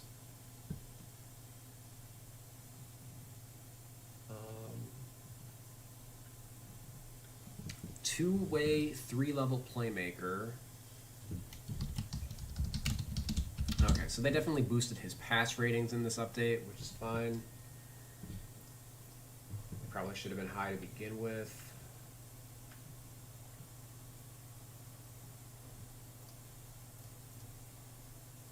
Muscala and Roby, let's check them out.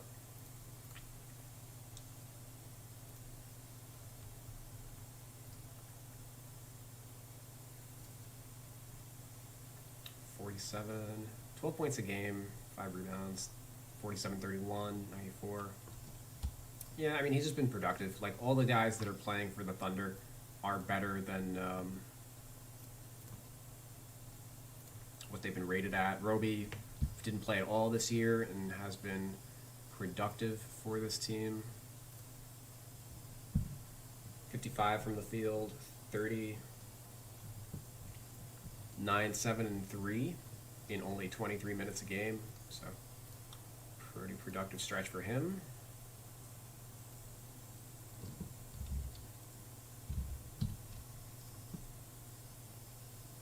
Baisley, 76 plus 2.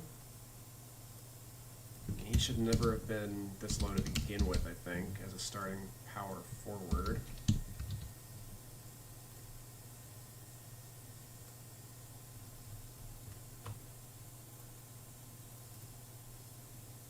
Looks like he had a pretty solid run. Well, again, if you look at only points, yeah, he was good. 14, 8, and 3. 37 and 28 for shooting. But it looks like his rebounding's probably up, although only defensively.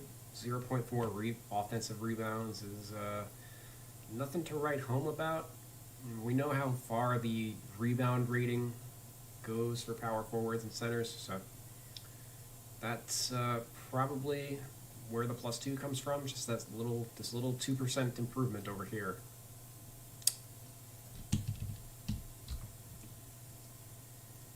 That and the intangibles, you know the usual. Kenrich Williams +3, Justin Jackson +3, Darius Miller +2. Damn, this whole team. 2, 5, 8, 10, 11, 12, 14. Everybody went up, so they gained 14 points total to their net rating.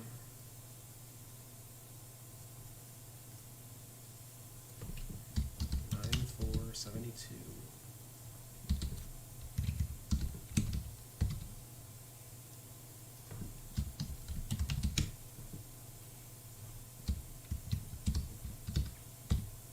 Kendrick Williams is a weird one because his numbers are always terrible.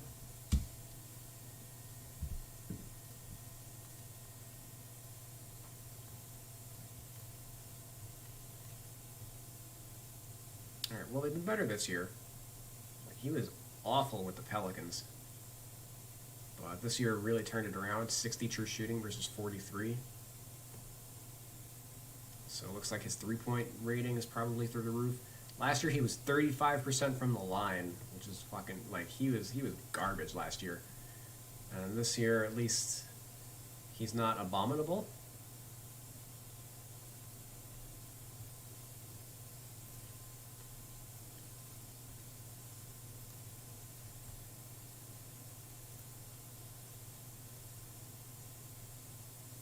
Over this cycle, 58 and 46 for his shooting. 9, 7, and 3. 1.5 steals. Yeah. 6 starts. Who was he starting for? Was he the starter for, what's his name? Shai Gilgeous-Alexander? Yeah. So 1, 2, 3. Yeah, we'll leave him at the 3.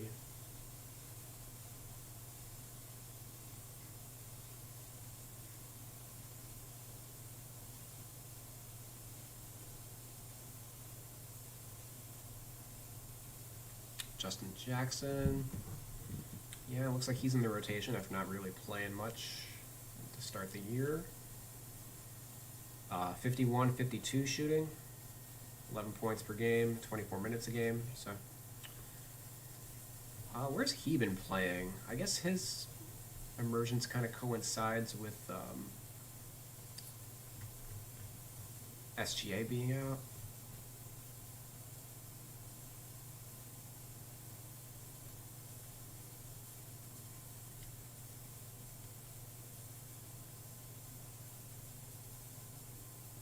Okay, so this is like the lineups that they, because OKC's been out like a true point guard with like George Hill and Maledon having injuries, and Ty Jerome sucks and is in the G League. Kenrich Williams is like the point guard here, I think. It's either Kenrich Williams or Justin Jackson, because I'm not making it Lou Dort. This is 1, 2, 3.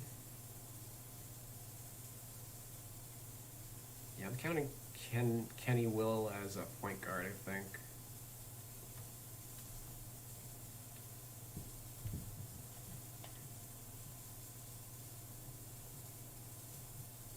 Because they got the whole, like, all 4 of these guys are playing, and they're not all threes.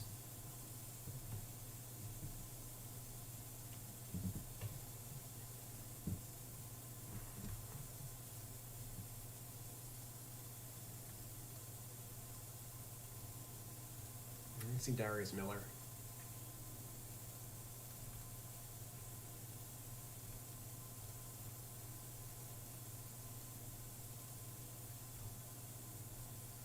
If I can click the right thing.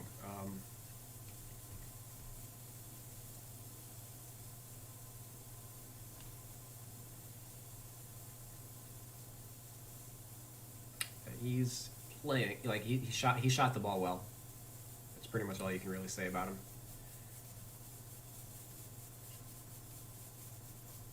Okay, so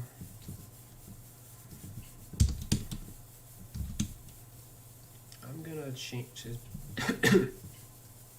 his position, because I had, believe it or not, Darius Miller as that flex slot. Jackson has played as a backup shooting guard.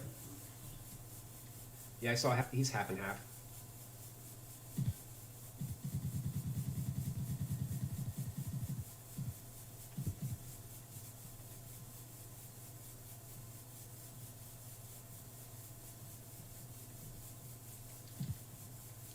I thought this was a temp thing. Like, I knew this was off when I was doing it. I just couldn't.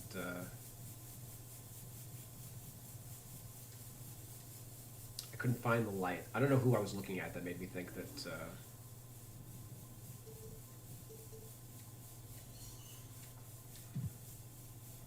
have it otherwise.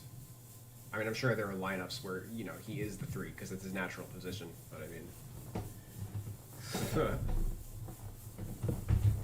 basically, whoever you switch like this just needs like an overhaul.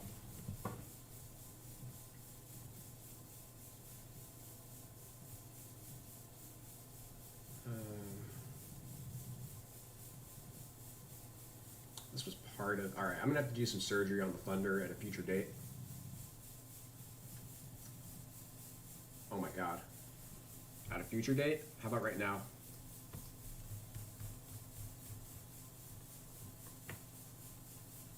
Yeah, I mean, he's 52% in his career, but not in a high, crazy volume or anything. We're going to do that.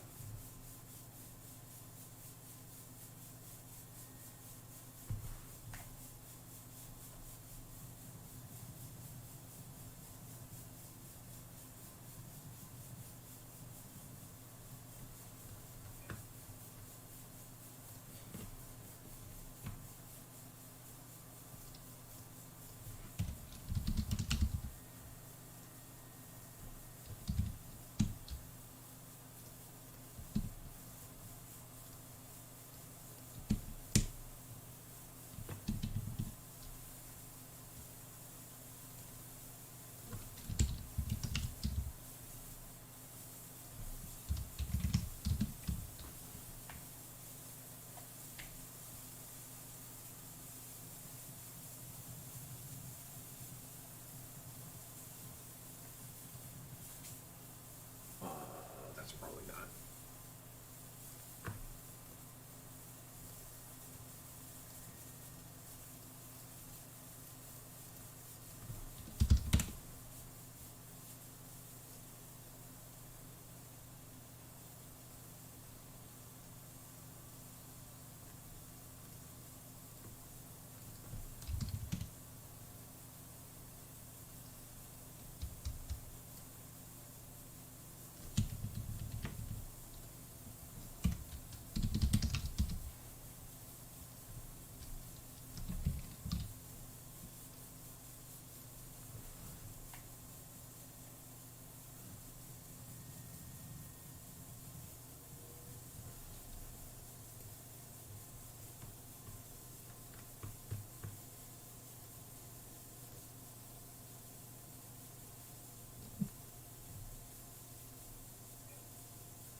Top two of I mean, I haven't watched him at all, but coming off an injury, it's probably a different player.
Sharpshooter, yep, okay.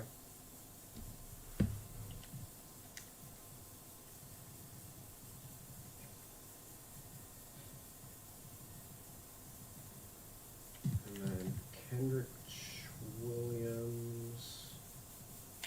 Let's just do that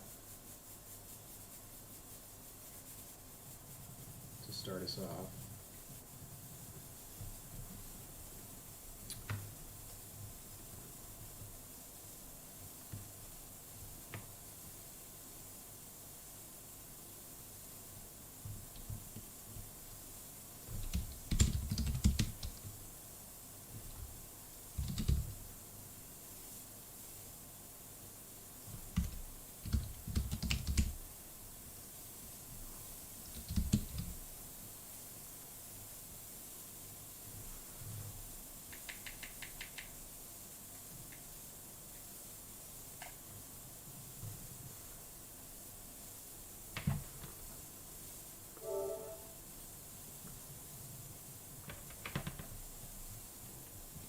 Reason being, couldn't you leave his primary at the 3 and secondary 1, since gameplay of your roster will only put him at the 1 if Shai and Theo are both out?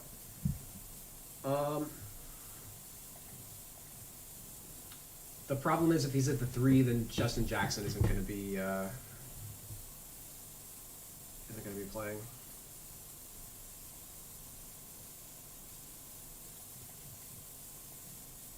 Because, like, this is your 5-man rotation, this is your 4-man rotation. These two guys are your 3-man rotation. Like so. And then these two guys, at the moment, at least.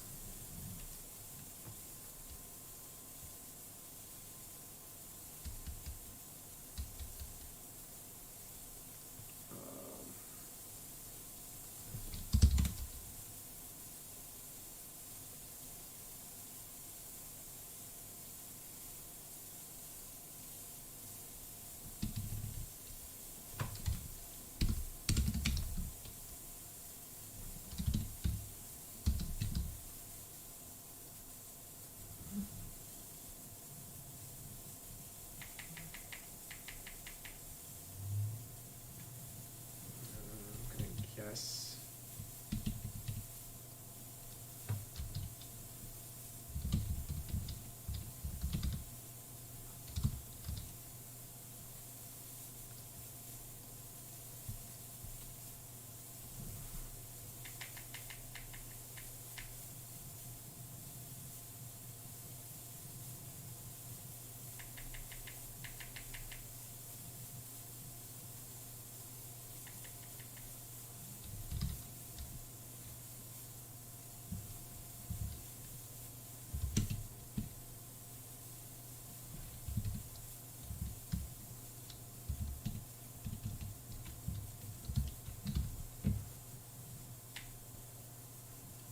This is the way.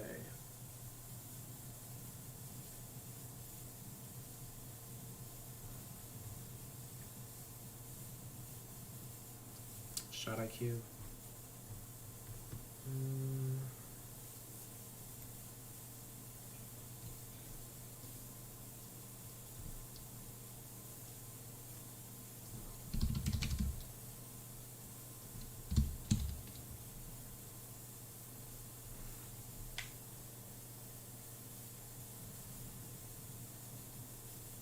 And then close and mid, probably. Yeah, it looks like he's much better from mid-range this year. Also, close rating probably should have been higher last year. I don't know if I did that recently enough. Last year, 4 of 9. I guess I'm factoring his rookie season a lot.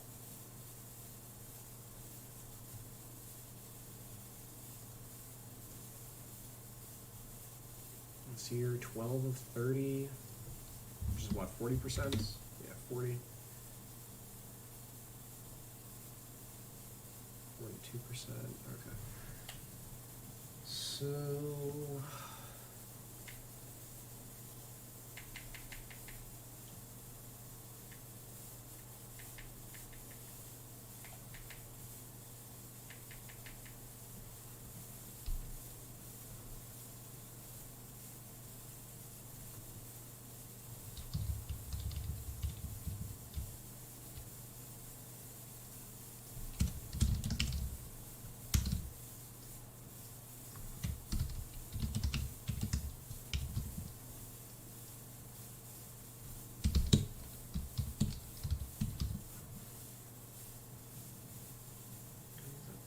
A71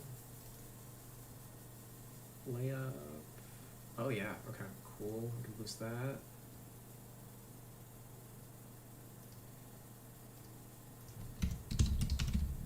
In fact, I'm gonna take some artistic liberty. We'll do that.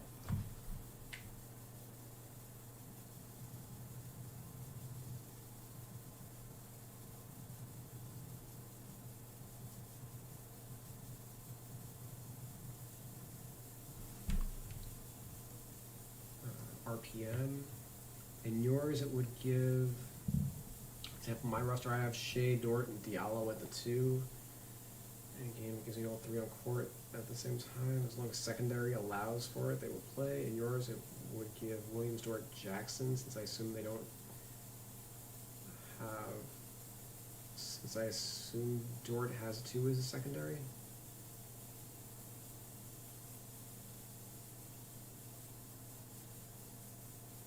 Well, Dort's the starter, right?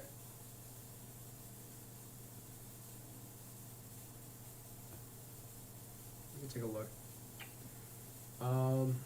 Kenrich Williams.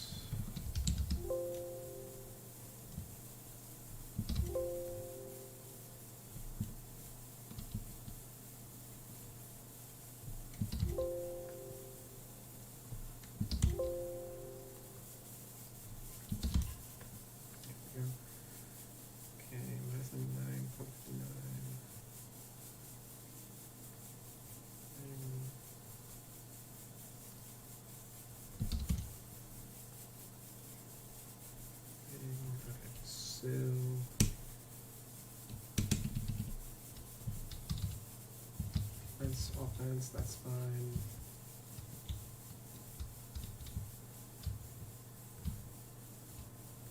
His pass rating, I guess, actually has to go up, as that is up. That's going to help him a lot, so let's...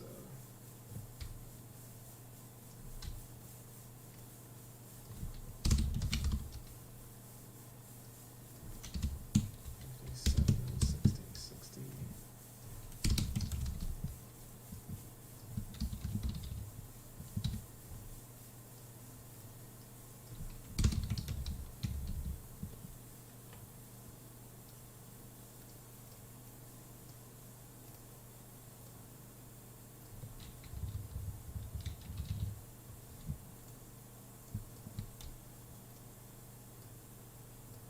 Draw foul. That's fine.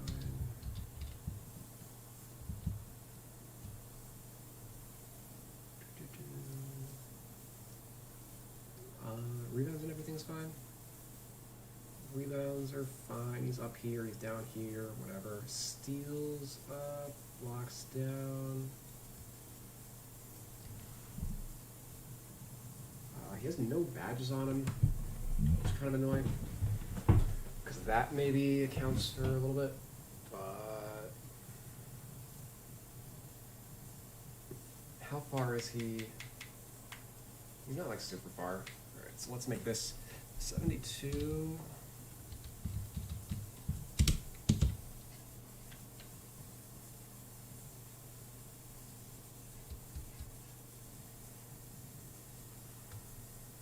Free throw. Let's make his free throw 60. I kind of ignore that last year happened. Fade and hook? I don't know. This does count more than it realistically should. This year, last year, 1 for 2. 1 for 1.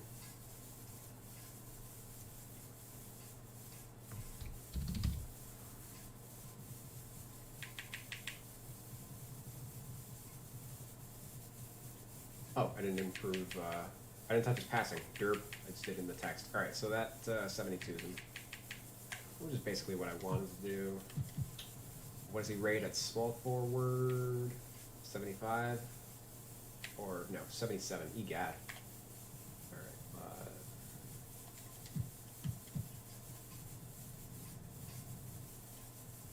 Alright, I am content with this, and then he just gets switched back once, most likely once George Hill is in the lineup.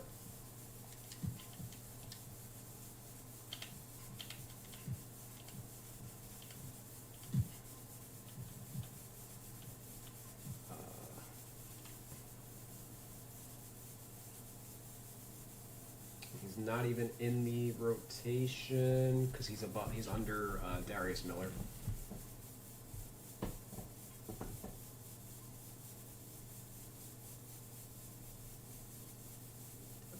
Fine, I think.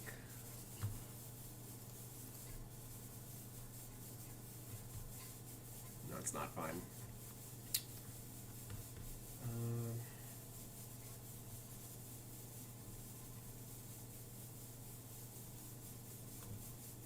Alright, so then I will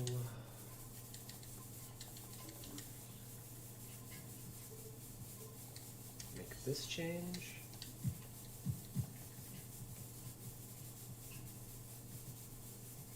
I want him ahead of Justin Jackson, right?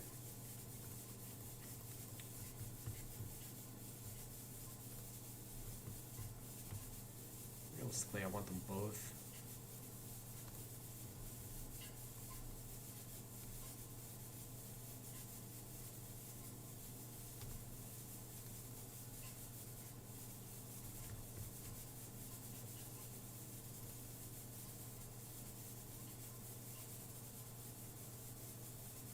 Maybe Justin Jackson is the one that we're giving the point guard treatment?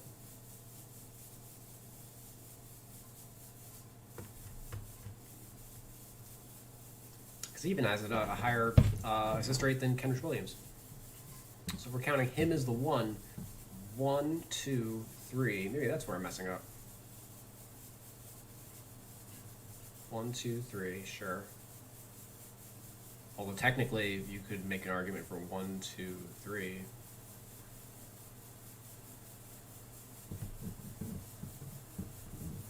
One, 2, 3. 1, 2, 3.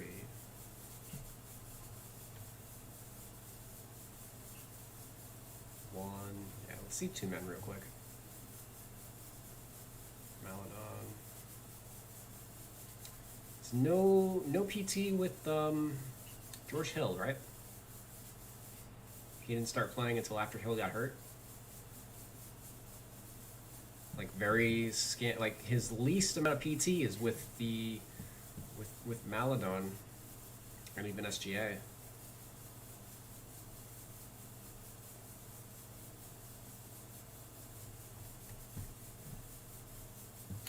I think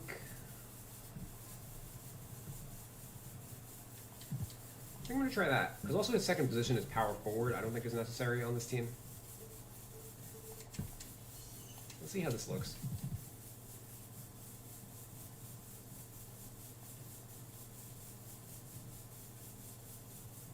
Yeah, maybe alternatively, I just need to fucking get him and this guy in the dumpster.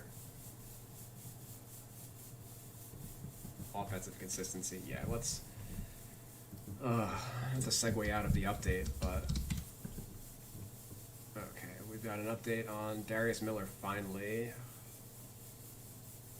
since he didn't play at all last year.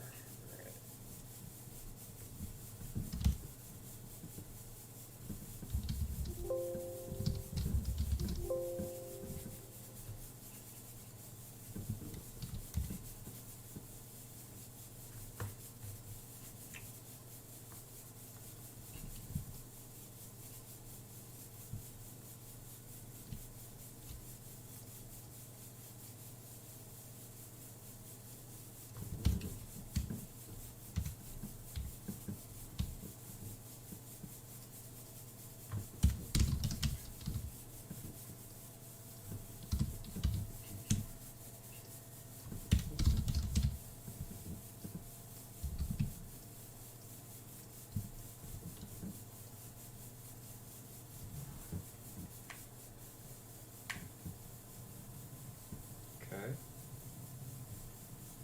Step 1.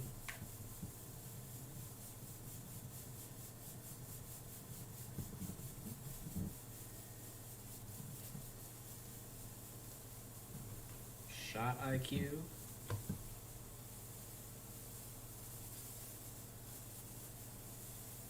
Shot IQ's fine. What is the assist rate this year?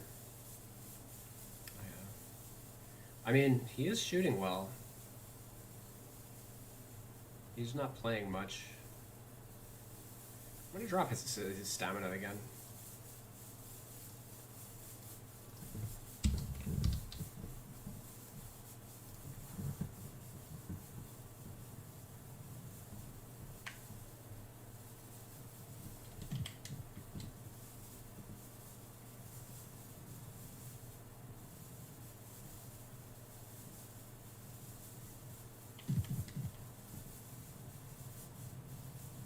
No, I wouldn't. I want Miller to come in as a 3.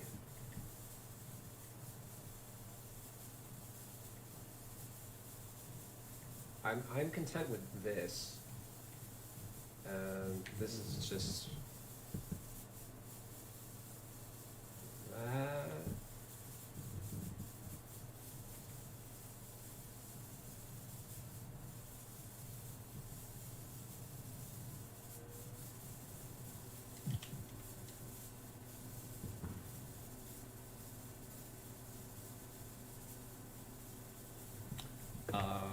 Real quick, Miller. Okay, so the actual solution to what I want is this.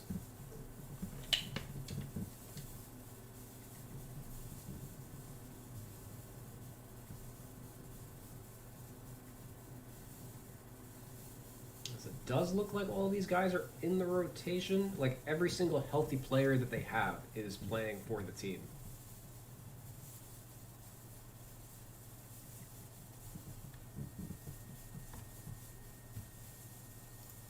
Let's see where the OKC Thunder are at. 11 and 18, 14th in the West. 30th offensively. Obviously, they're lacking in talent. And 11th defensively. They are playing fucking hard.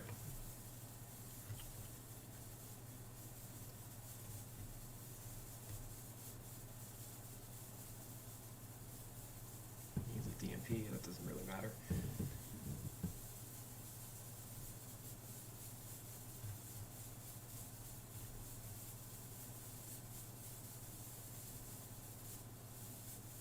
SGA slides to the 1 anyway.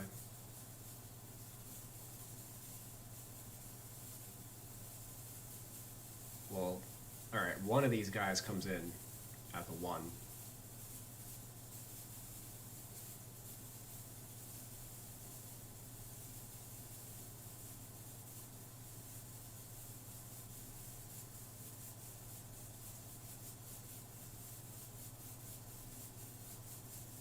So it's probably just supposed to be Kenrich Williams based on this little bracket over here.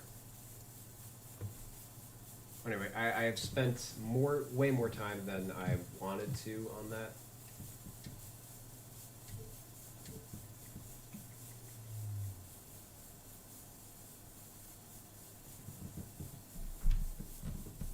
That is an annoying roster situation to deal with. I kind of had a feeling like this team, anytime you have a team without star power, things can kind of get a little wonky.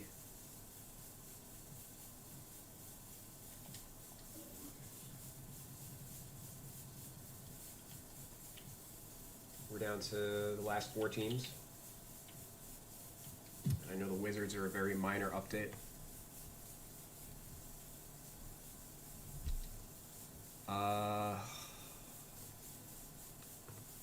Let me just make sure no bad changes, right? 23, 24. Yeah, no, okay. They are fine.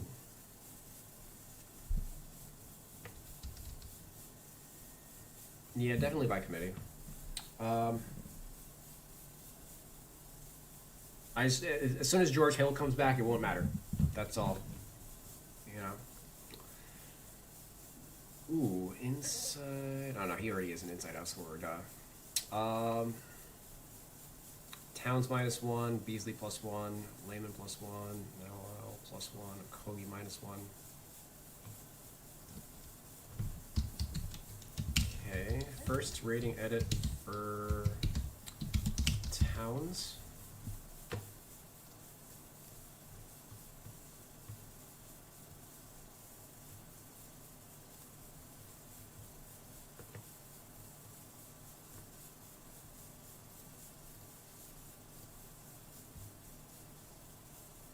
$22, 9, and 3, 55, 46, 89. I don't know why he's dropping off of that. I guess the scoring is a little low, but like, I don't know. Rebounding slightly up, his assists are slightly down, his shot blocking is up. Like,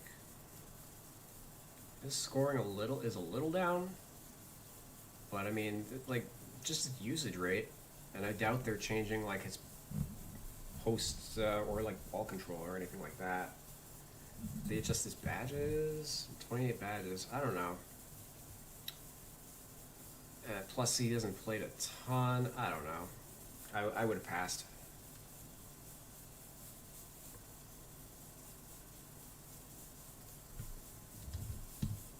Oh, and I did all of these guys, right?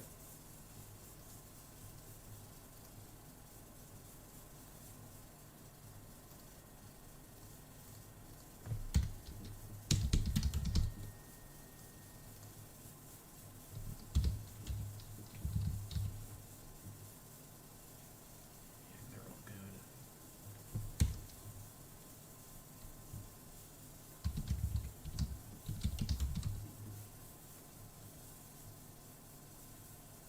Okay. Beasley +1. Yeah, he's been shooting well.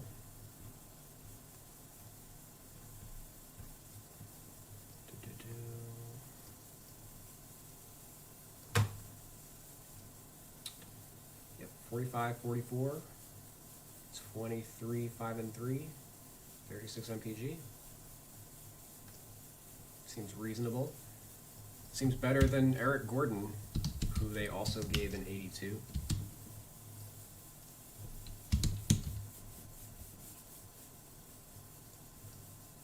Layman +1. This is probably due to like a position change. He's not been playing, as far as I know.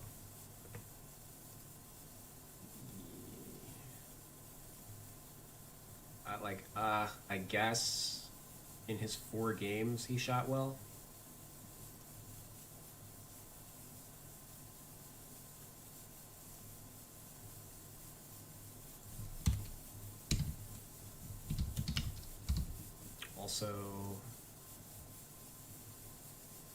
Also it's a +3 technically, but I guess they had switched his position to small forward.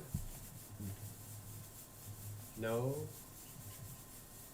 Okay, so it's a plus. That's a typo. That should be a +3.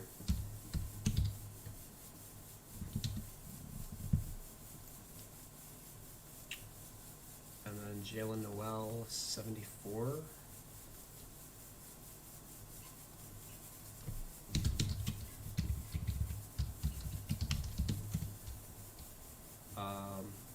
That's also a typo, unless I missed an update.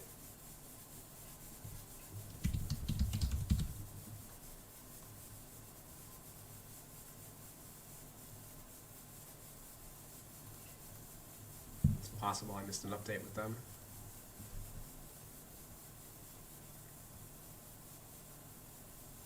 Yeah, maybe they updated him in the last cycle. As he scored in double figures in all these. So 9 points, 47, 38, yeah. He's been playing and producing. I have him at 75 already. So no issues there. And a Kogi 73. He's down. He's shot the ball like shit. 218, 73.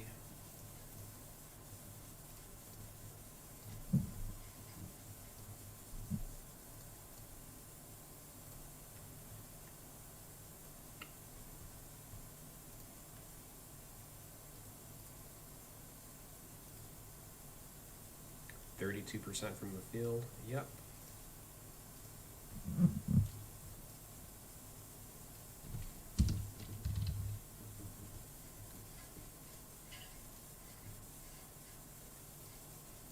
Okay, that's their update. Let's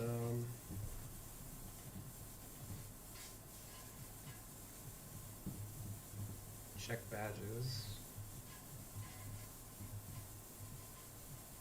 Still 0 for Edwards, so I'm assuming the rest of the team didn't get touched. Yep.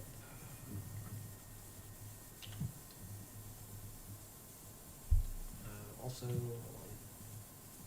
And yeah, they got Edwards at 3 now at least.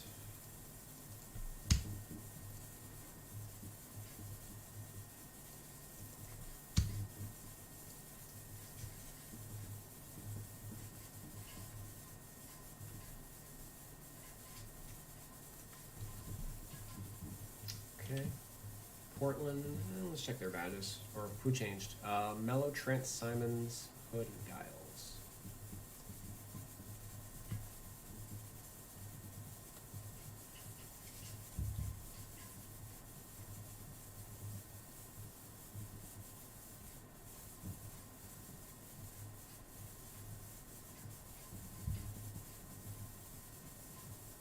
Yep.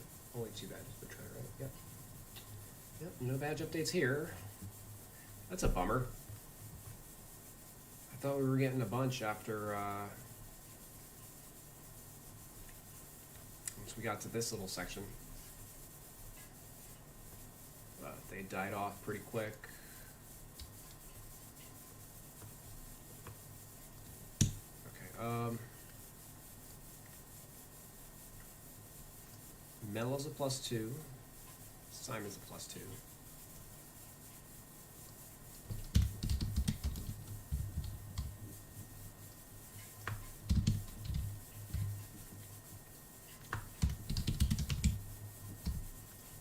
Simon's thing makes sense. I just brought him up. He's been scoring it a lot better of late.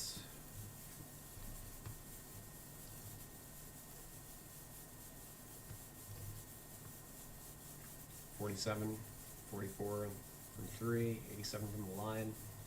Still doesn't get any assists as a point guard, but you know, he's there to score the ball. 12 points in 22 minutes. Mello, kind of the same conversation.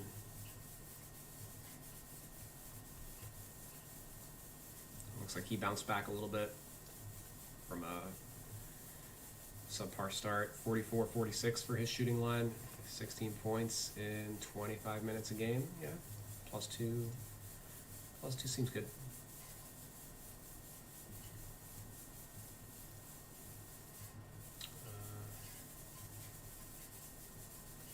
Trent, Hood, Giles.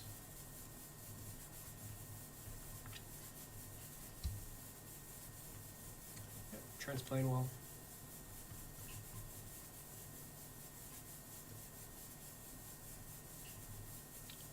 Trent's playing very well. Trent should be more than +1, for sure.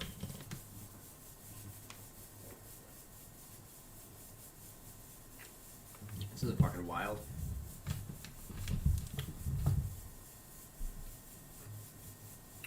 $20 points on that shooting.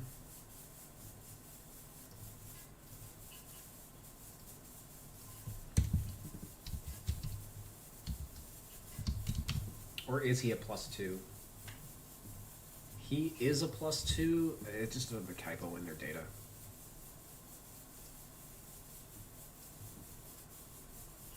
As far as I know. Alright, Rodney Hood.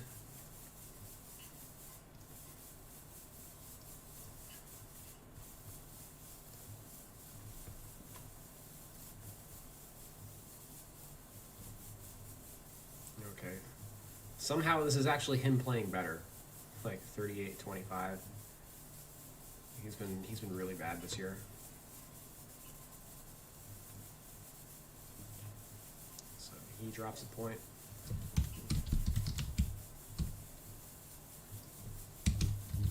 And Giles has been disappointing. He's the backup center while Nurkic is out. But his offense is in the dumpster.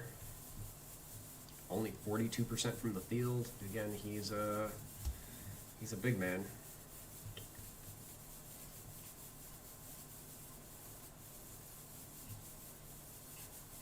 Yeah, only 3 points and 7 rebounds. His rebounding is up. 7 rebounds in only 13 minutes is solid. You see, did they change his archetype at all because of the rebounding? No, he's still a mid-range specialist. You see his rebound ratings.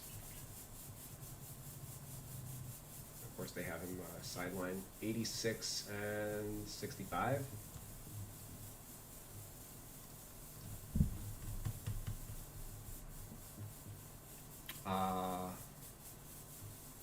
Yeah, he's underrated. going off of this small sample. Going off of his career numbers, he is fine. He's basically rated off of his career average, rather than his current season stuff.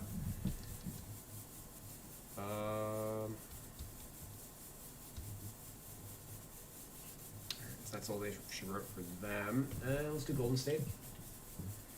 It's our last big team.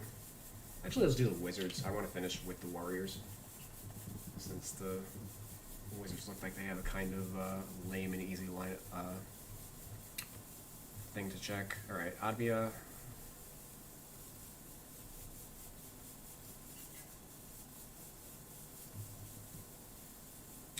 Yeah, he's hit the rookie wall, 33%, 19% on 3. Also fell out of the starting lineup, which I didn't realize. Garrison Matthews took his spot. Is that accurate? Looks like it. We're counting Matthews as a 3 here? Yeah. I mean, you could count Westbrook really as the 3, but... Or Beal, I don't know. Okay, so...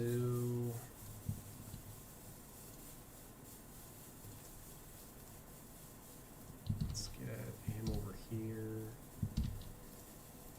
Him over here. Let's get him up here. Let's do that.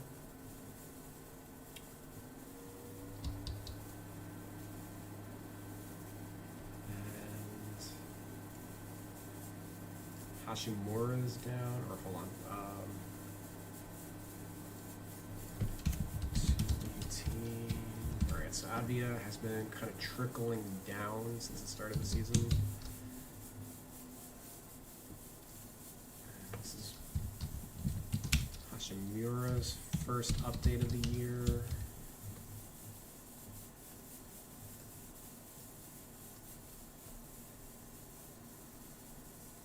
30, 78.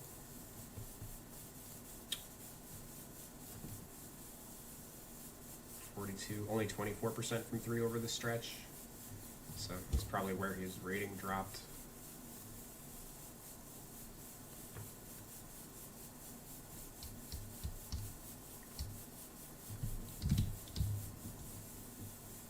Okay, and they're done. Where are they at record-wise? 8-17, 13th. 22nd in the offense, 26th in defense, yeah. Alright, let's check out the Warriors and end on a higher note. So 20th offense, 5th defense. 5th in defense, what did they do 2 years ago? 13th in defense, okay. So Wiggins and Oubre have been at least successful on that end. 16-14, 8th in the West.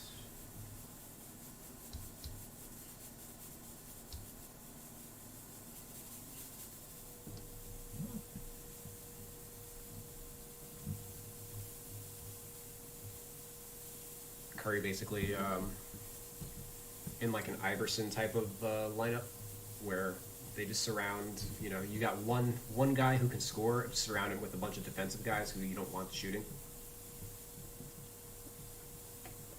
The problem is Wiggins and Oubre shoot probably more than you'd like.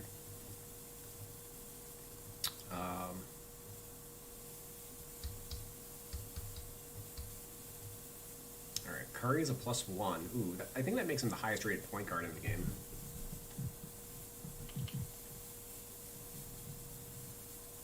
Somebody mentioned that his controller crashed. His 3-point rating is no longer a 99; it's a 98. Like, oh my god.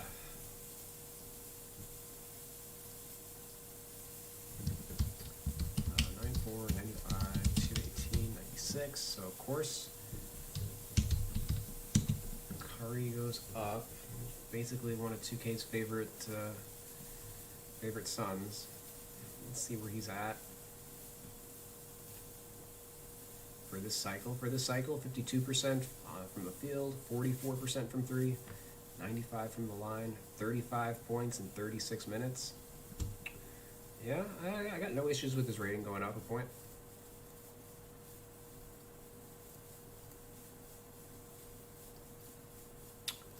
Draymond Green, +1. Makes sense. They just had him underrated to begin with.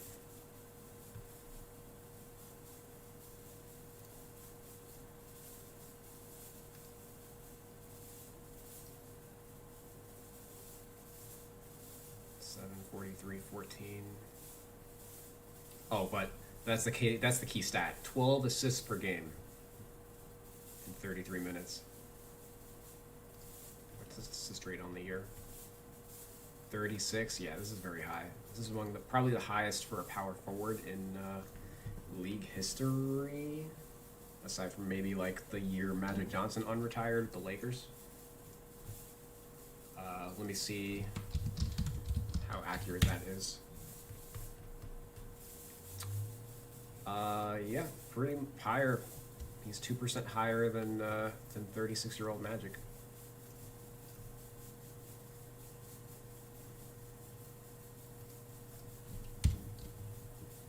Which should definitely speak to the value of Green on this team.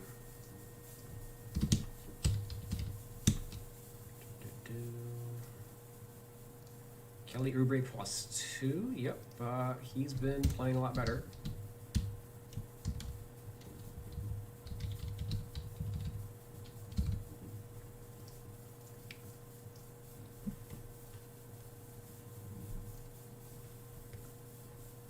Basically, if we take away his 3 games that started the year, where he shot a ridiculous, 7 of 40 from the field? 0 for 17 on threes. If we just take that away, his shooting is fine. 35 on threes, 45 from the field, 16 points per game. So his stats are overall a little deceptive just because of those first 3 games. Those first 3 games drop his shooting 3% across the board.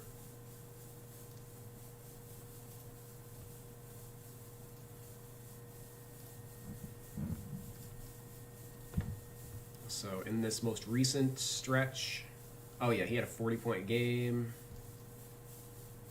double figures. Yeah, he's officially unslumped. 49 from the field, 47 from 3, 21 and 7, and 34 MPG. Yeah, it's time to get him back up to like an 80.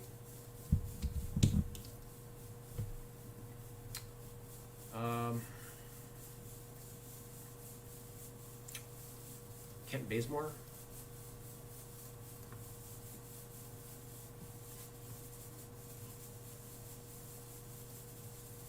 So +2 also.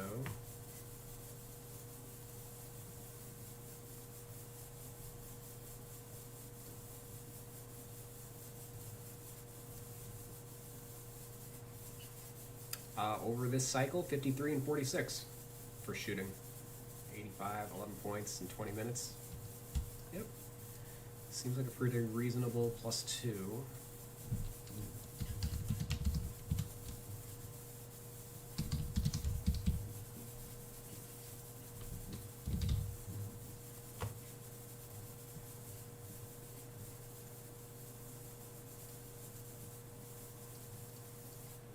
Damian Lee -2.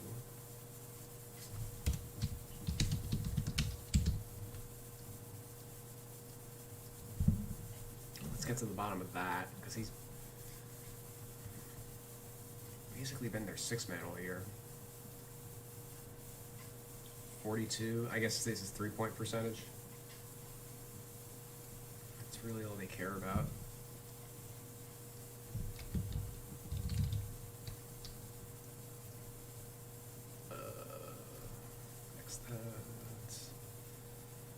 Juan Toscano and Michael Mulder.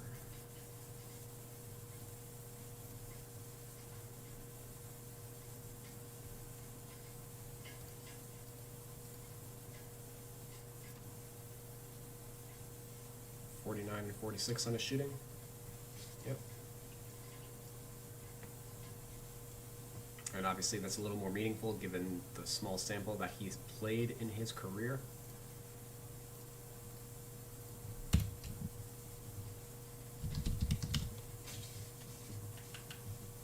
Yeah, 73. No badges, which is kind of silly. And Steph's teammate goes to 75.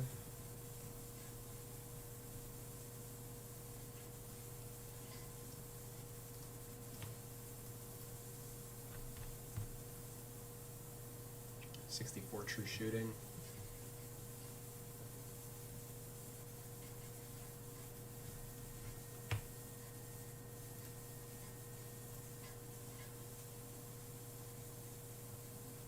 Points, 53 from the field, 7 rebounds, 3 assists. Yeah, solid overall.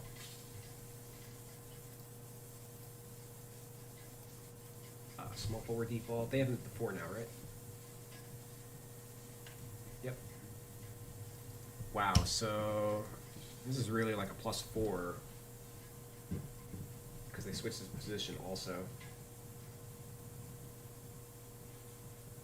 68 layup, improved his 3-ball. He's gonna have like a 98 intangibles. Watch.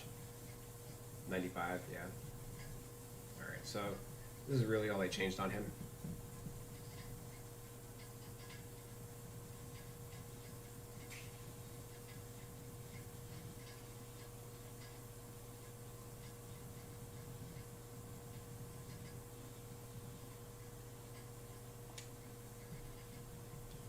And that's everybody, right? Yep. All right, we made it through. Would I ever consider posting a realistic My League series? Not many YouTubers do it nowadays, which is understandable due to the unrealism of the 2K sim, but just a thought. I don't know. It would depend on, I guess, how popular the series is, but... I don't know. I don't really... Because my thing is... I'm all about keeping things up to date, and as soon as the season starts, you know, I kind of, the moment there's like a trade or something like that, I just kind of like lose interest in it. Also, I've never watched any of that content, so I don't actually know how some of it goes.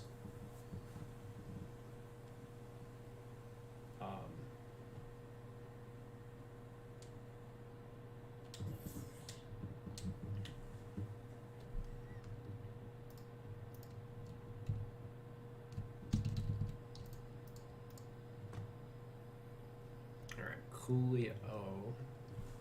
Let me just upload my roster, and then I think I'm done for the night. Thank you guys for hanging out with me.